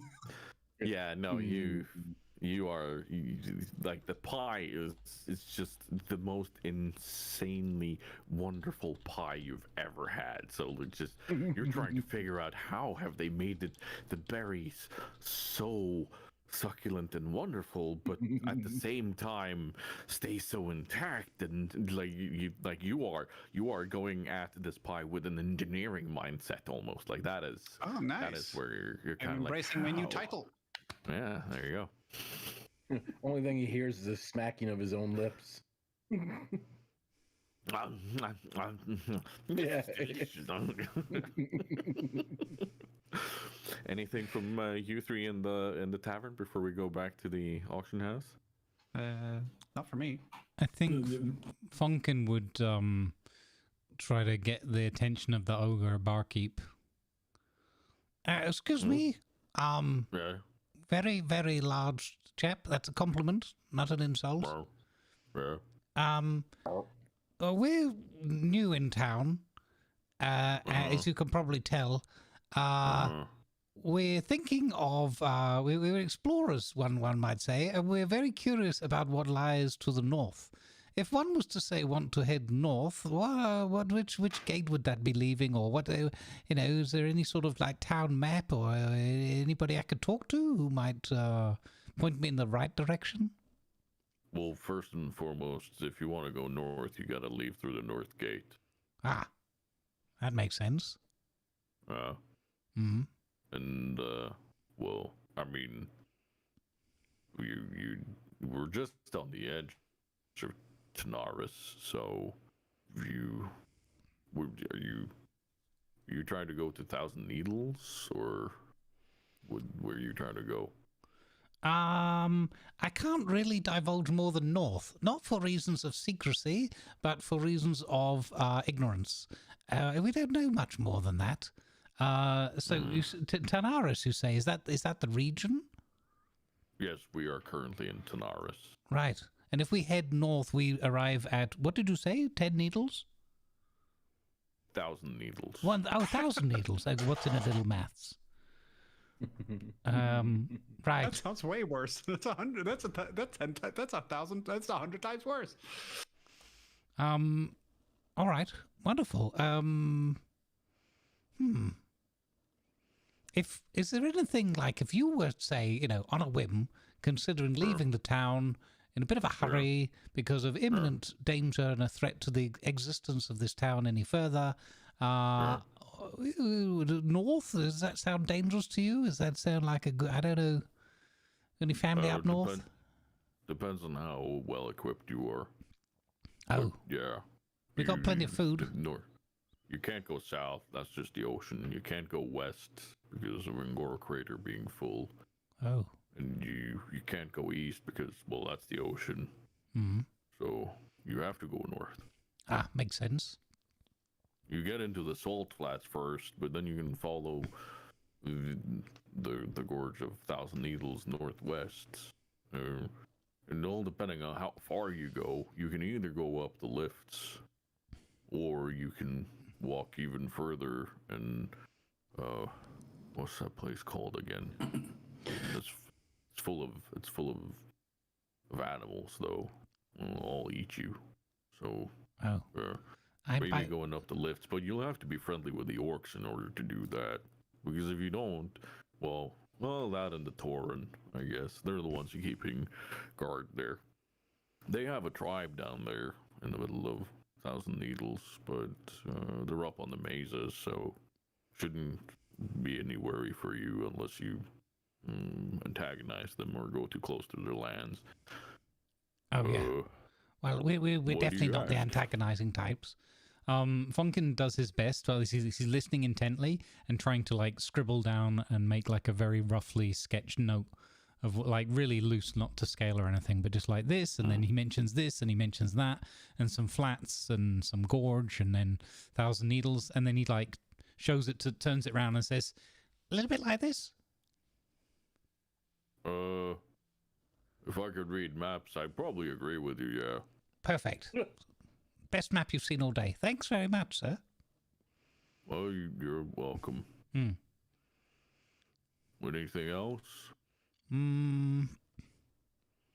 Got any bacon? Yeah, plenty of bacon. Hold on, I'll be right back. Right. And he comes back shortly with a giant plate stacked with about 50 rashers of about half a meter long bacon. Okay. As is arriving, I try to cast a minor illusion so that the plate looks like it's empty. And then I just start scooping some rashers of bacon as quickly as possible into my bag, into a little food pouch thing that I've got. And I get to about, I don't know, 10 rashers. I imagine these are pretty large, like these are not gnomish slivers of bacon. And then I just look at Alistair, and then I go, oh well. It was nice while it lasted. I drop the illusion and I slide the rest of the plate towards Alistair. Very soon thereafter, the plate is empty. Yeah. Actually empty. Can I just ask, as a DM, what has given you the reason to think that you will not be fed and kept well as a party here? Are you like, who hurt you guys? What the hell? I think this No. It's a trait for me to keep random things of food and whatnot. That's just one of my traits. It's a trait for all of you, apparently. What the hell? Funkin only does it with bacon and... I'm a dwarf. I've got to have my beer, my meat, my ale. Any magical potions and things like that he finds it. I love the idea of Ragnar going, what's your favorite drinks? Beer, ale, mead, stout, lager. And sometimes a grog in my beer. If I'm feeling fancy, I'll have a pilsner. Fancy. Yeah. Okay. So Have you Ragnar, got any do want to do anything Heineken? with it? Oh, no. suggested nickname for the party, the dinner party. Oh, hell yes! I'm all about it. Hell yes. I'm sensing a theme. Really good. We're hosting a dinner party. Yes. So, Ragnar, did you want to do anything else in your? Ragnar's slurring his words and belching heavily with the dwarf in the corner. All you can hear in quite loud tones is, "What the is a Deathwing? And where the are we?" You see the rest of the dwarf. They're slapping your shoulder and laughing and being like, "I'll tell you." They're laughing, and then they sit there and then try to. So, a Deathwing is, and then we cut back to the auctioneer's house. Oh, Dunbar is for certain still not certain if he's invisible. So you cut back to him waving a hand in front of like a random sitting person's face, just like. If it's one of the people, Just one of the visiting, auctioneer.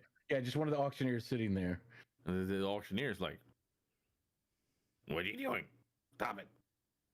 No, not what the auctioneer. Sorry, the auctionees, the people trying to buy, the bidders.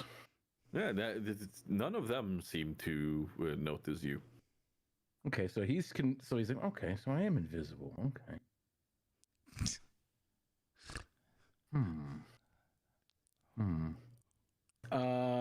And so I guess he's been down there a little while. Has he heard, you know how auctioneers will, when an auction ends, they'll talk about like upcoming stuff, like, well, stick around because 2 auctions from now we're having this item and blah blah blah. Has there anything magical been mentioned?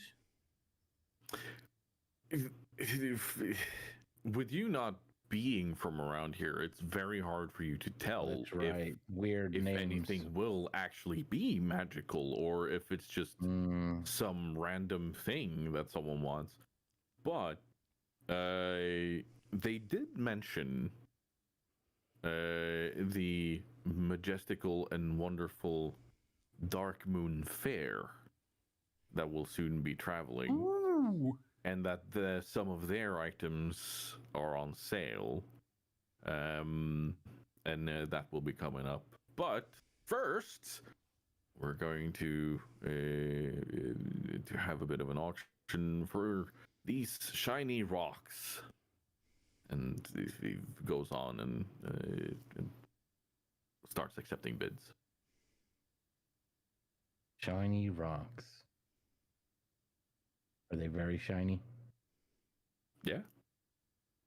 So Dunbar probably doesn't know how to auction works, but he probably sees people putting up their hands when the guy says an amount. So, kind of puts things together, but he's also Dunbar, so he doesn't realize he's invisible, but he puts up his arm anyway. Auctioneer looks at you. Yeah, that's him. And that's when he goes, wait a minute, I thought I'm invisible. And Can you see me? There's more bids and sold. And can he even understand the money amounts they're saying? Are they saying like silver and stuff? It's all in a slightly different tongue, but like you hear repeating words for it. You just don't know if it's fully the amount or if it's the value or as such. Is it gold, copper, or whatever? Yeah, he definitely wouldn't keep auction. He keep bidding. I think. Did he, while he was sitting down there, did he notice what direction items were coming out of the back room or anything? Or so the back rooms are like they seem like normal doors, but whenever they open, you see this very clear telltale sign of this blue portal that Thrall arrived in. So it's very clearly a portal. And they're carrying money in, but also items are coming out through several of these doors behind the auctioneers. And then there's as you're standing there trying to take in a bit more of what's going on, give me a dexterity roll. Okay, I am standing in the middle of everything, kind of, probably. Yep. Too stupid to realize. Dexterity, just regular dexterity. Yes, please. Okay. Oof. You are way too busy just kind of trying to drink in all the sensations and see what's going on, and you don't even notice that someone has actually snuck up on you, and they're kind of standing behind you and going, "Moo, why are you standing in stealth? Who are you trying to hide from?" I turn right around to see who's talking to me. Like, there's a giant bear standing there, but he has horns and what looks like a beard. God! And he's just kind of standing there, staring dead straight into your eyes. And you're like, Oh. Who are you? So I know what that is. He's gonna just think it's a bear, but still, a large talking bear is definitely something. So I think he's definitely gonna try to play it off like because he's very good with manipulation of his words and whatnot. He's good at intimidating and persuading.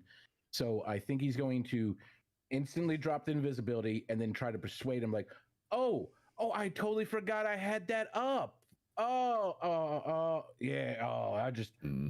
was out, and there's the things flying in the sky, and I just had it up. I didn't even realize. Yeah, clearly. And you see him, like the bear kind of stands up and shifts and turns into this giant, almost minotaur-looking creature, but much more muscular and sense. Oh no! And he, unusually, you feel small in front of this creature. Oh like no! He is so much bigger than you would expect, and kind of like. So, do you mind getting out of my way? I'm trying to bid on stuff. Oh yes. I'd just sit down so quick, like. I said, get out. Could you just move to the side? No, I mean in one of the chairs, Yeah, I'd sit in the chair. Yeah. And he kind of walks forward. You hear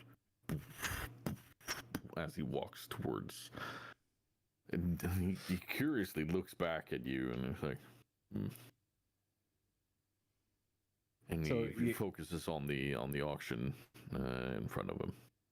So that's when it becomes clear to him that unlike their world where there's really nobody that has invisible vision or visions that can see through invisibility, that there's people that just naturally can see right through his invisibility here in this world. So that's now clicking, which now he feels probably trapped down there, actually. Like he's got to pretend like he's one of the clients, and he's just, but he doesn't want to, so he's just like,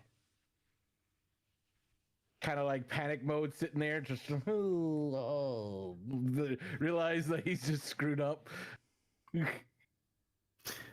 As you're sitting there, right next to you on two chairs, there's two gnomes sitting there, and they're talking and exchanging words.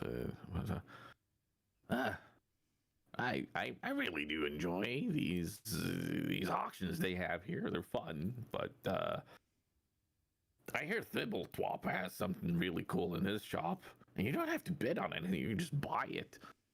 And the other one looks over. He's like, Thibbletwop, but he notoriously makes just stuff that doesn't work. It's almost as if he's following goblin engineering. Yeah, but goblins, they have some exciting ideas. No, don't start with me. Not this again. We've talked about this before. We are gnomes. We do gnomish trinkets and engineering. Not goblin. No unstable gunpowders or anything like that. That's not what we do.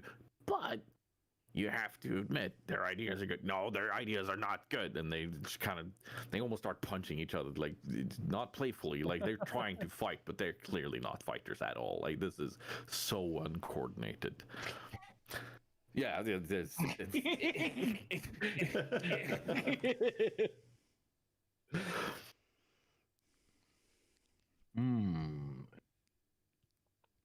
And then the other one that was very for the gnomish kind just hops off the chair and goes, well, if you like him so much, why don't you just go there? And he huffs off. And you see the first one. He kind of brushes off himself. And he has good ideas. Mutters to himself, fiddling with something and being kind of like, at least he knows how to make Mao. And then he just kind of pouts a bit and like, come back, I'm sorry. And he wanders after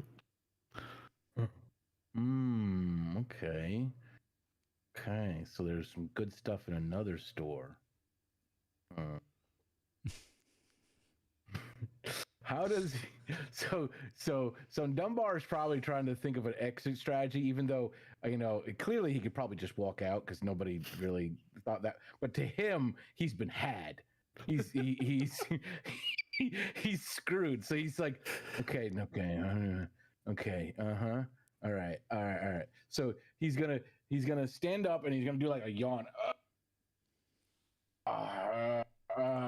Trying to fake like he's tired all of a sudden, and then he's gonna like really close up his hood as much as he can, pulling it forward type of thing, and he's gonna just try to like stealthily sneak out the main entrance.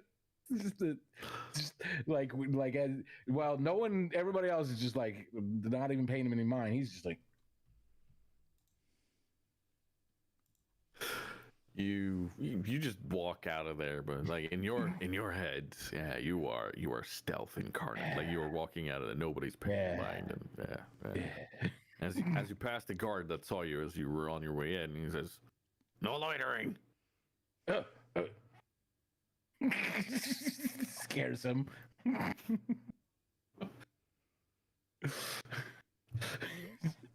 Once again, forgot he wasn't invisible. And as you're walking up and you see towards the inn again, you see a group of humans leave the inn where your friends are, and they walk towards the other entrance from where you came. And towards that entrance, you see a little hut. Hey, Grams. Where it says, good vibes be with you. Thank you for the resub and the 24 months at tier 1. 28 in total. Much appreciated, Grams. Hope you're having a wonderful day. I know what he activate blatantly obvious stealth mode. Yeah, he likes gadgets and whatnot. He already knows this, so he run into the bar and like run right up to Alistair like super fast, like just like all excited. Alistair.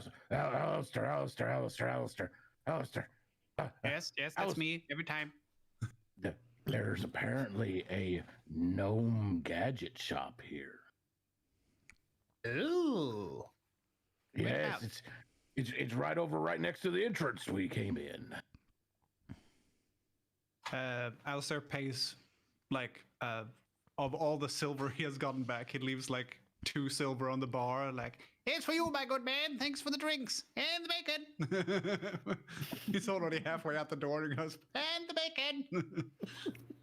I just follow behind him, excited about the gadget shop. I look around and try to find the gadget shop over by the gate we came in, apparently. Well, you don't see it near the gate you came in, but you see it near another gate. Oh, yeah, opposite yeah. end, Another- yeah, and sorry. like, Yeah, oh, probably as you go the wrong way, I go, wait, that's not the right one. It's that one over there. It just turns around and jogs the other way. Funkin, do you recognize this or like? Well, I see that they're going to leave excitedly, and it sounds interesting. So Funkin goes over to where Ragnar's lying with the other dwarves, and tries to sort of prestidigitate some smelling salts in front of his face. Come on, up, my dwarven friend. Adventure awaits. And yeah. How out of it is the dwarf? Ragnar has been given a very harrowing and detailed recount of a being known now as Deathwing, but has been known as Neltharion. And you have sobered up completely through everything they have told you about him. And I'm going to give you a bit of a lore drop off stream at some point that you can then read and recount to the others if you want to. But this has been given to you by dwarves who have been part of armies and expeditions trying to rid Deathwing of his power. So they have seen some gruesome things. Okay, excellent. But yeah, when you get the smelling salts, like you are instantly like, oh, okay, yeah, you understand it. Okay, maybe we should go. Yeah, we should. Yeah, okay, move that. Ragnar grabs what's left of this giant tankard and tries sort of sneaking it out under his cloak out the door. The ogre looks at you. You're gonna have to pay for that. Already have. I gave you that. I gave you a silver for it. What do you want? More silver? Yeah, we sell those tankards, you know. We're not the place to just idly steal stuff from. I love the idea of a commemorative tankard from I was going to bring it back for a refill later. Just, I haven't finished what's in this one yet. He points to the sign by no Hey, Lengor, refills. how you doing, bud?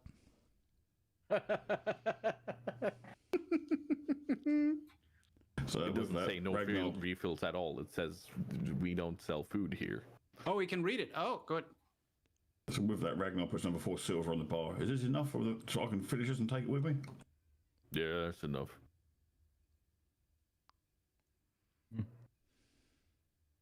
Good luck. They'll need it, he says, and walks out the door holding his tankard quite happily. You walk out, and you set off towards Thibeltwap's shop. And as you enter, you see a gnome on the other side of the counter. And he looks squarely at Alistair and Funkin and says, "Wait. You guys are from home." And that's where we're leaving this episode. God damn it! Oh, Nice. Wow, Dunbar actually did something useful. By bringing us to the gnomish shop. Yeah, it's accidentally useful. So we're gonna go around the table first and foremost, and ask our players if they have any last wishes for scenes they want to play out before we call it, or details they were missing, or questions they had, and then we're gonna turn to the audience and ask the same questions. So let's start with Grumbles. I don't have any further questions. I would just like to tip my hat to my fellow players and the GM. It was thoroughly enjoyable. I loved all the creativity, all the different angles and things people were throwing in, planned and otherwise. Yeah, really, really good fun. So Yeah, well, I don't have any other questions. I suppose the only other thing I wanted to have done would have been prestidigitate on Ragnar's back while he was sort of otherwise focused and engaged. And it just says days sober and then ... And that lasts an hour, so How or about 10 minutes or something. useful, like not actually affiliated with the Scarlet Inquisition? Oh, Yeah. no. Funkin's finding that somehow oddly amusing. Damien, how about you? All right, one last dumb act from Dunbar. Okay. He turns to the shopkeep that's probably very proud of his shop and the name of his shop and go, "Is this Thumblepip?" I think you'd see his face go from to Really?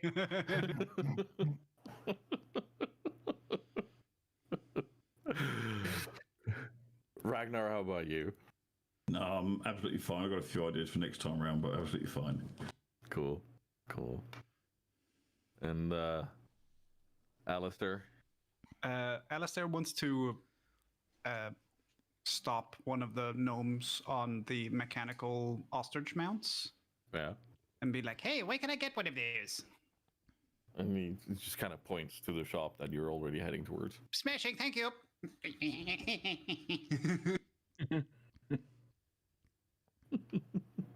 That's it.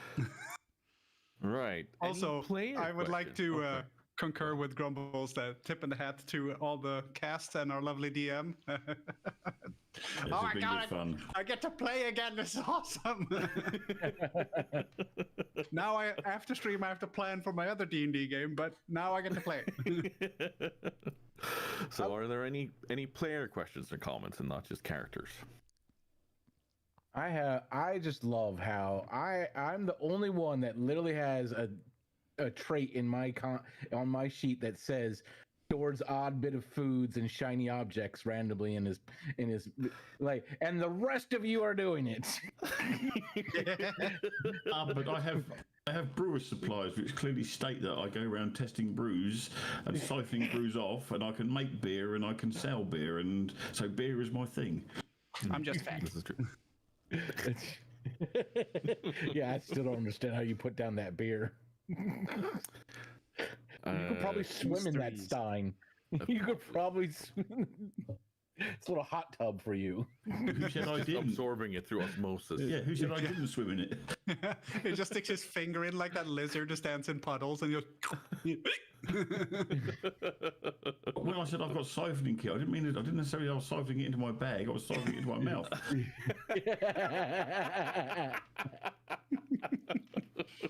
He invented the first beer hat. That's pretty much it. Yep. That's what she said. So, audience, any questions, comments, thoughts, or Yeah, let us know, chat. I know some of you already put your comments in there, but let us know what you before what you we thought. You got any suggestions saunter or on out of here? things that we could improve? Maybe I know the I lag imagine is still there there a might little be bit. some actual questions. We're gonna try and work on that for next time. confusion And why we're Hopefully, we you are like where the we're little at. overlay things with the character names and yeah. and that stuff. Oh, this thing doesn't give the all chat. I thought I just had hit chat to see all chat. No, we hadn't we haven't done all chat yet. I want to make sure that my bot doesn't absolutely go nuts with everything going Yeah, on. I just have a chatty open and I have you guys just chatting that. Yeah. Wildman says that was a lot of fun. Yeah. Yeah, I hope people are enjoying this because, like I've said from the start, there is going to be a wild mishmash of popular culture and such, and there's no hiding that we are actually in Azeroth right now. And judging from the event, some of you will probably also understand when in Azeroth we are. And yeah, I will say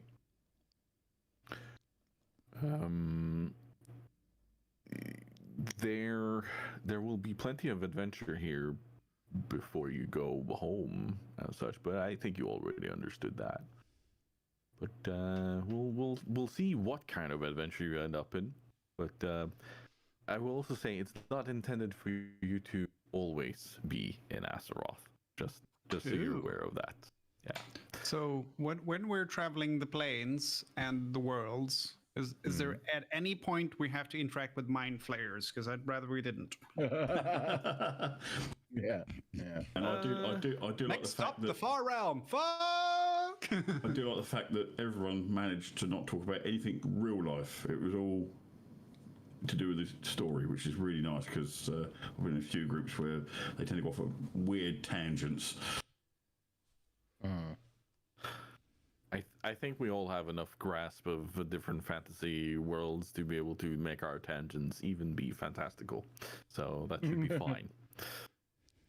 Will the next stop be World of Wheel of Time, maybe? No, what I mean is people aren't talking about computers, TVs, stuff like that. Because I've been in a couple of groups where people will be trying to do something and trying to get into the role of what's going on for the story. And then they suddenly say, "Oh, did you see this on TV last night?" And completely destroys the entire sort of thing.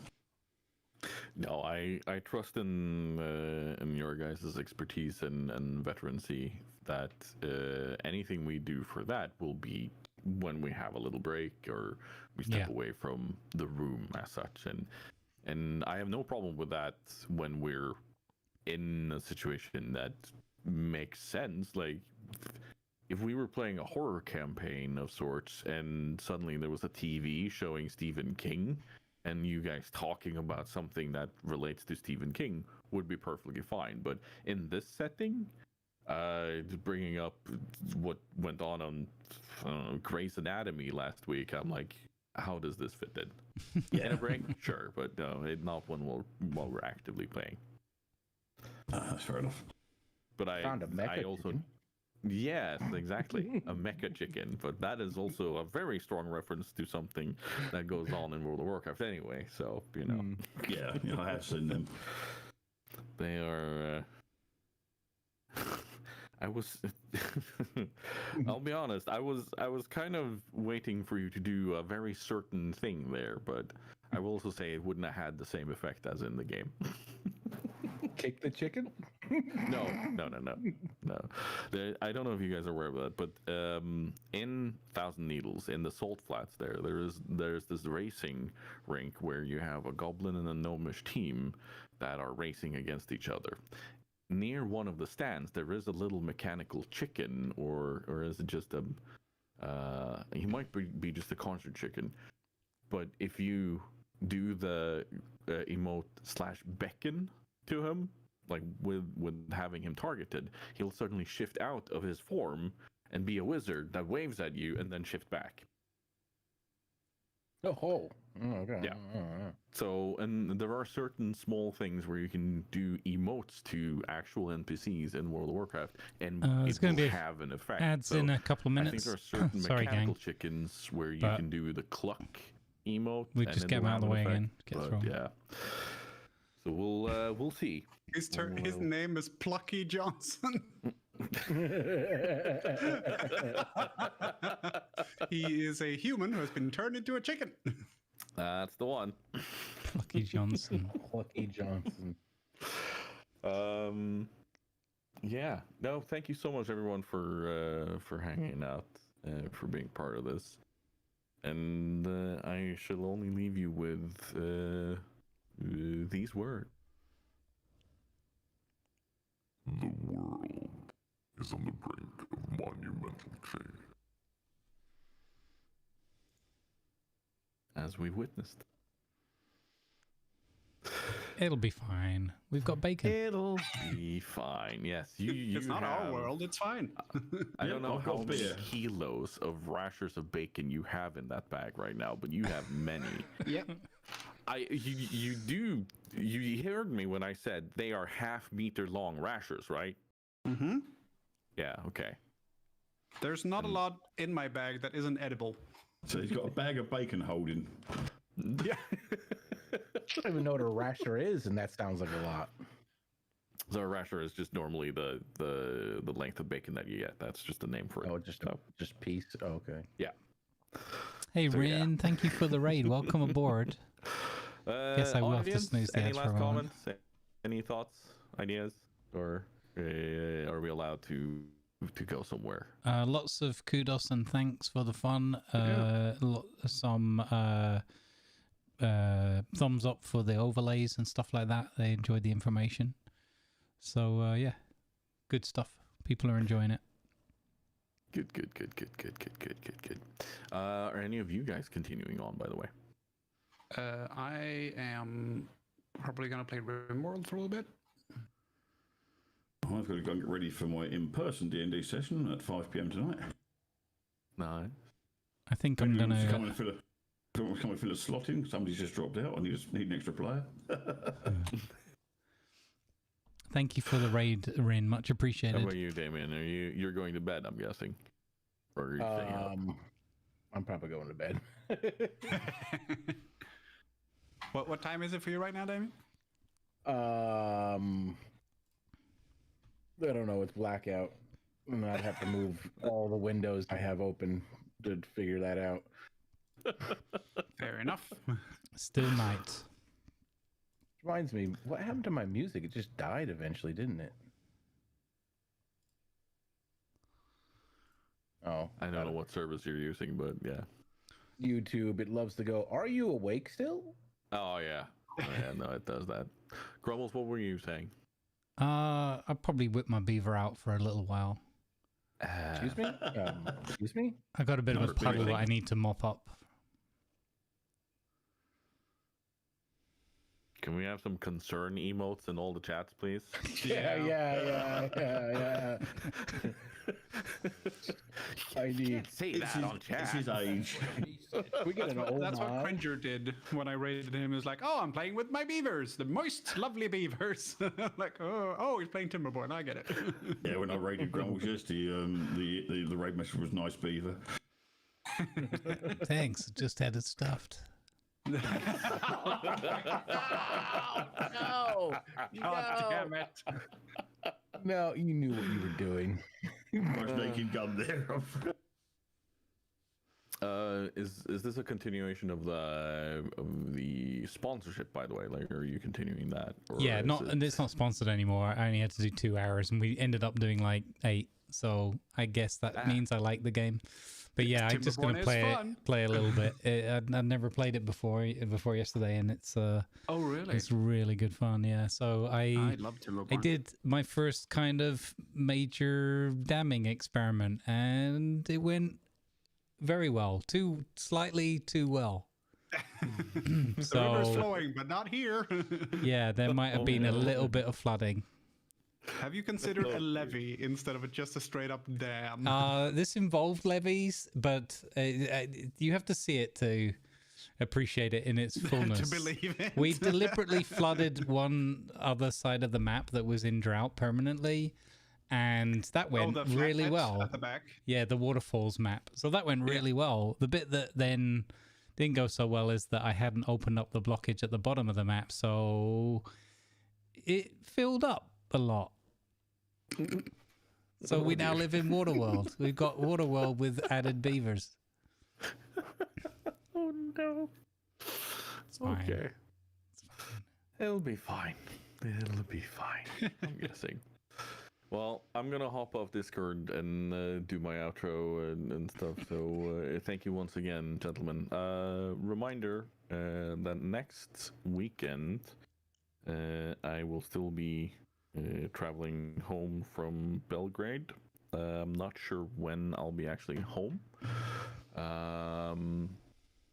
But in theory, I should be home early enough that we can play, but I'm not sure about you guys. So that's the 20th. Doc, what's your Sunday? I'm here next week, but the week after I am working, so next week's not a problem for me. Smearing. Okay, so we'll aim for the 20th, and I'll keep you guys up to date if it's... Sounds good to me. There's going to be an issue. Okay? Wonderful.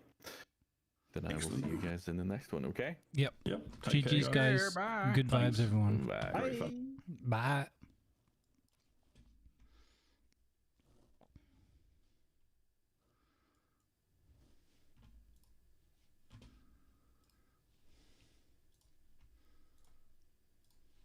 Awesome.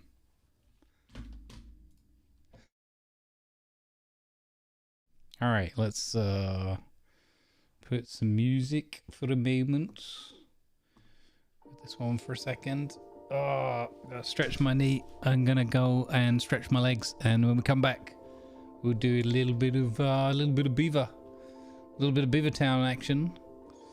It is indeed. I thought people were ripping me yesterday when they were saying that they like being wet, and apparently we put showers down and made them all super happy. So yeah, we're gonna do the 4-hour coffee break. Exactly right. Ads coming up in a few seconds. I'll be back in a few moments, folks. Thank you for being here, everyone.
Your attention, please. Advertisements are now running to support good causes.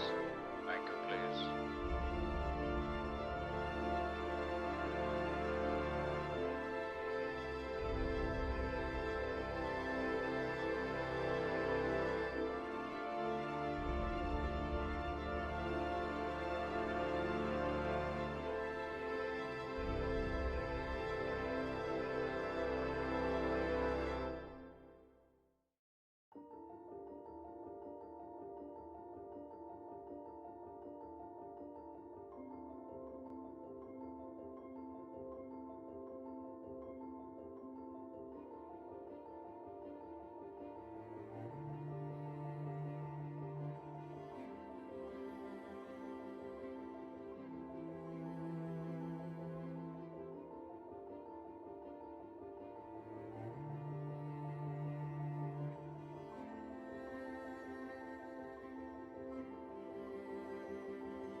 You're going to need a bigger boat.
All right, let's go. Raiding party.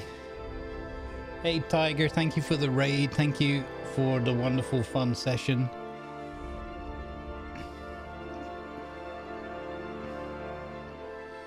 Let's go, gang.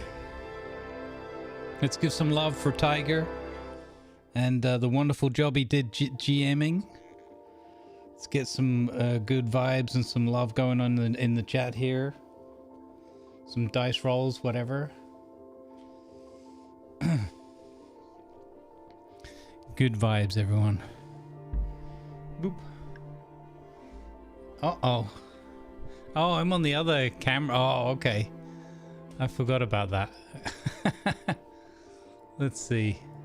Is that this one? Yeah, there we go. Awesome.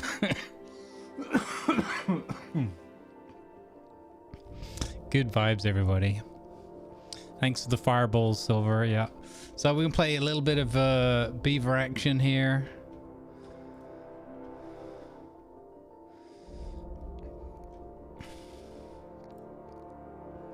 And just see that mess we left ourselves with from yesterday. Just gonna play a couple of hours and I'll probably disappear off into the sunset at about 5 o'clock. Go get some dinner. Yeah, no, I thought that worked really well, Tiger. I enjoyed it. Where's my Steiner? Awesome. Hopefully everybody else had tons of fun. I really enjoyed it. All the feedback was very positive from the audience, so yeah, it was great. All right, and now beaver action. This game's great. All the jokes write themselves the whole time.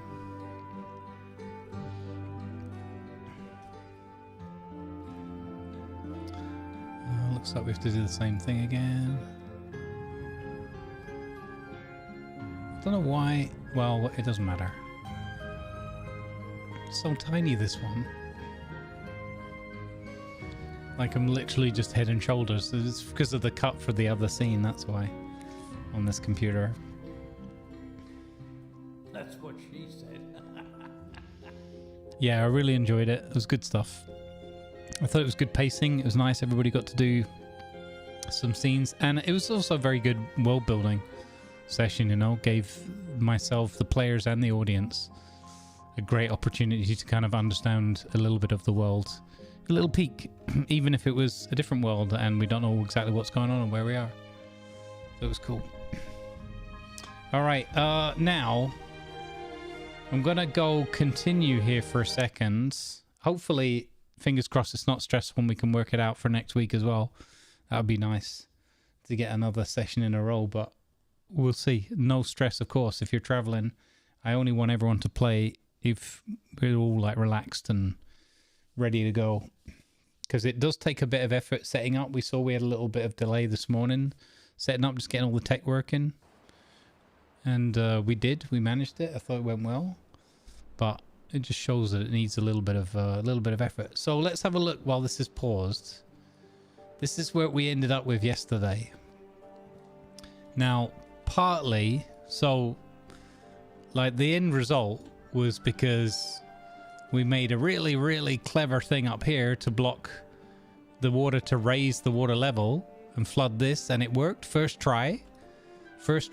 So that was excellent. And what we wanted to do was get this all green here, get this all flooded up, and this whole trench here to get some more land. And then this was still all brown in the middle. And then we let it run on at the end of stream just for fun at high speed. So I'm going to go back to a slightly earlier save because, you know, I wouldn't have let it go as bad as it did, just for comic effect at the end of the day. But there's these stones down here that we need to unblock so that this runs off back into the bigger river again down here. Because right now, yeah, as you can see, things went a little bit too far.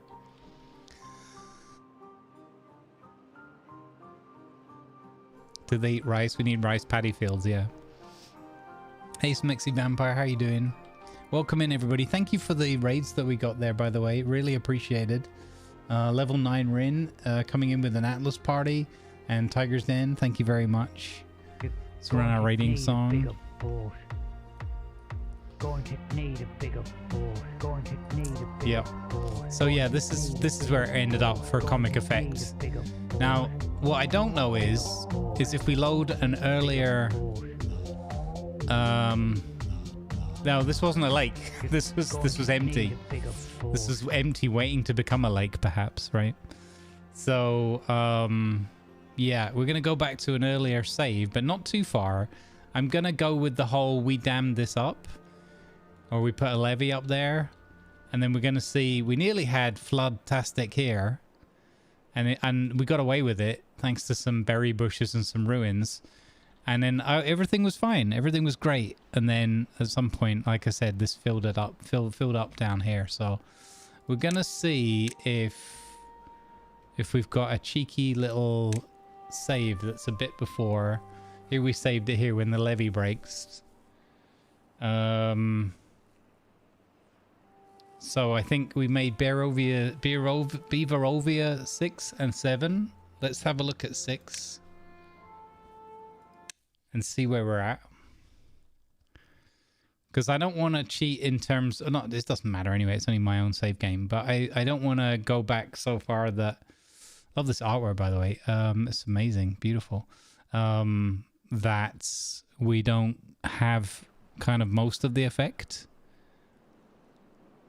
But here we go. Look, so here we've built the levee like that. The levee's in place, so that's gonna do it. But we're still in the drought. Oh, we're just about to come out of the drought. Okay, so we saved it at that point. So now the question is, how quickly can we get a road down here to unblock these stones? Because at first I was thinking, well, we could try and dam this up, but that's just crazy talk. At some point it's going to come in. So we're going to try, this is what we're going to try and do, is at the normal slow speed, we're going to try and build the road down there and see how much of that flooding, if any, we can avoid. So we already learned a lot yesterday about the pathing. So we want to bring a path down here. So where we need to get to are these rocks here. So working back from there,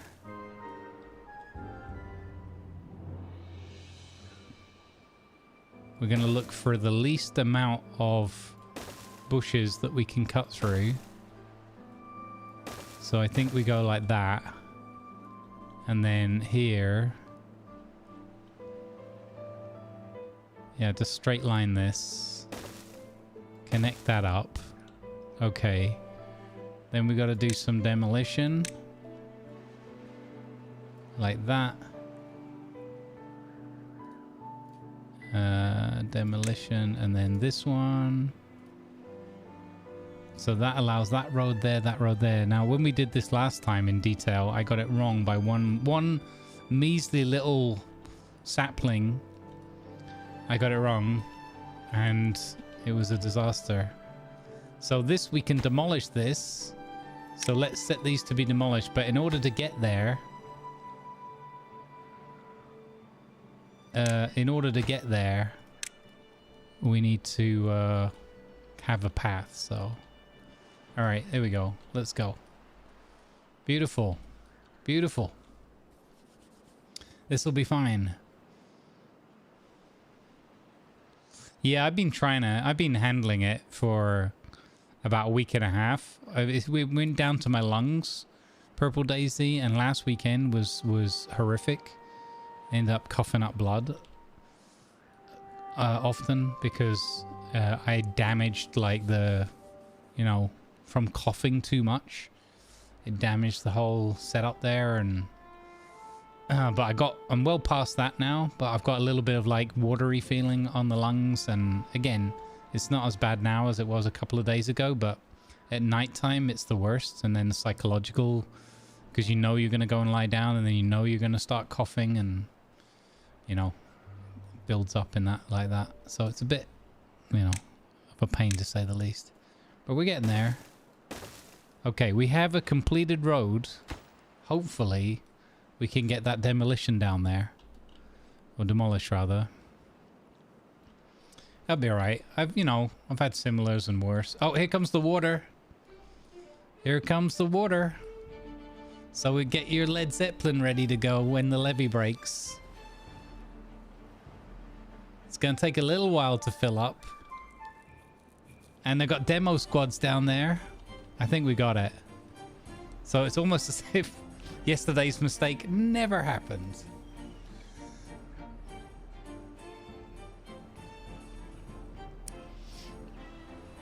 Get some bourbon and dwarvish whiskey. Yeah. Yeah, I don't drink no more, but yeah.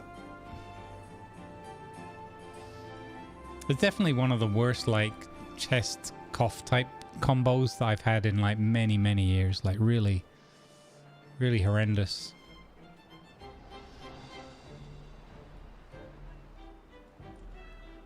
Oh no, they're stuck. Jurak is stranded. Oh no. Can I build a platform there to get them home? They're trapped. Oh no.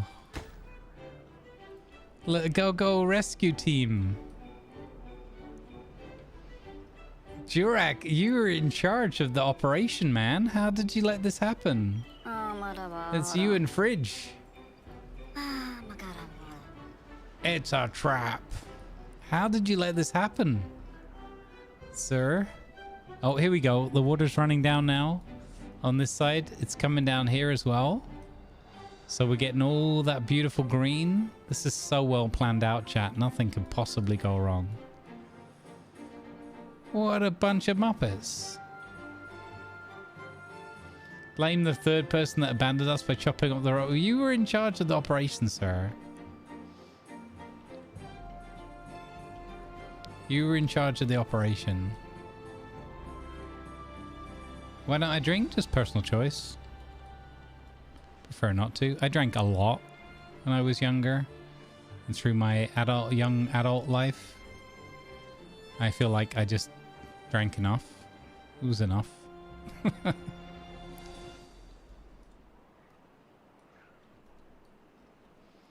It was more than enough. You are the omnipotent God in charge of all things, Beaver. I mean, this can't be true, because did you not see how the state of things when we first loaded up today? Did you not see? Hey, we rescued our beaver bros. Okay, so we only have 2 out of 3 rocks destroyed. 4 out of 5. So hopefully that's going to be enough to avoid the flooding that we had before. But I don't know. Time will tell. We will get the 3rd one destroyed as well, though. But yeah, this is beautiful. Now, look at this. We've got all this green to play with. Fantastic. I think we should go down there and harvest all that wood down there, and then we could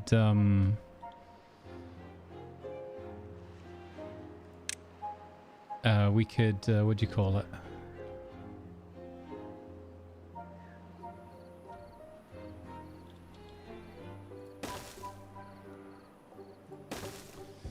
We can flood that later and make a nice lake there. It's pretty deep, so I think that would be actually a cool place to have a lake. All right, they're going to get this built, and then we can get rid of that third rock, but I think 2 out of 3 is enough. It looks like it will be. So I think we did it. Yay. Perfect. Nobody saw nothing else ever happen on this map. You did bad things? I didn't do bad things. You did bad things.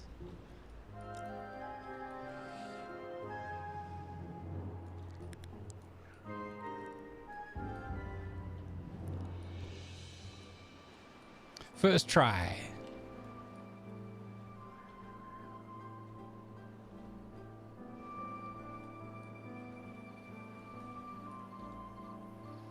Let's go. First try.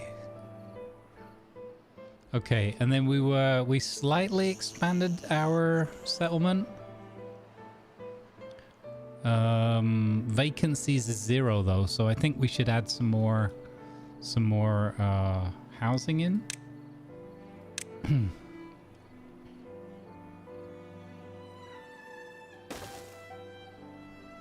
Again, I'm building it like more aesthetics than mechanics, because I know we learned about the benefit with the power and running the power through the houses, but that's cool. Did I build a road on top of the roof again? I did. It's like my special little trick. But now we have the platforms, it doesn't matter so much anyway. We can just go up and over. All right, we'll bring in some more people. We've got loads of science to unlock things as well, which is awesome. And we have floodgates, but I don't know.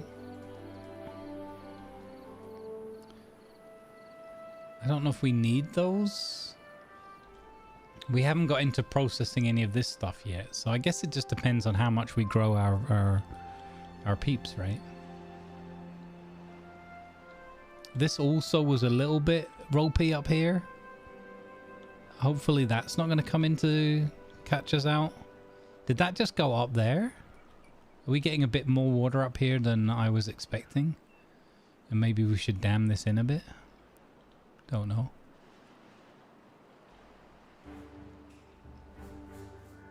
Okay, now we've also got to plan ahead when the water runs out, when there's a drought.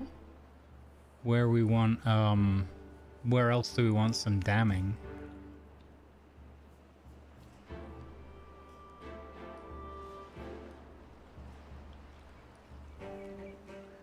So it looks like we can get that opened up nice. I think we should do that in case there is some, whatever they're called, bad tides or whatever. We haven't had a bad tide yet, so I don't know what one of those looks like yet. First try soon, TM. Oh, fudge. Excuse me.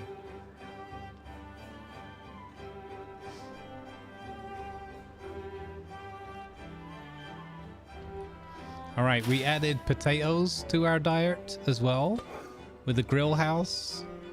So and that's why our beavers are at level 9 now, happiness. We need to get 15 to unlock that other clan. Iron Teeth. If only for a future playthrough though. And what was the other thing?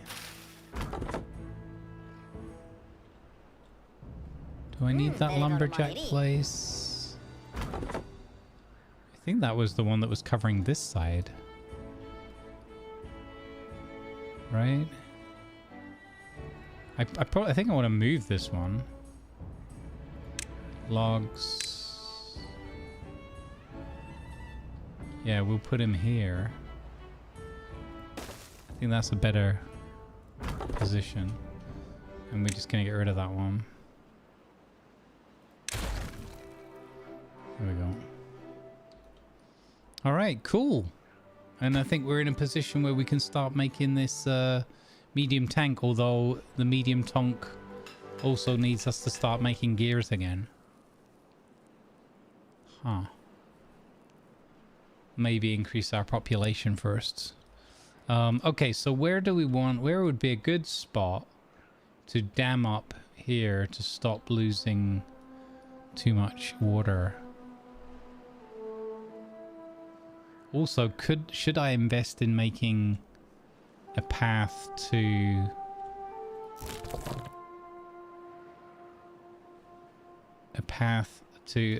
make the flooding of the middle river, I wonder. If I do that, can I not? You have to be down on this level in order to get the wood from down there. Well, that's kind of unfortunate.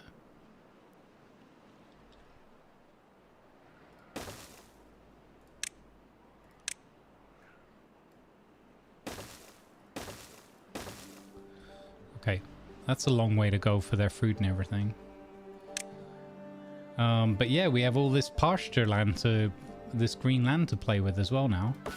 Plus all these extra trees. It's beautiful. Okay, that's all marked for cutting. Good, good, good.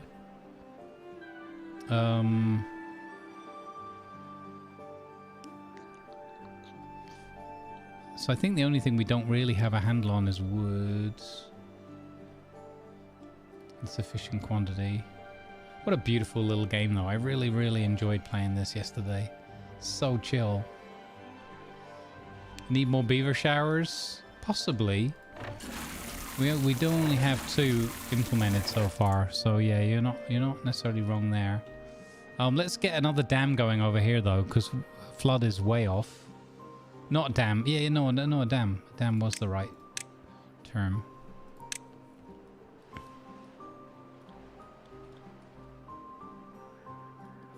So where is going to be a good place? So we kind of learned that the further down we do it, the further in we get to keep the water, right? The other problem here, though, is that there's no way through those trees.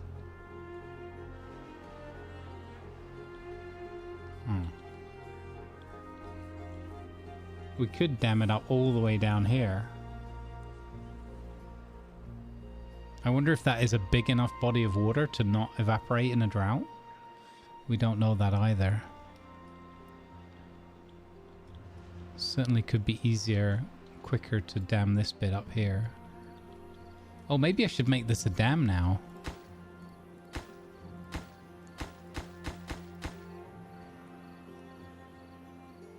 Huh, that could work.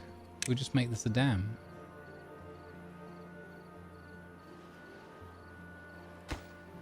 Get that unblocked.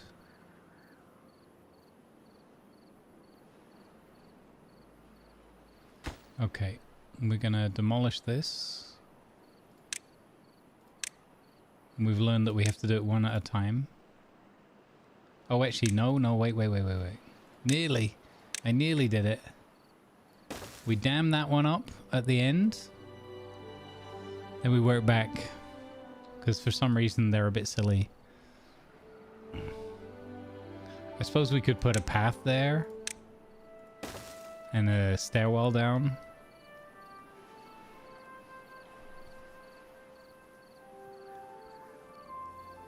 At least until it's made.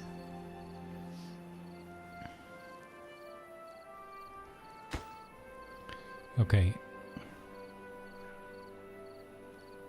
We'll just do it like this. Plenty of time. Plenty of time. Okay, Dark Hand is working down there. So let's earmark these trees for removal. Because when we flood it, that'll kill them anyway. So might as well get all that wood out there before we flood it. Awesome. Oh no. I didn't mean to earmark that one for... Okay. How cute. It's all fun and games until the water rises. Well, this is what I'm thinking is... I'm wondering, like, what other event is going to happen. And I'm enjoying, like, not knowing and waiting for the surprise. But we'll see. We've got all this land here to work with as well. Maybe we should make some more food here. Make another crop.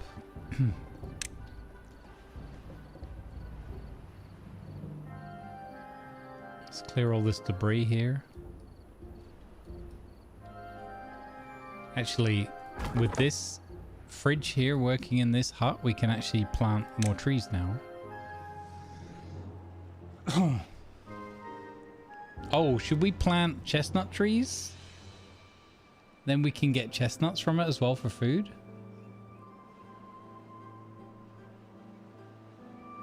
I like this idea. We'll go with chestnut trees.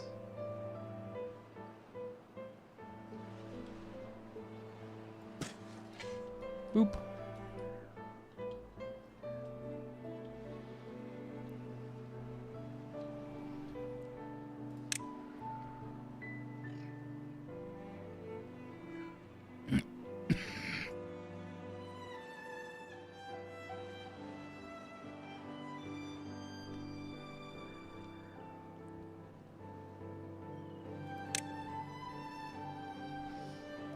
You been going nuts in this game?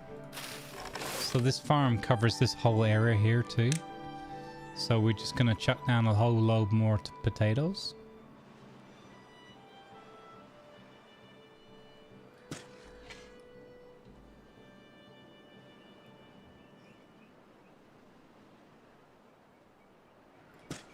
Like that.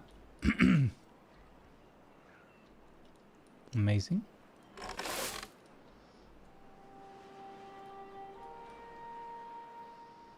And I'm leaving these water edge parts because I'm thinking we can put down some more showers, maybe some more water pumps.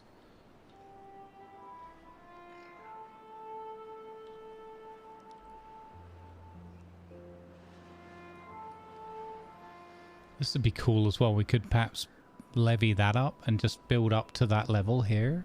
Like bring the water up to, or at least up to this level. Have some really deep water. Maybe that would get us through the drought seasons better as well. Potentially. I feel like there's a sort of subtle reason why there's this little bridge already in place. Natural overhang.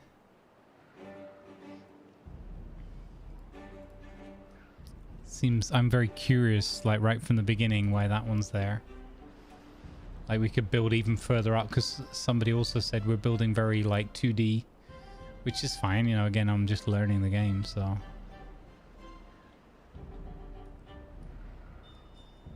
And I think we were going to add a builder's hut, not to be confused with a builder's butt.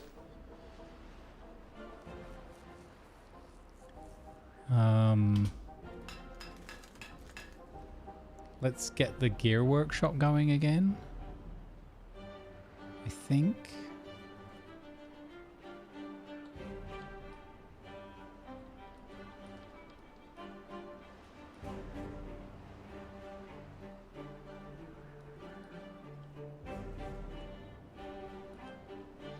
Yeah, because we're going to have a load more wood coming in from there, plus the chestnut trees.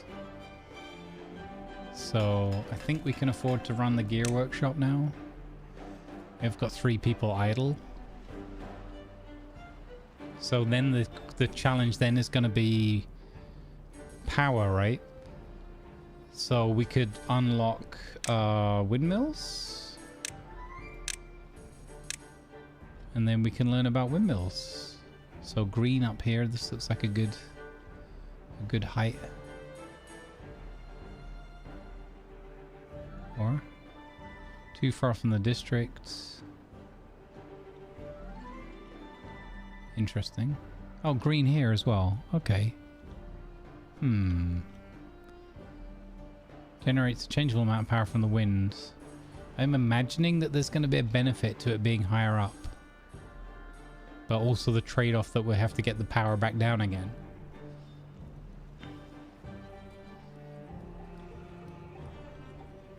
We could also just plug it straight into our existing power network like that. Bang. Done.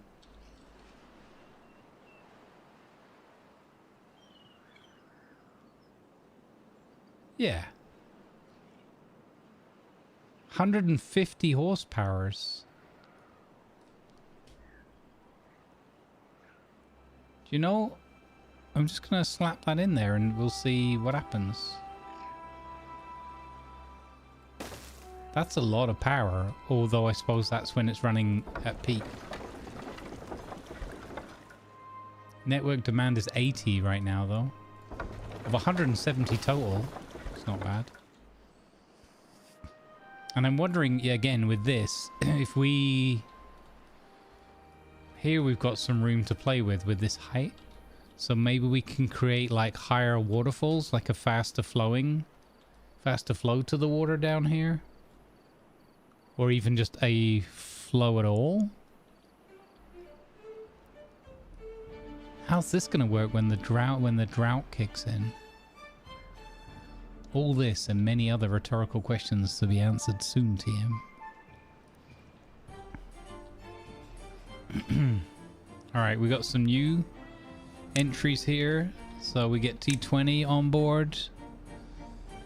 Who else didn't go in yesterday? I think lots of people went in already yesterday. Lucky Strike. Mark.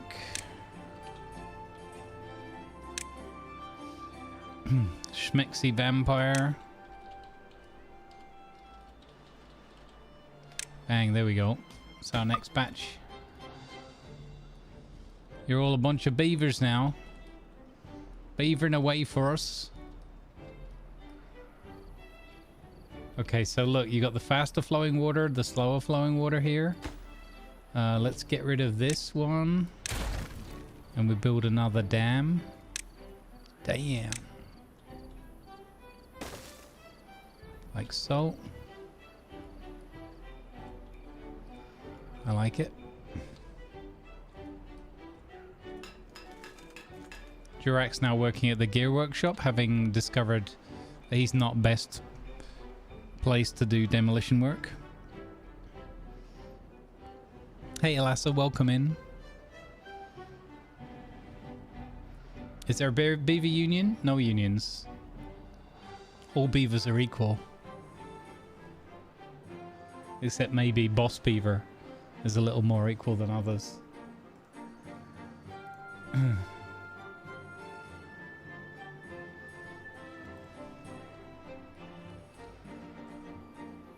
So yeah, let's take our first little foray into wind power.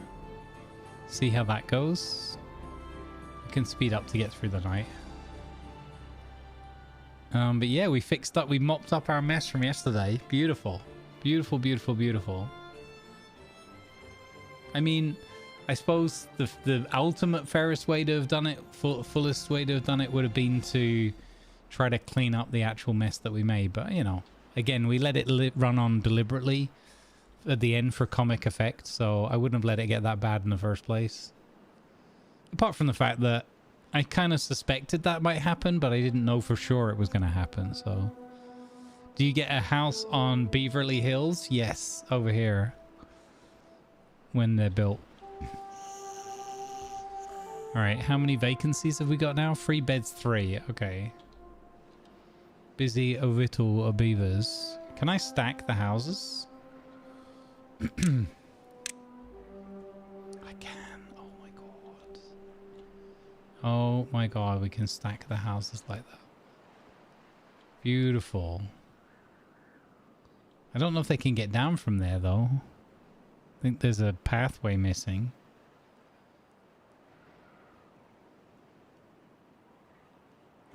That's kind of cool though.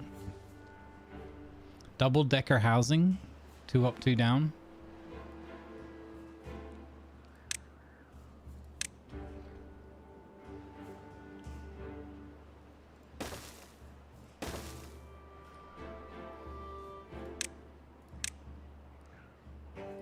It's kind of cool.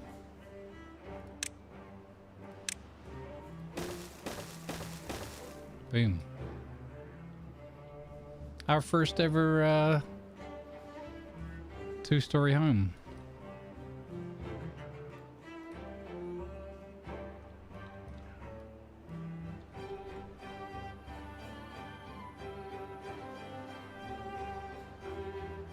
You little scamps, get it done. Chop chop. Okay, how many gears have we got now? 6. Let's unpause this one and get this big water tank made. Because I think that will be an additional boon. We are stacking beavers right now, yep. Hey Fridge, how you doing, bud? Going strong in here. Beaver's injured. What?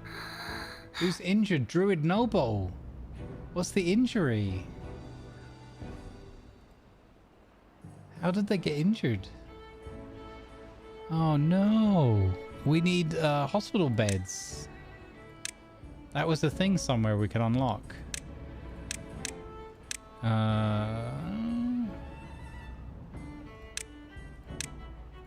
don't remember where though.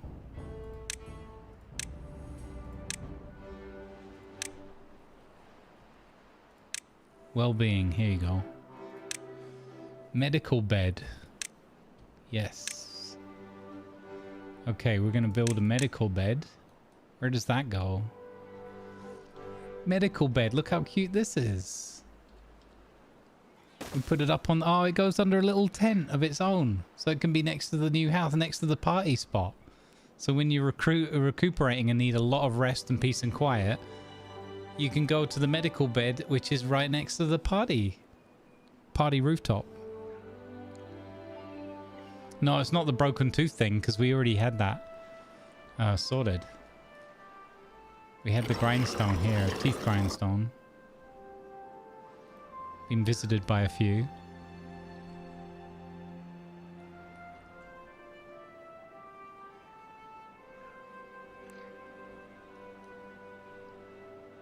Oh, it's still running on 2 speed. So yeah, they're working on building this. 51% complete. Then we got the pathing. I love that it puts up little safety railings when you're above something like that. That's so cool. Really, really cute game. Ridiculously cute.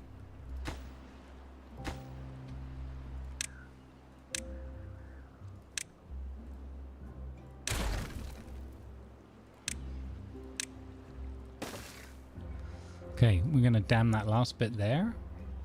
And then it'll be interesting to see if that means that all of this is maintained. I suppose to use the rest of the map we need to raise water up, right? So we need to dam even higher. Or there are other ways of digging and exploding holes and things, right? Underground ruins. Hey, windmill's up. Oh yeah. Supply 202, demand 1. Oh, the demand was 170. So we had outgrown this wheel anyway. Interesting.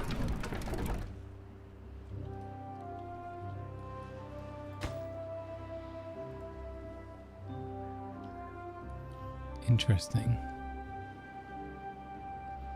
Okay, we're getting through all that wood down there.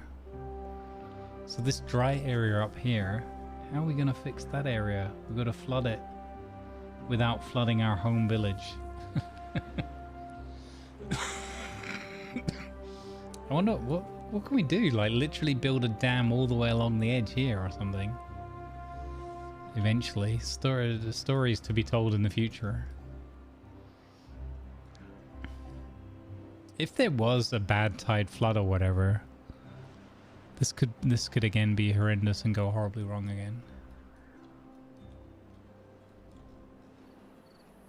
How is this disconnected? Oh, because this isn't finished yet. Okay.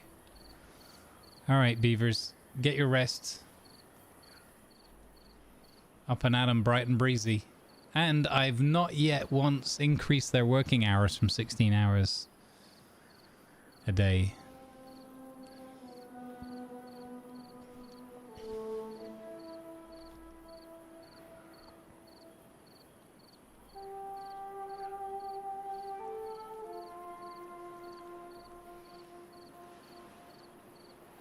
Yeah, I'm very, very impressed with this game. I'm thoroughly enjoying it.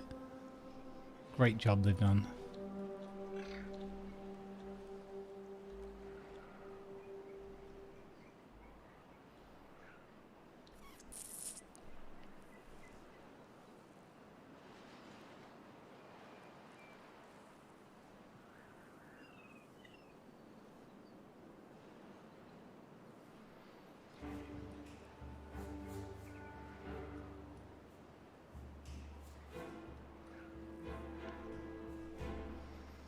16-hour workday, totally normal. No beaver unions.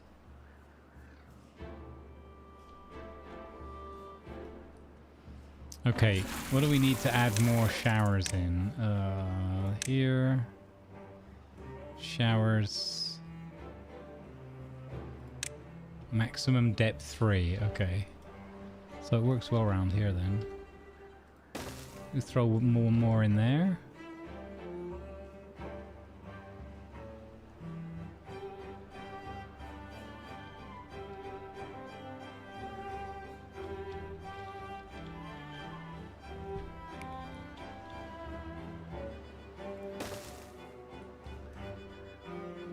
That one was kind of silly because it won't work. So I'm going to bin that. It won't work when the water's gone. Let's see. There we go. Got one on this side of the river. Nice. That's doubled the amount of showers. See if that takes us up to 10. Union waves a signed waiver at Jurek. Frantically writes to Union.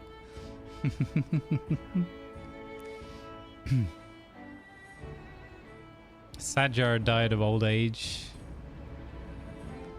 Molitov died of old age. You led happy beaver lives here. I won't hear any other words than that, because it wouldn't be true. You're all happy as Larry, whoever Larry is.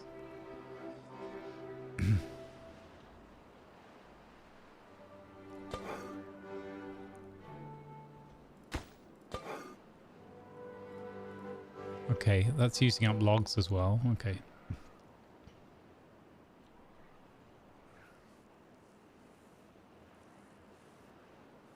The union would log the complaints. Hey Rayvard, how you doing? Looks forward to his end in a terrible work-related accident. Wow, it's not gonna happen. I'm very, very much enjoying this game. All the soundbite alerts are switched off today because we played D&D earlier, so no sound alerts during the D&D sessions, or very few.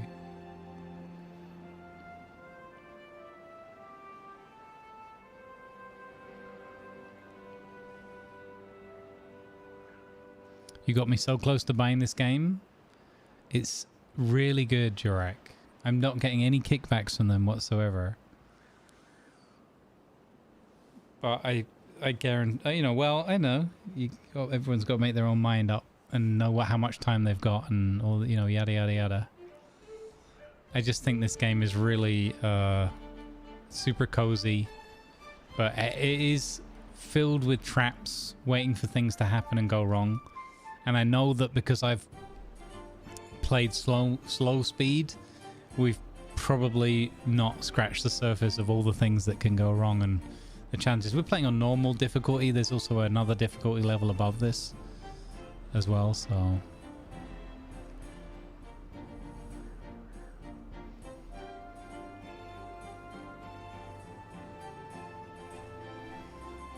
you meant to say, Jurek, be sensible. You don't have 300 games in your Steam library.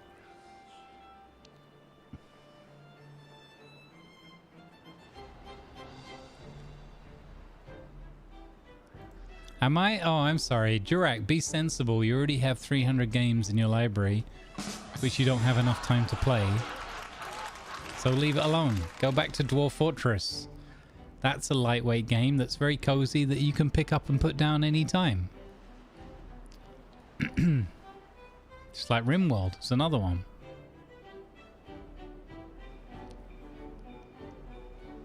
You said the game? Oh no, I got him. I got him, chat.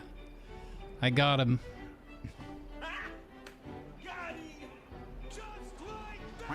I got him. I said Dwarf Fortress.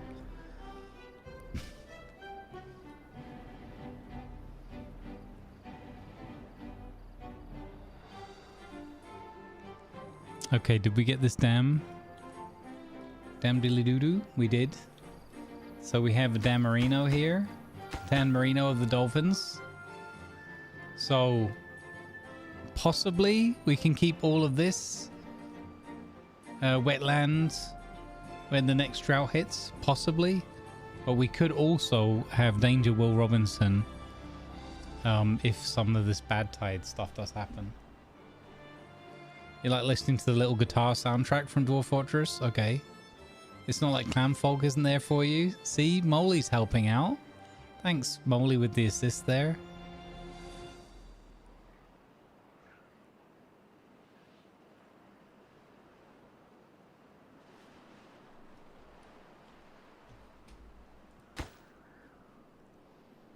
Okay, yeah, lacking gears, but we're getting there. I don't like that that little dude there is thirsty. I don't know what I can do about that. Oh, their well-being has gone down to 8 now. What? Dan Marino, best known for Ace Ventura.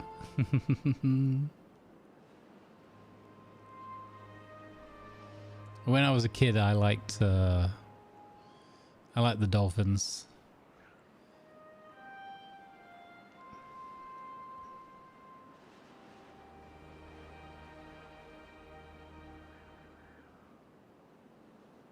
You should 100% listen to Drink and Industry from the Dwarven Fortress soundtrack. Okay. Alright. Drink and Industry. It sounds compelling. Already. Not gonna lie.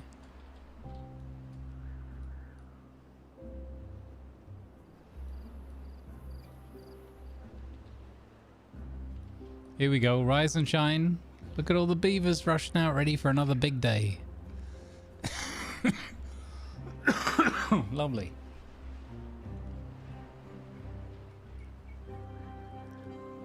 We never did finish connecting up that power. That's fine.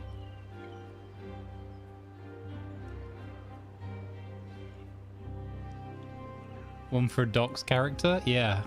One for Ragnar Iron Fist. Okay, we have a third shower in play now. Fourth one being constructed. I don't know what the dwarf to the dwarf. Yeah, I don't know what the dwarf to shower ratio is. Dolphins versus the 49ers. There you go. I wonder if that's on YouTube.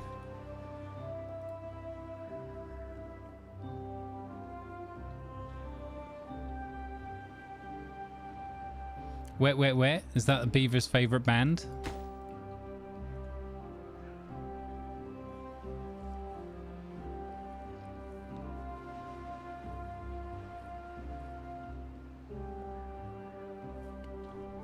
Oh, sugar.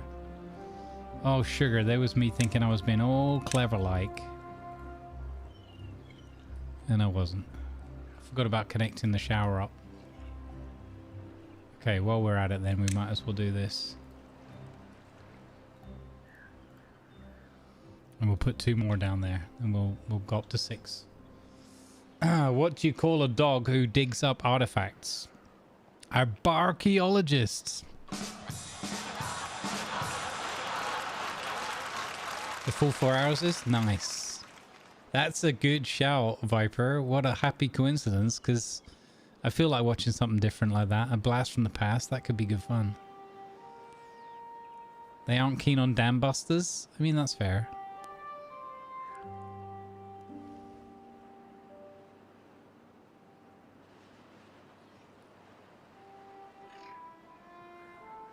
Hey, good fun hanging out with Hula's stream yesterday as well. Even if I did get roped into a whittle paint challenge. A whittle paint challenge in the new year. That's going to be interesting. Hula has challenged me to do some whittle painting on a stream together kind of call, where we just chew the fat, chit chat, and paint whittles that he's made. So he's going to send me a little kit with some stuff in it. Thanks, Viper. Awesome.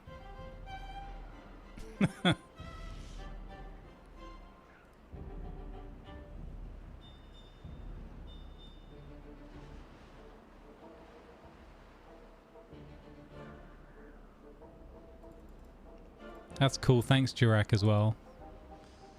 Now I got 2 things for post-stream. Hey, Damned Perfectly, how you doing? That's a good fitting name for this. You enjoyed both of the streams yesterday? Excellent, good to hear. Hula is such a jolly good fellow. I'm super, super happy anytime we can support him. We try and raid there most Saturdays. Everyone's like, oh, Saturday, we go to the woodworking again. They don't really. They're like, yay, we get to go and see Hula. Why do beavers make great musicians? Because they're experts at playing the sticks.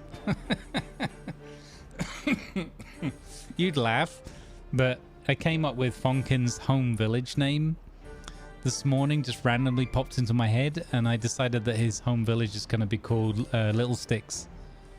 Little Sticks. It just seemed right.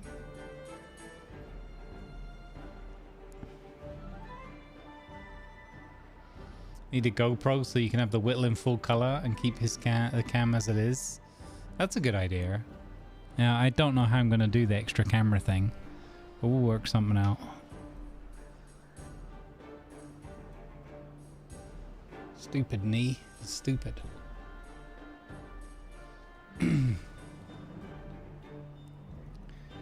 How are we doing with the gears here, guys? 15 of 20. We're nearly done. Nearly done. There's no sign of another drought yet.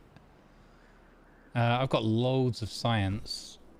What else could we... I'm really curious about the draw. We got these suspension bridges. I wonder if there's like a drawbridge thing.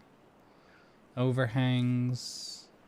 Metal platforms. Okay, we haven't gotten into any metal stuff yet. Should we start just building... What if we just unlock bigger lodges, right? And start replacing some of our lodges, maybe? I don't know if they naturally move into the bigger houses on their own. I suppose they would if they're homeless, right? Yeah, I was thinking about using my phone as well, but then... I guess I could connect that up on USB. I don't know, there's some experimentation to be done.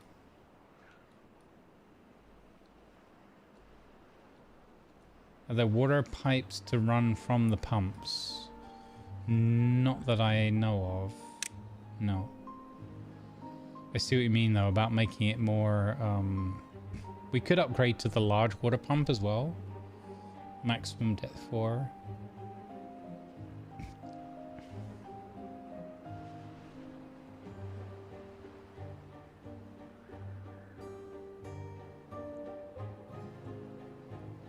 So, like, thinking further ahead, what would we do to deal with these bad water areas here to stop them from overflowing, right? Is there a way to even maybe clean this out? I don't know what the source is. Centrifuge. Heavy-duty machinery transforming the dangerous bad water to usable extract. So that's an example. Mechanical fluid pump. Pumps water or bad water up on one side and discharges on the other.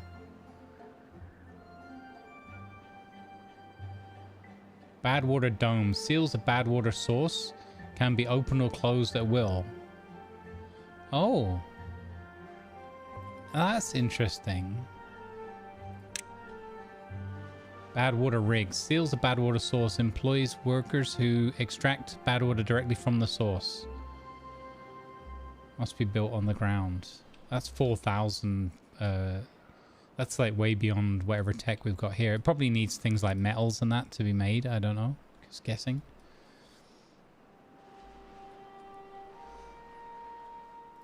Because as I'm in two minds, when I look at this, I'm like, this is so peaceful and relaxed right now. I don't need to keep expanding. We're good. We've got a nice little cycle going here. Birth and deaths, it's only old age. They're living happy lives. They're eating well. Okay, I know that's like the lack of, you know, competitiveness or whatever in my brain where I'm like, we don't have to, we're not trying to beat this thing. We're just trying to have fun playing it.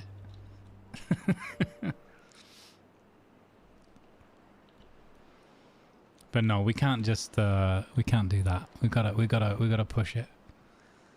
I wonder if I should bite the bullet and do another district, because we are a long way away. But I don't know. I don't want to get into the whole like trading back and forth and all that kind of stuff. Okay, let's unlock some bigger housing. Let's get this really big house unlocked and see what it takes to... Oh, it's just logs. We saw that already. Okay, so this looks cool. Look at this triple lodge. Okay, and then let's think about how we're going to feed them. So all the food's over there, apart from some berries here. I want to try and get water into this area here, which I guess is flooding this. It lends itself to flooding that again. But we're not ready for that yet. I wonder if having their... This doesn't seem to give anything bad in terms of having the housing on this dry land. So maybe we just keep using this dry land for now.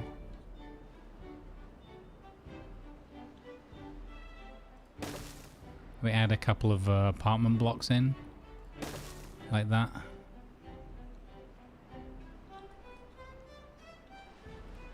I mean, that's massive. Mo people, mo problems though. What could possibly go wrong?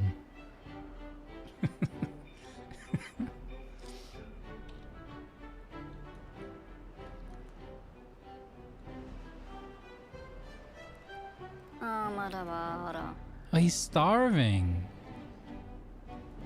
What? Hunger. How do I sort that out? How do I stop him from being starving? Is that because the grill house is so far away? No, it's... Oh, it's... Well, there's berry storage right here. But, like, how can I encourage him to...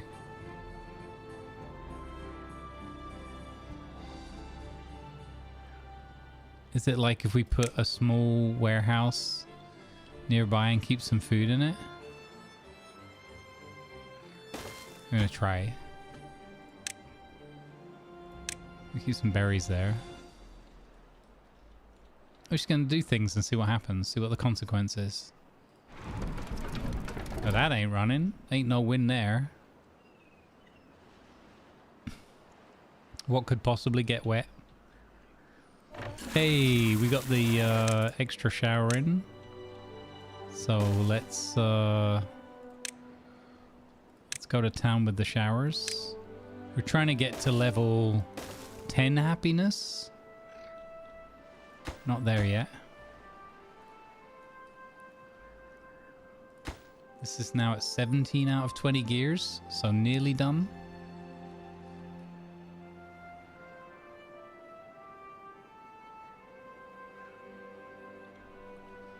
So he just missed a meal or something.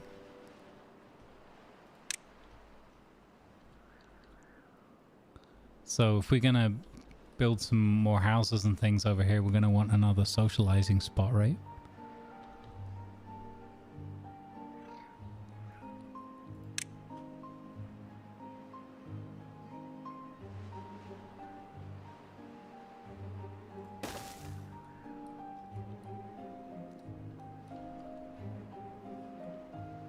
Probably about time we added more socializing spots, to be honest. Contemplation spot for 1 visitor. A Lido for 7 visitors to keep the fur wet as well. Maybe we should unlock that. How many points? We've got 209 points left.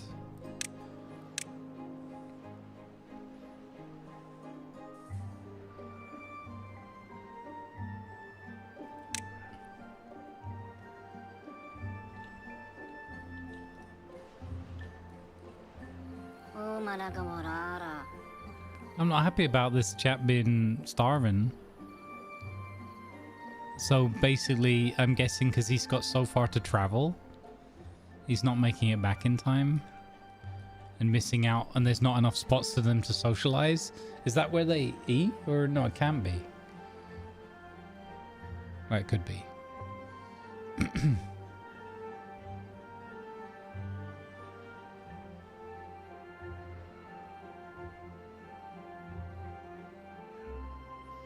found your coffee but forgot your cup. It's an odd combination.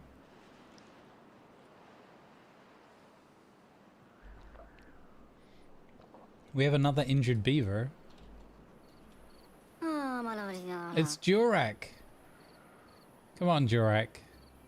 You got the beddy bed there. You should be good. Poor Jurak. Jurak's having a rough day of it. Workplace accident. This building isn't connected to any... Oh, you've got to connect that upstairs. What? That's just crazy talk. Huh.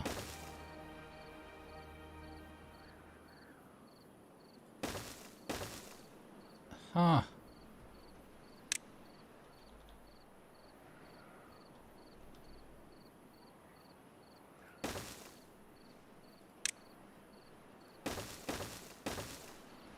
That I didn't realize.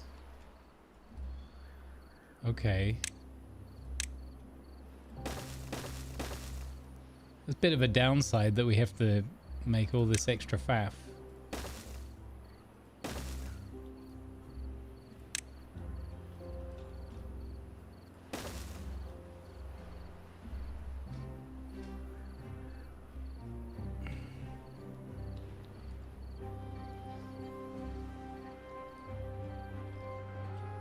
How's Secret of the Whitfield doing? Looks pretty good. Top secret in the middle.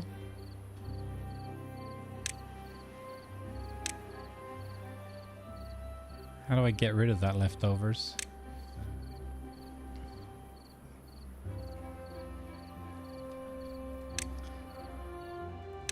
Delete rubble.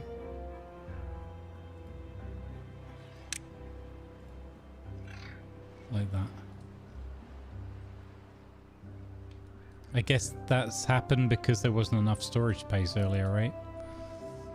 We didn't have a place to keep all the wheat.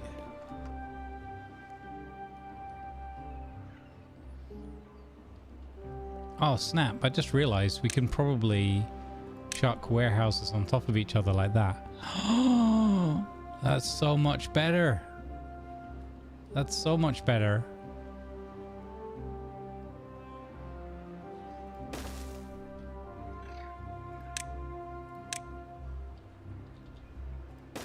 So much better. Bingo was his name all.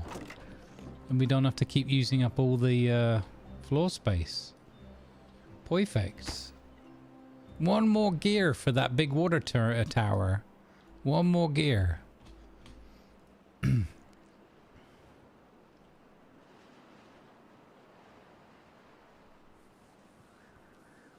Huh.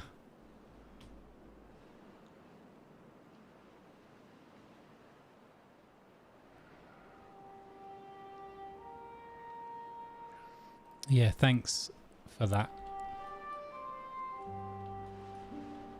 Piper. It will be. It's not connected to a road yet, but it will be. Soon, TM.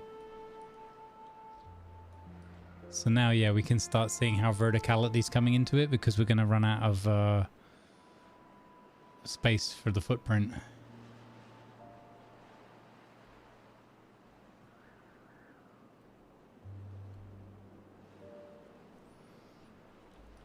I don't think it intrinsically like connects the two things together. Hey, we got the big water tank. Yeah, or the medium one, whatever. Coolio. We still haven't hit 10 points yet, though.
Oh, fudge. I didn't mean to do that one.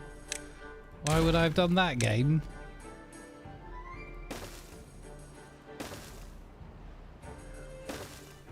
Like that. Some stairs. Like that.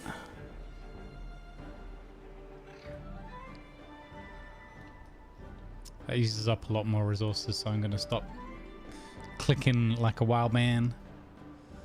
Hey, Blender. Thank you for the well wishes. Welcome aboard. Can you dig a channel and file? So I want to lavatory load, but we don't have the tech to do that yet. The way we could do it right now is we could raise the water up and flood the plain. And we could potentially build like some levees and dams in place to make that happen. But I'd have to clear a path here and, you know, quite a lot to get that done. But I am thinking about flooding this. Right now what we're doing is we're working slowly towards that by harvesting all the wood in this area.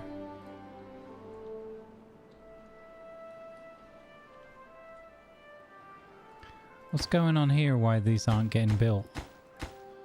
Is that just a lack of materials? Yeah, I think so. Just the timing.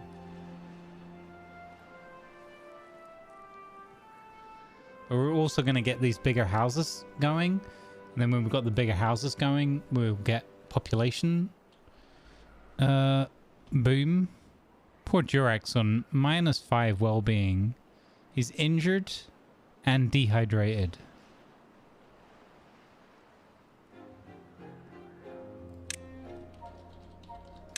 We get Blender in here. Lavatory load in here. Who else haven't we had? Is there anyone we haven't had? I know we got all the mods in yesterday. Oh, got you. We didn't get got you in. I remember now. Stump.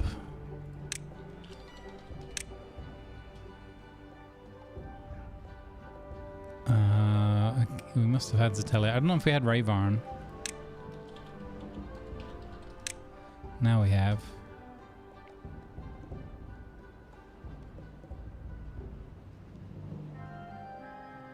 I think we had everyone else from chat so far. Purple Daisy. Purple Daisy. We can't have a Purple Daisy without a White Wolf.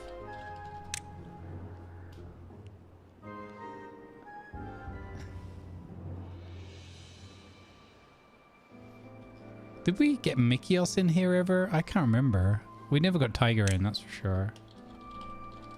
There we go. Hula! Good morning, sir. How's it going? I'm just doing a cheeky little bit of mid-afternoon beaver action.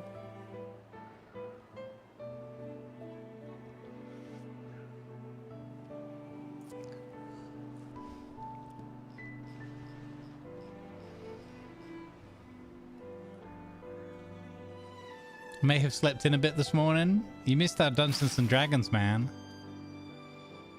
Why did the coffee go to therapy? Asked Joint. It had been struggling with its grounds.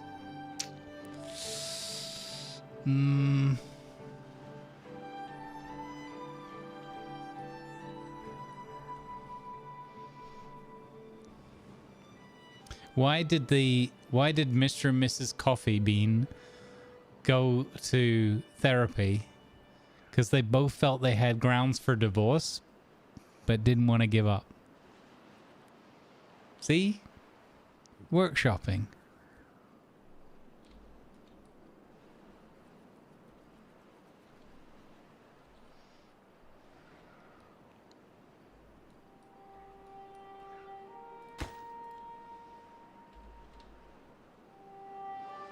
We need to perk up a little.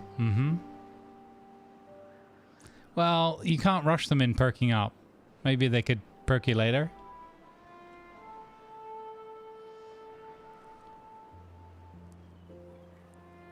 Uses his position in government to pass the Beaver Sanity Act, banning all of my workshop work. You see, Jurek, It's talk like that that got you kicked down from government into whatever it is you're doing now. I'm pretty sure you're not in government anymore. No, see, you're working at the farmhouse. That's what happens. You're now doing back-breaking work in the fields. There you are, right there. 48-year-old Jurek. You're fit as a fiddle now. You see? All you needed was a bit of time in the old beaver hammock. All you needed was a bit of time off in the beaver hammock, and everything's well. So there was a coup. Hey Durbista, welcome in. SpaceX made the first stage capture on the tower. Okay, cool. SpaceX news. I bet you Aerospace News was watching that. Or he'll watch it later. Might have been too late for him.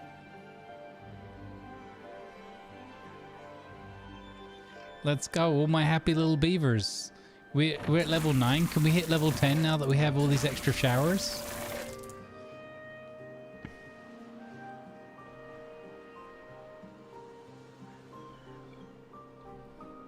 But NASA.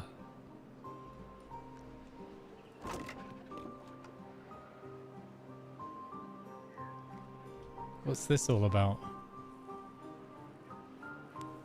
Oh, okay. It wants me to optimize my paths because this is a big old... Yeah, fair. Fair.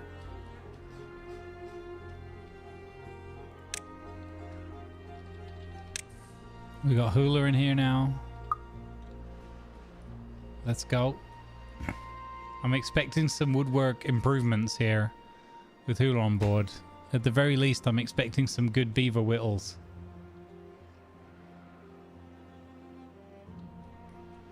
This windmill thing does seem to have been a bit of a ruse. It doesn't seem to be working very well. Maybe because, again, we built it down in the valley. You're on it? Good to hear, good to hear.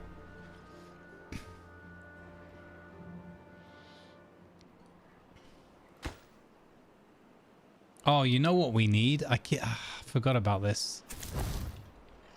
We need more builders. So there was a builder's hut.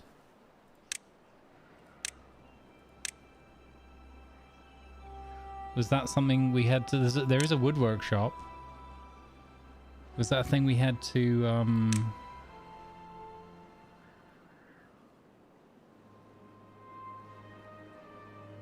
Fountain of Joy, that sounds amazing. Where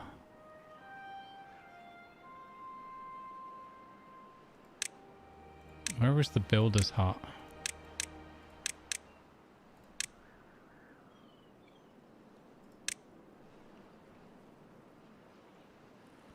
No, we looked in there already.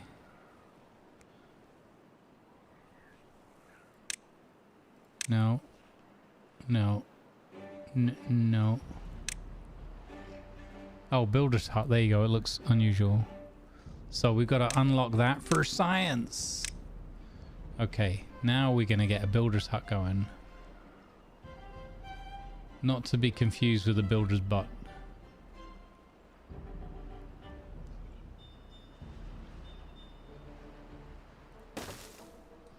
Boom. I've got so many buildings on the go in parallel that that's really inefficient for the use of the... Very inefficient use of my wood.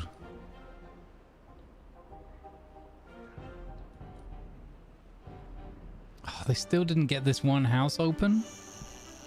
Oh, fudge, because the platform is there, but I haven't drawn the path. Such a buffoon. Okay, there we go. But now it needs the stairs built. Can we get these stairs built, please, as a priority? Let's go. And we can grow the population again.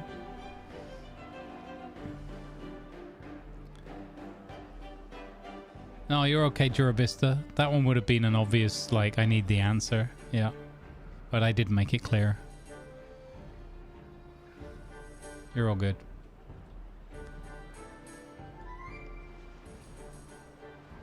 Yeah, no, I'm pretty happy with this dam work that we did up here, this levee. That chuffed me.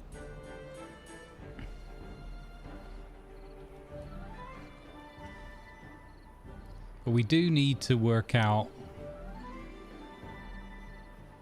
I wonder if I could flood it from this side. That would be a lot closer.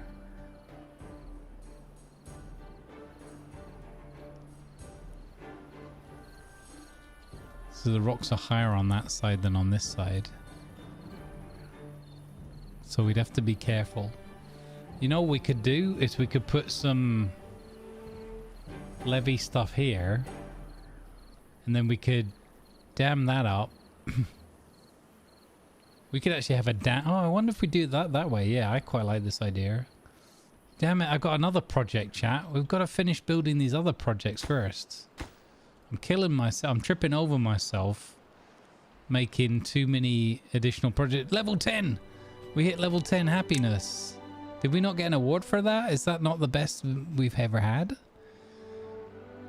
Okay, maybe we already had level 10 before. Sad beard.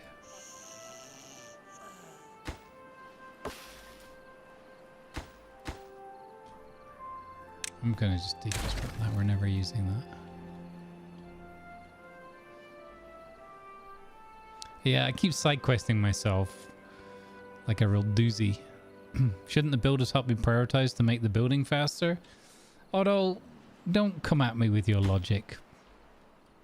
You're right. I prioritized the stairs to get more people, to get this hut open, to get more people in. You're totally right, though. This one we should lower the priority of all this stuff here. Because this is expansion. Imagine having logic on a Sunday afternoon. Gee willikers.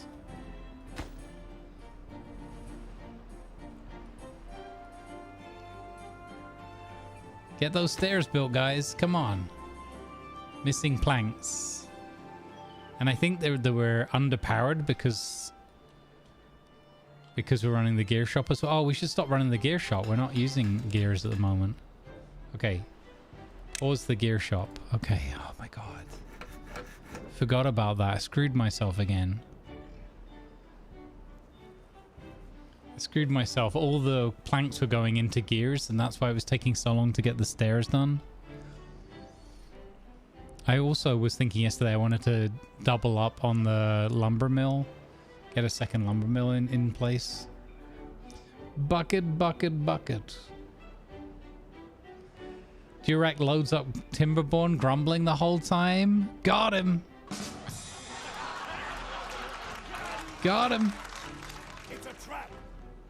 Enjoy Timberborn, Durek.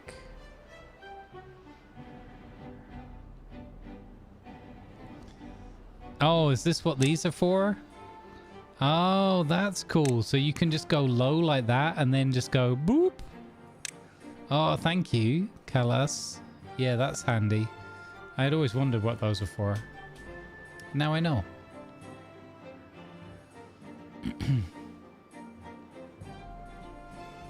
Let's congratulate Jurek on having Timberborn now. Yay! And even less free time.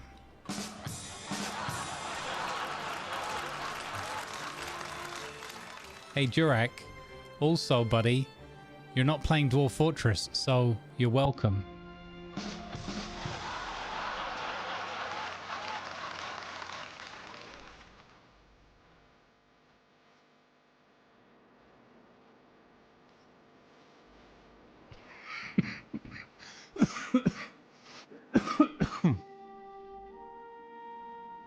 Yeah, there you go, see?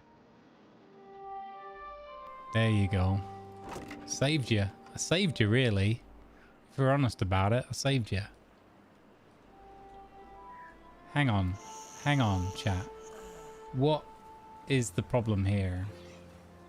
This isn't connected by any paths. Yes, it is. Yes, it jolly well is. No, it isn't, because they didn't finish the stairs yet. Get these stairs done. My God, who is this? Oh, by Baja. Cuddles slacking off. Come on, Cuddles, get it done.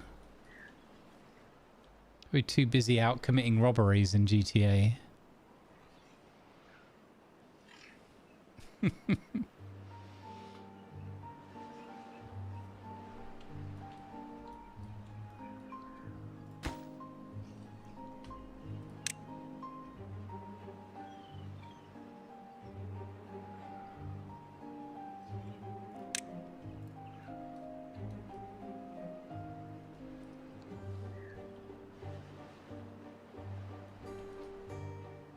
Hey, it's open now.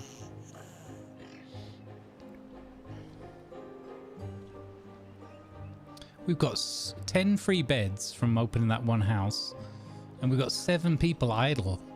What? Come on. Okay, going back to Otto's point from before, we really need to get this one done. Go, go, go. I thought I had done that. I thought I had uppered the... I didn't click on the button. Dagnabbit. Or mistakes were made.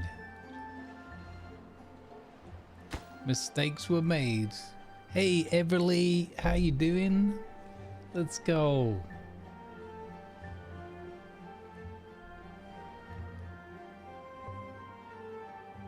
Notice, chat, that he clicks on the Builder's Hut but never prioritizes it. Otto says in the YouTube chat. Smart Alec. Smart Alec.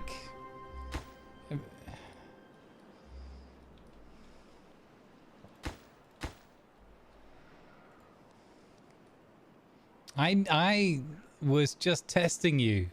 I was testing you to see if you were being observant as to whether I had put the priority. It was a double test.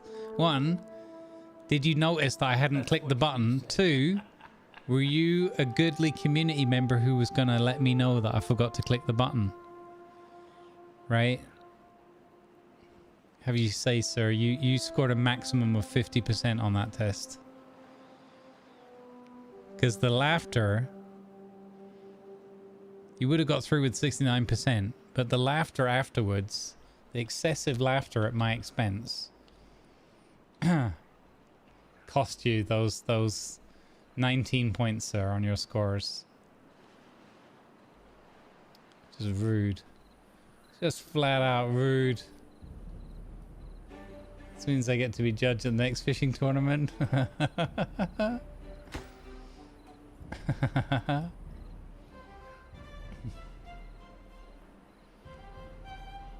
Raddy fell at the first hurdle. What a really cozy game this is, man. So good. I think I could see Texas Hula playing some of this on a chilled out gaming stream, wearing his new t-shirt. I think with his rowdy clubhouse chat, like, we had so many great Beaver and Wood jokes yesterday. Yeah, with the shirt on. I think it'd be so good. I think you'd have people buying the merch, the shirts, not just the game. It'd be like a 2-for-1. They'd have to buy the game and the shirt. Actually, most people would probably just buy the shirt.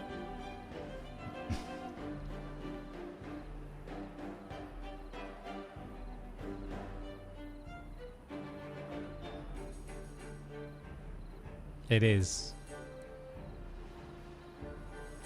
Is it? It's in.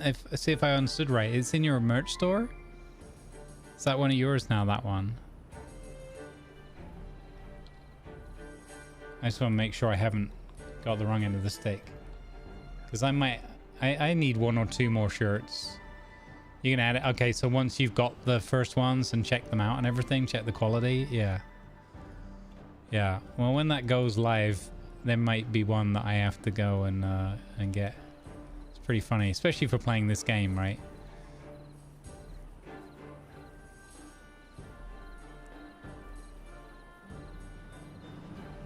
Hula's got this great t-shirt, you know, we talked about it the other day, yesterday. The save a tree, eat a beaver. It's legit. I did like the comment yesterday in your chat, save a tree, eat a hula. And Hula was like, I might have to get Hoop that, one of those t-shirts.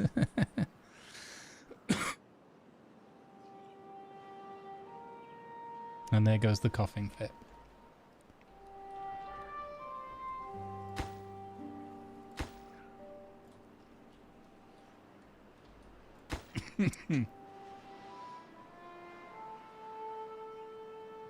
All right, we're 60% done on the builder's hut.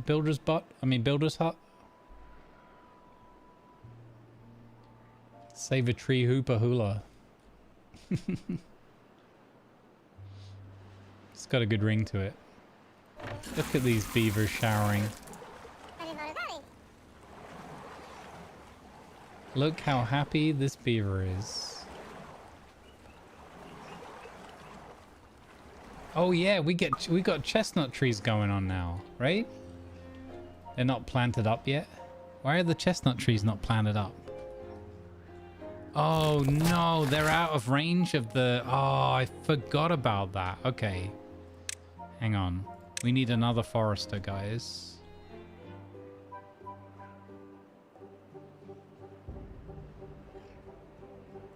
We need another forester over here. Which is fine, because we've got 7 idle beavers. 7 idle beavers. 6 horns a-blowing. 5 gold rings.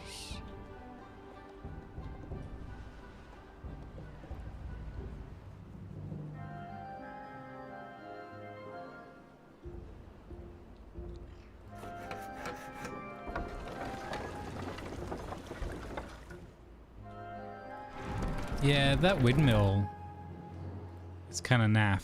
Again, probably the position of it more than anything, but...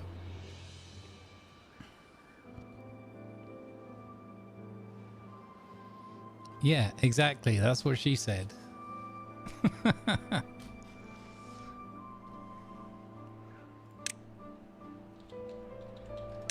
We get tilted in there.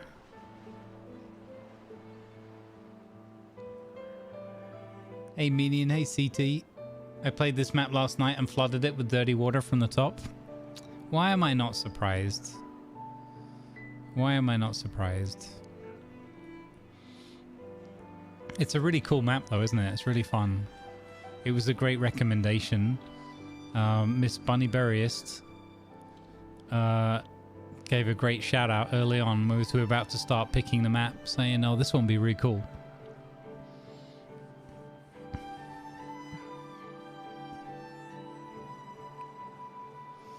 Come on, get this builder's hut done, man. I think the 4 builders that we've got are being like super slow because they're worried about losing all their building contracts.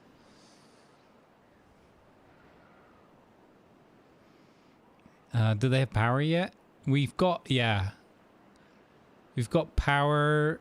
We didn't end up connecting the treadmill thing, the running wheel, but we sacked that off in exchange for like, well, now we've got a windmill. I think I should add another water wheel for more power as well. But we kind of put a lot of the other projects on hold because we wanted to do the big water project up here, and we got that done with great success, apart from accidentally flooding half of the map. But we recovered from that quite smoothly, I think. Of course, I added another building project in while that was going on. 90%, waiting on 3 more planks. We're so close. Smoothly with the save load menu. Look. The flood was a great experience. Many beavers were wet. A good time was had. Was it the lowest bidder tender system? Probably, yeah. That's what she said. I've played the recommended starter map so many times over the various updates, it got repetitive. Might give this one go. Yeah. I mean, this one again. I'm really a newbie at this, so I know I'm missing loads of stuff, and I'm playing in slow mode and just chilling and just enjoying the experience. But it's just the way I play these games. So I feel like I really have only just scratched the surface of this map. There's so much stuff we could have done. You know, and if you were really like having a proper go at it, you could have done way more than what I've done. But, you know, I'm just doing it the way I do it.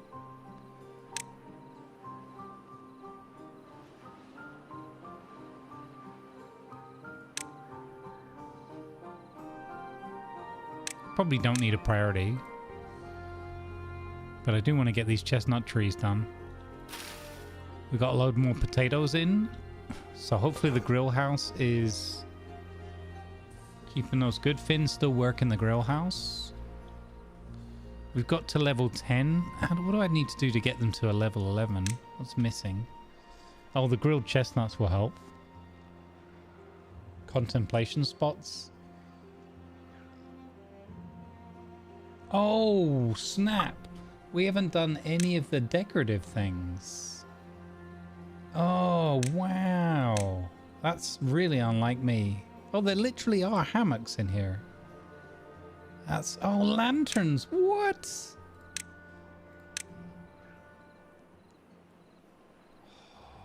What? Look at this. Are you kidding me? Oh, that's amazeballs.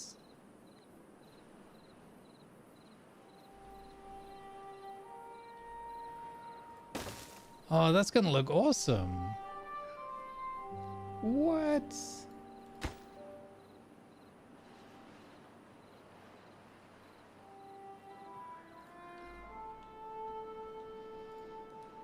Oh, that's gonna be really cool. Can't believe we haven't done any of the decor stuff yet. I mean, there's all this endgame thing as well with the monuments.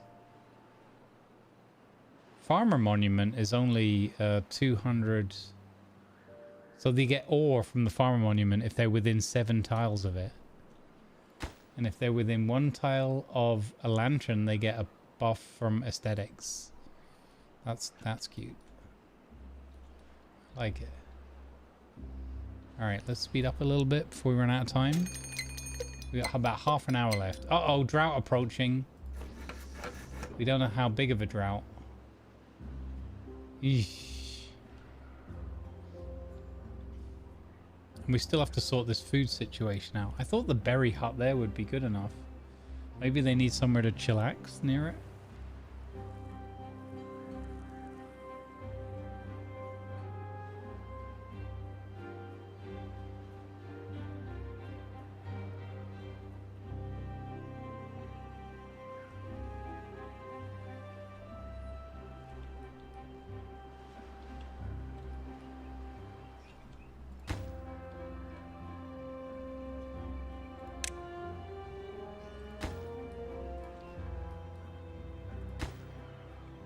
Hey, finally. Got you, D20, Smexy Vampire, and Mark.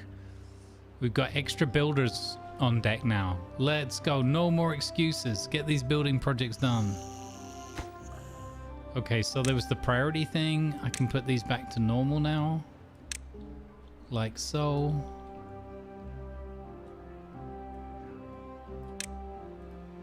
And that's a really cool tool. I like the whole painting style. Everywhere they've put tools in for this game, I feel like it works really well and everything snaps into place really intuitively. I mentioned this yesterday, but this is absolutely one of my favorite things. Like, there's nothing worse than these little games where you're having fun, but you're fighting the UI, or you're fighting like the clipping system or whatever. It really drags when that happens in games. It happens sometimes, more often than I'd like. So yeah, it looks like we're going to have enough potatoes now. I think we might invest in another water wheel, but this is what I was thinking earlier, is what kind of project could we undertake here to make the water flow faster, like over these waterfalls, better for us. I guess what we could do is if we dammed this one up, then the waterfall would be taller at this point.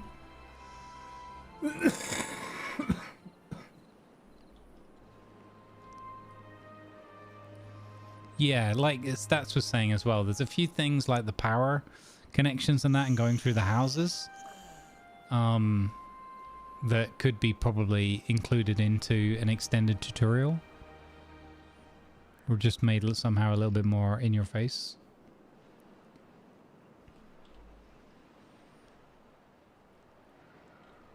Okay, this wood is nearly all down, that's good.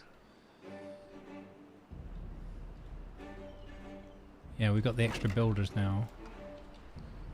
So we got some log storage going on here, or we will do. I wanted to invest in a hauler. And I think time has come.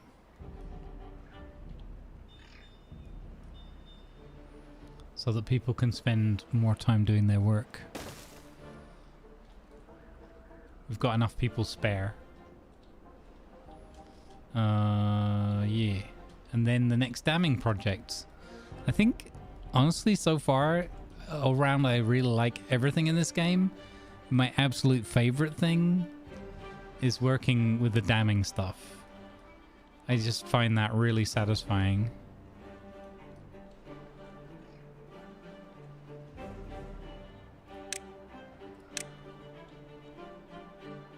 If I go here, I can connect that up that way. Like this. And then they can get to that edge there. And they put a stairs up there.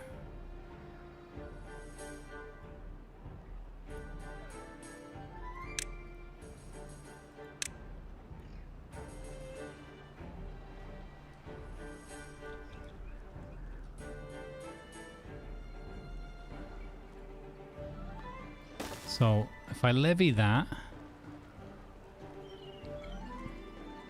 I could go to a, I think we can afford to go to a second level there. But I don't know if I should unlock floodgates instead. Box water up to an adjustable height.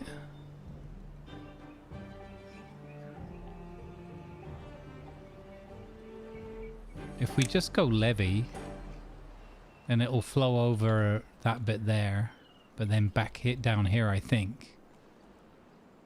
Let's just go levy for now and take it from there.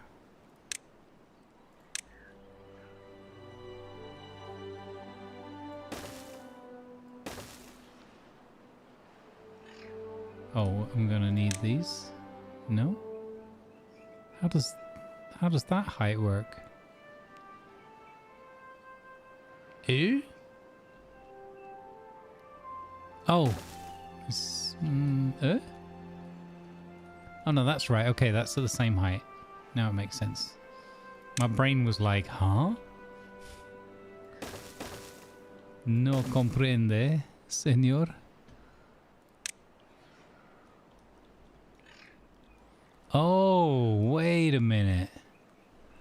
Oh. Oh, what? We would need that one unlocked for that one last bit there. Oh, that sucks. Oh, it's so nearly. I wonder if they can they come off the stairs there? I've pulled a hula, everyone. I massively overcomplicated this part of the project. Oh, man. Oh, I hulaed it.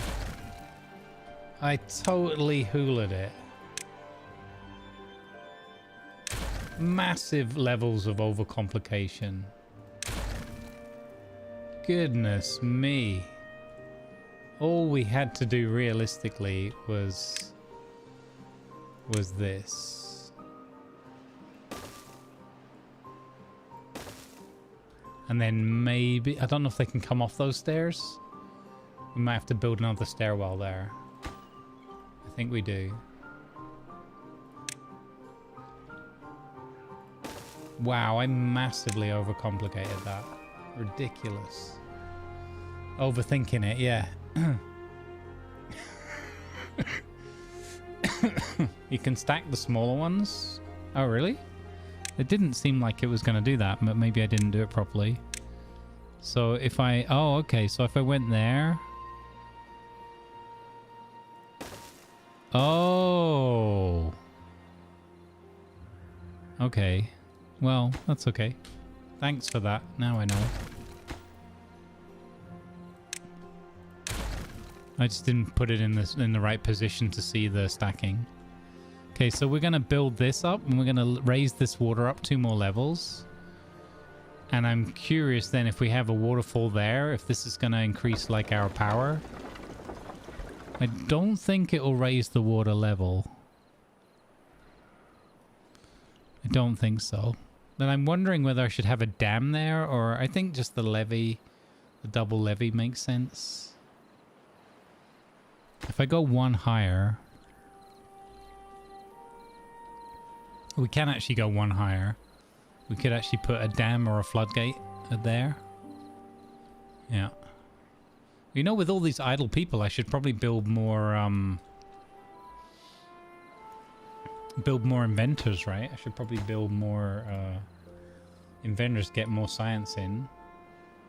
It's not a bad move either. Hey, Miss Love, how you doing? Welcome in. Yeah, I didn't realize you could stack the individual ones. That's cool.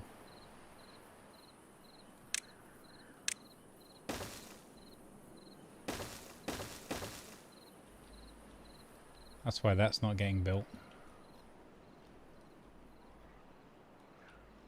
Construction lacks materials. Yeah, I think a second lumberjack yard.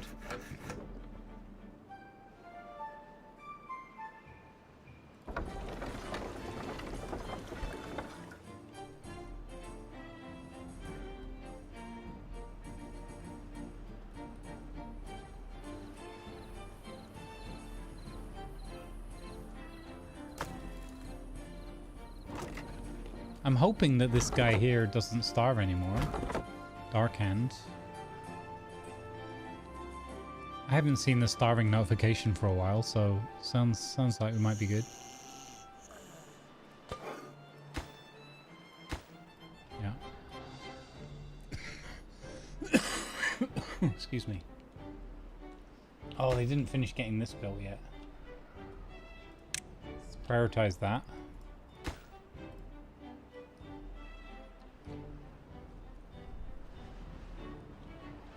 Hey Mark, thank you for gifting a tier 1 sub to Miss Love. Really appreciate it. Thanks for your kindness. Do you have roads? Do the roads have to be square with the stairs? I think... Oh, here you mean I've got a bit missing. Yeah, you're 100% right. Thanks, Otto. Thank you, bud. I'd missed that one.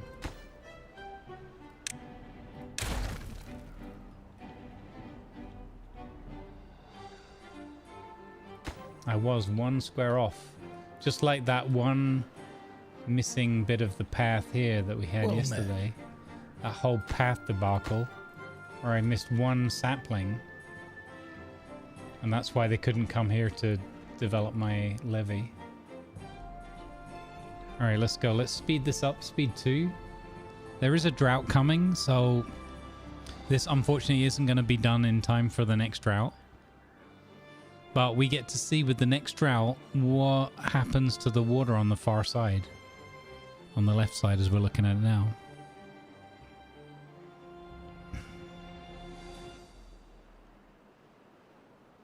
Hey Dr. Waggy, how you doing? Thanks for feeding the kitty cat.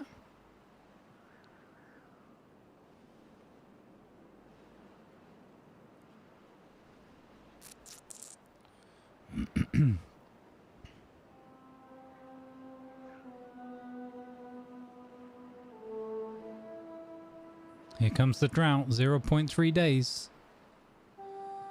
Too many building projects, even with the extra builders in place working diligently. Should have upped their working hours. I kind of feel similar to how I did yesterday. Kind of getting there, but it's always worse at night time. Thankfully, I get to spend the good hours in the day here with everyone. I'm very grateful for that. Because if it was anywhere near as rough in the day as it is at night, I probably wouldn't be able to stream. But we're getting there. We're getting there. Dinner soon. And I have thoroughly enjoyed the day again because we've had our D&D session. Super fun. Oh no! This one just dried up straight away. Okay. Good to know. So it oh, okay, that bit dried up. Down to the dam here. Interesting. Okay. Yeah, if I can get that lake filled up as in a future bit of gameplay. Maybe this is what we'll do on Wednesday. I don't know. I'm going to see. I always like to wake up on the day and see what I want to play.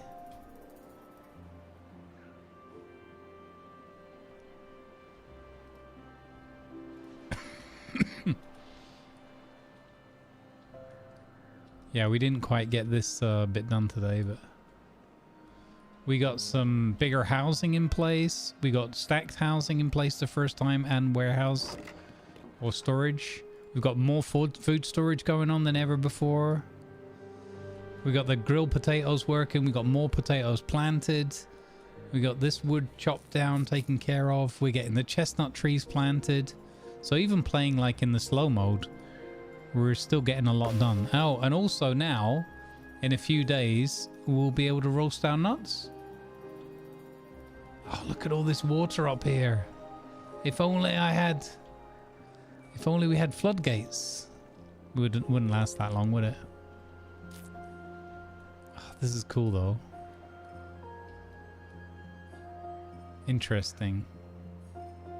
It's really fun to see like the changes that you've made to the map and see how that plays out. It's really enjoyable. But they're not going to starve, and they're not going to go thirsty. They're not going to be without a shower. All 6 of our showers are in play still with our saved water area. And yeah, we've got all this to play with down here. I feel like this could be a separate district. Maybe we try that next time we play.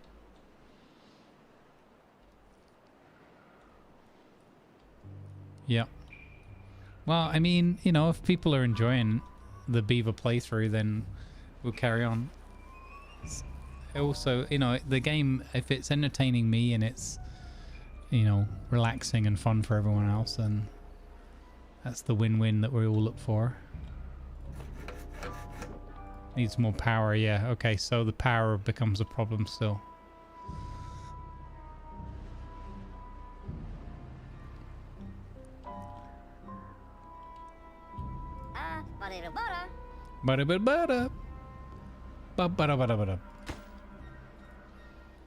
And yeah, the grilled chestnuts will come in.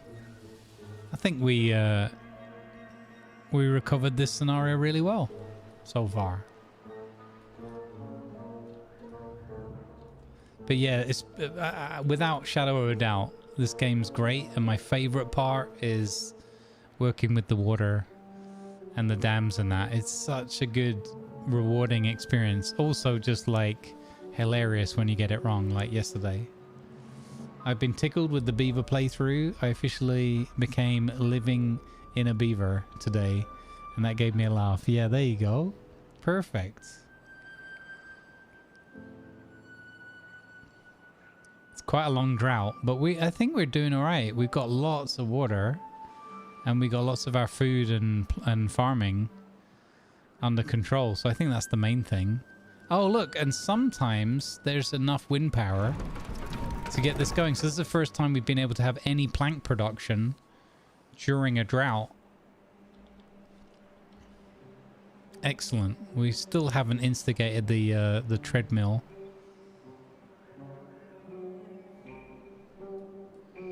Fantastic, though.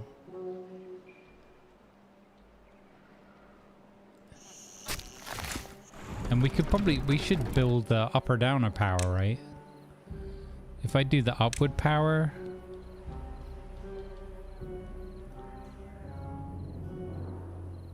it looks like it works best if you do it there. Okay. We could then go across that field without affecting the trees. I don't know though, because the trees are going to grow pretty tall, aren't they? We need to wait until the trees are in place to see whether they're a problem or not. We could always run the power up multiple stacks vertically as well. Just costs us more logs. I'm a bit sad that we got to level 10 wellness and yeah, we're back down again now, but that's partly, I guess, the drought. But we never quite made it to wellness 11. The wheel of punishment is unused, yeah.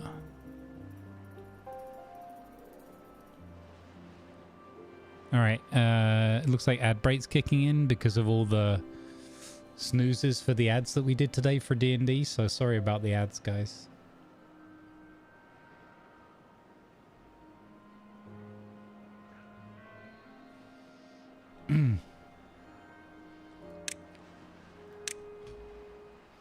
We can actually build, yeah, the actual windmill, the baby one that we've got, is small enough that it could actually go on top of wherever. That's a really good idea. Not on top of the actual shop that it needs to go into, but in this case, unfortunately, wouldn't help us a lot because the thing is there. But we could redesign the area to incorporate. For example, here we've got storage, and on top of the warehouse we put the wind farms, and then run them down into the interconnected housing. I'm pretty sure the power doesn't go through the log yard. But we could connect the storehouse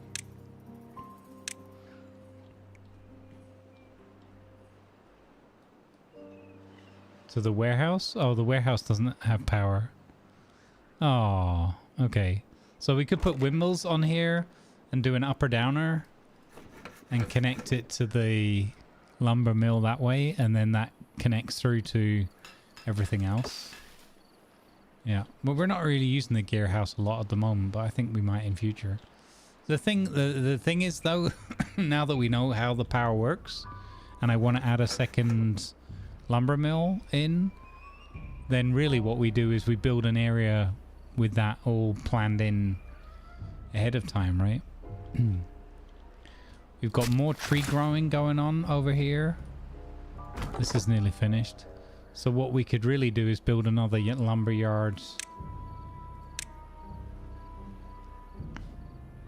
And then again, we could put it all up on platforms, raise it all up at the cost of logs. And then when we flood this area, even if we get it slightly wrong, it wouldn't stop working for that time being. If we get it horribly wrong, then it might still be an issue. Hey Urban, how you doing, bud? I love it. I think this game is fantastic. Only just, you know, played it yesterday for the first time, and I'm super happy with it.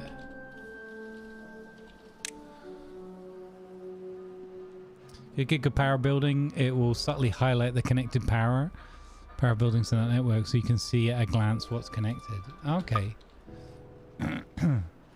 Did you see the flood stats? Your attention, please. Advertisements are now running to support good causes. Thank you, please.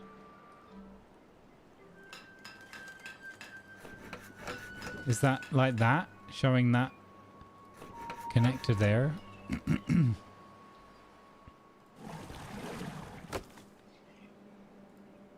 Oh no, you're all good. It's just, it was pretty funny.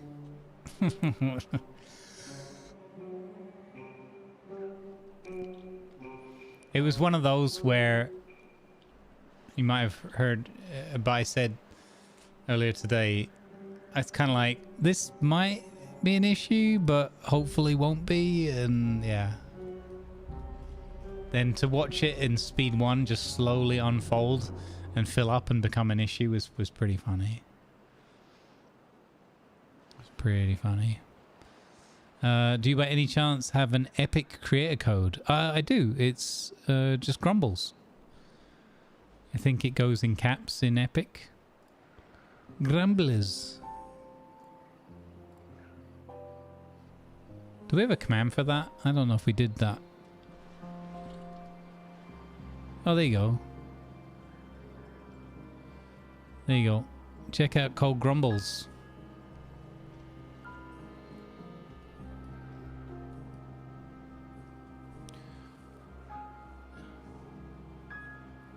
Wall to wall, you don't have any of those. Floor to floor. Yeah, no, we built our first double-decker house here. We built our first big house here as well. We bought the triple lodge to expand population. We made it through another drought. It's all been awesome. And I am thinking about, I didn't really want to do multiple districts, but I'm thinking about doing another district over here. But we're at cycle 5, and apart from old age and a little bit of hunger here and there, we've had no other negative stuff.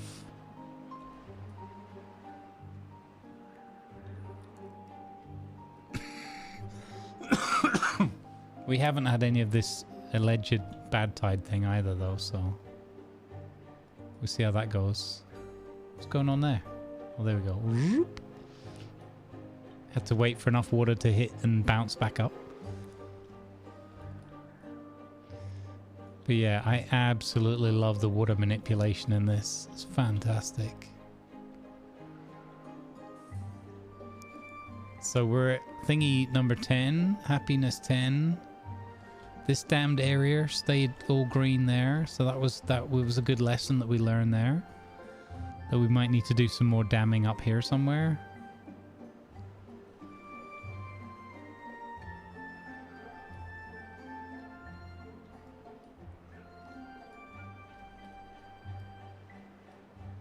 I love it. I love the way they've done that with the rolling colors and everything.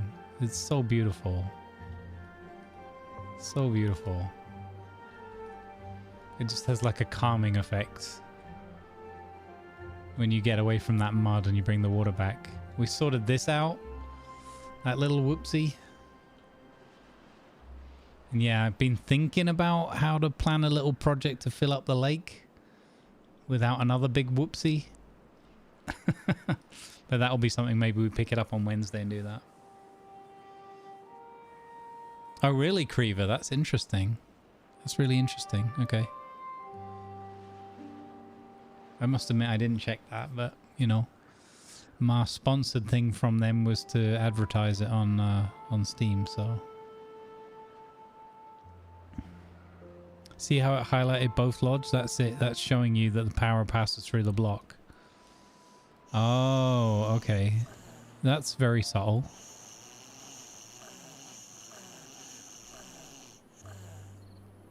Oh, so in theory we could add like another one and then we could just do an upper over here.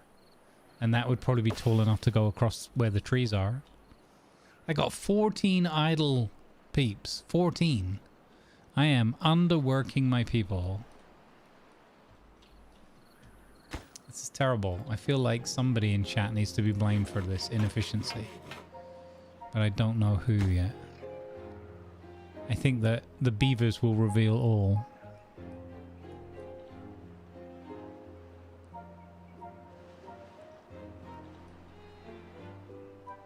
Silver points at Jurek? Wow. Hey, Stats, did you hear that Jurek is now loading up Timberborn? Sweats profusely.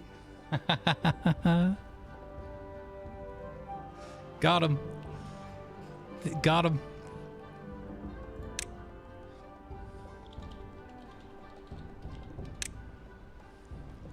Another one bites the dust. I demoted him from government. Yeah, that's true.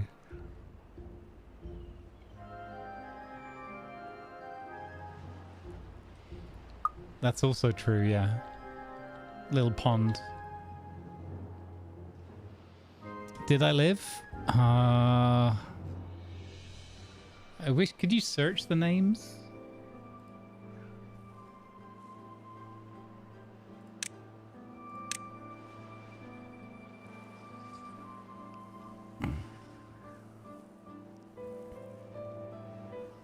I think you may have passed on yesterday, late in the day, or some point in the last 2 hours.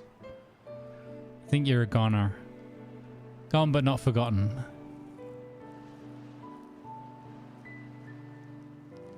Mikia says, I'll happily take the blame for efficient work.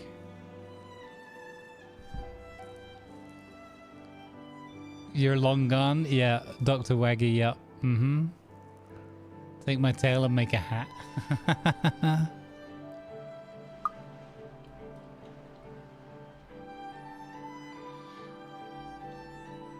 So the next little project with the water manipulation is this one.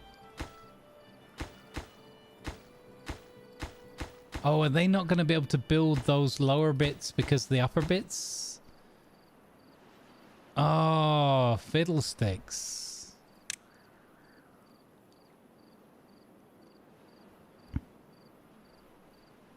Oh no, I think I have to remove those, put another stairs down. Let them build that bit first underneath, and then this bit. But they said... Yesterday chat was like you could build 2 levels down, right? It's fine? Okay. So that should work. Okay, I'll trust you. I'll trust you. I don't know. I was trusting that yesterday and nothing was happening. It says that because of the stairs? Okay. Yeah, because the stairs need to be finished before they can connect to the first piece. Alright, I'll trust you. I'll trust you, chat. We got to finish up in a moment, though, because I need my dinner. But I'll go to speed 3 just for a moment, just to see. I would like to get this bit done. You'd need the path on the top. Yeah, that's what I've been finding, is having to put the paths down on the top to make them go to the next square and the next square. Like, they refuse to work 2 across. Only if it's longer than 10? Really? My guys have been, like, downing tools. I think... I don't know. It's suspect. There's somebody in the Builders Union is causing... and/or government. Somebody in the Beavers Builders Union. The Beaver Builders Butt. They can't reach over a gap. Only an adjacent tile.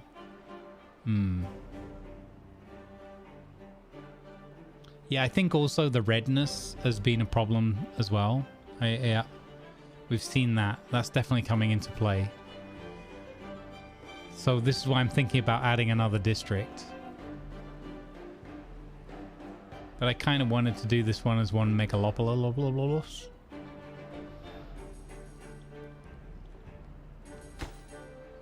Okay, here we go. Nice, good work. Now this there. I don't like running it at the high speed, but just for funsies, just to get this one thing done.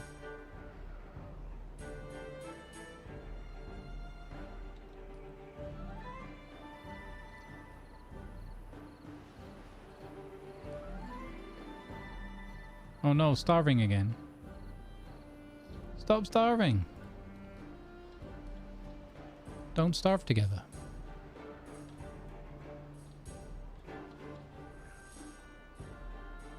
Oh. So if I block that... No. That would be the worst thing I could do, because this would then flow into my village. Oh, geez. You really got to be careful what you do. we could potentially block this side and have that flowing out that way, and then see if we can clean this up somehow. Anyway, challenges for another year. Oh, look, they have built it. Oh my god. Look at that. I trusted you and you came through for me, chat.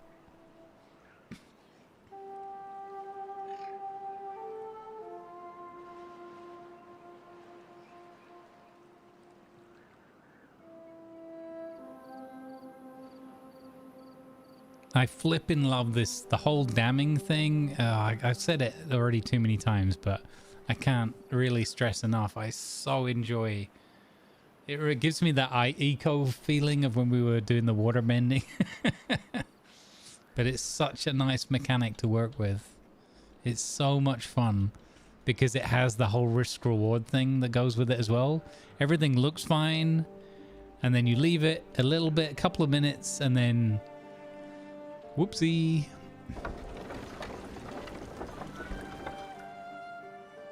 Whoa! That already greened up that area. Wait, it's gone over this? Was that what it... I did that earlier than I thought it was going to do. So it's done that earlier than I thought. Are we going to see record levels of power now from this thing? Are we going to see record levels of flooding when this goes one higher than I'm expecting it to? Come on, little dudes. Come on, little dudes. This is great. Oh, did they build that lantern yet? They did. Look. Oh, it's not as bright as I thought it would be. I thought it was going to actually light up a little area around it. Oh. Oh, disappointing. Lantern is disappointing. Quietly moves towards the paddle boat. It's fine. Okay, last little bit. And then din-dins. Hopefully I can record some new satisfactory stuff for YouTube tomorrow. I've got loads of stuff done to show, so it might be more of a fix-it cam session where I learn how to use the fix-it cam.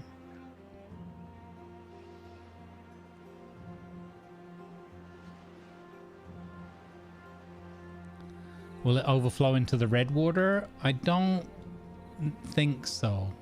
This is one of the unknowns, as I don't know what's going to happen there when it's fine, when the last piece goes in. But really, this is the waterfall. This is it done. So I think we're going to add another one of these water wheels in, to be honest, to get more power, more stable power. So the part of this project is thinking about how to... Yeah, if we go up one more level, that is flooding this side and that is flooding that side. So we could build up here. We could take these stairs away and then build something there. I don't know. And do like a bridge over and across. But I wanted to... So we basically achieved a deep bit of water there and a waterfall. And one of my ideas was when it's a drought, could this help us to sustain some sort of additional water going on? Don't know. Maybe we change this to a dam system or something. But I think it's time we unlock floodgates on Wednesday. And this is still not connected? Oh, path.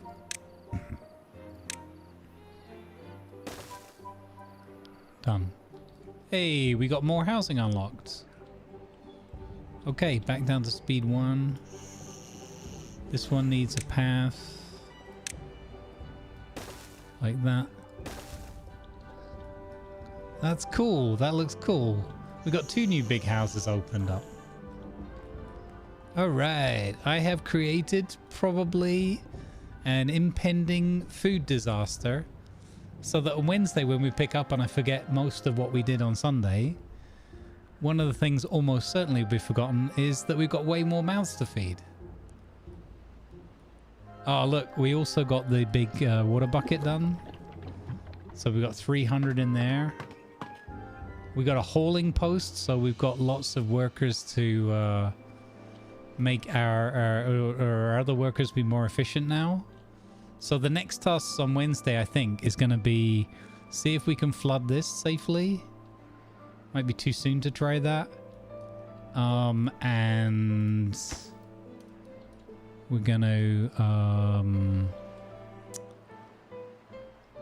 probably extend the farming. Yeah. Because if we get that flooded, then we probably get all this land back, most of it. And then we can do something about this dead forest over here. Cool. I'm super, super happy with that. Yeah, and then we can start building more on these terraces and... yeah, and then, yeah, unlocking... We've got 600 science points now as well. So on Wednesday, it's Science Spending Frenzy. Beautiful. Beautiful. And we only had to kind of do... not really save scum, kind of a little bit to recover from that one flood. And again, we never lost anybody to the flood. We had a couple of these buildings go out of operation, and that was it. We had no deaths or people swept off down the river or whatever. Yeah. So I think we did well. All right, gang, I'm going to go grab some dinner. I'm going to raid us out somewhere nice. Thank you very much for hanging out with us. Yeah, they needed the railings, the paths and the railings. We're going to exit to desktop. Boop. All right, check it out, wishlist it, whatever. Check out everywhere for a price if it suits you. Thank you, D20, for the Gigantify. Thanks, everybody. I appreciated the company very, very much. If you wanted to catch our D&D but missed it, obviously, for the time, don't forget all the VODs are on Twitch and YouTube. Probably more comfortable over on the YouTube side. Dare I say it. There is still the audio-video desync issue. So, you know, but I don't think that really gets too much in the way of the storytelling. And it was a good session again, so check out those. They're going into their own Conquest and Cataclysm playlist as well. So you'll be able to binge those if you prefer to wait until there's 4 or 5 episodes there and then watch them all. You can do it that way too. Where are we going to go? Should we go and support another maker and crafter?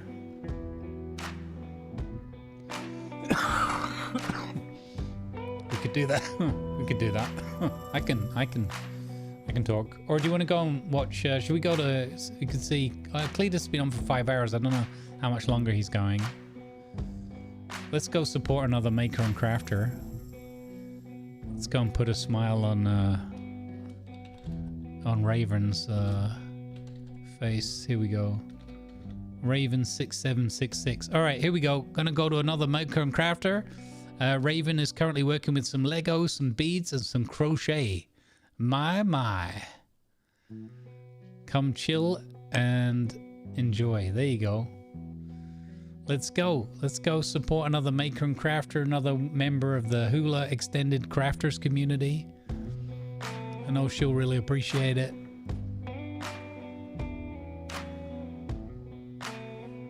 She's doing some Lego stuffs. Looks cool. And remember, folks, follows are free, so don't forget to tickle follows if you're having a good time. I will see you on Wednesday, peeps. I've really, really enjoyed your company. Thank you very much. Oh, I'm floating head. I wish you, as always, sincerely, nothing but peace and love in your hearts. Look after yourselves and each other, and I'll see you in the next one, folks. And if you need some grumbles in the meantime, check out the YouTubes. Hundreds and hundreds of videos on there. Something for every taste, I imagine. All right, take care, folks. Moderators, thank you for being awesome. Another great weekend. I will see you Wednesday, folks. Good vibes.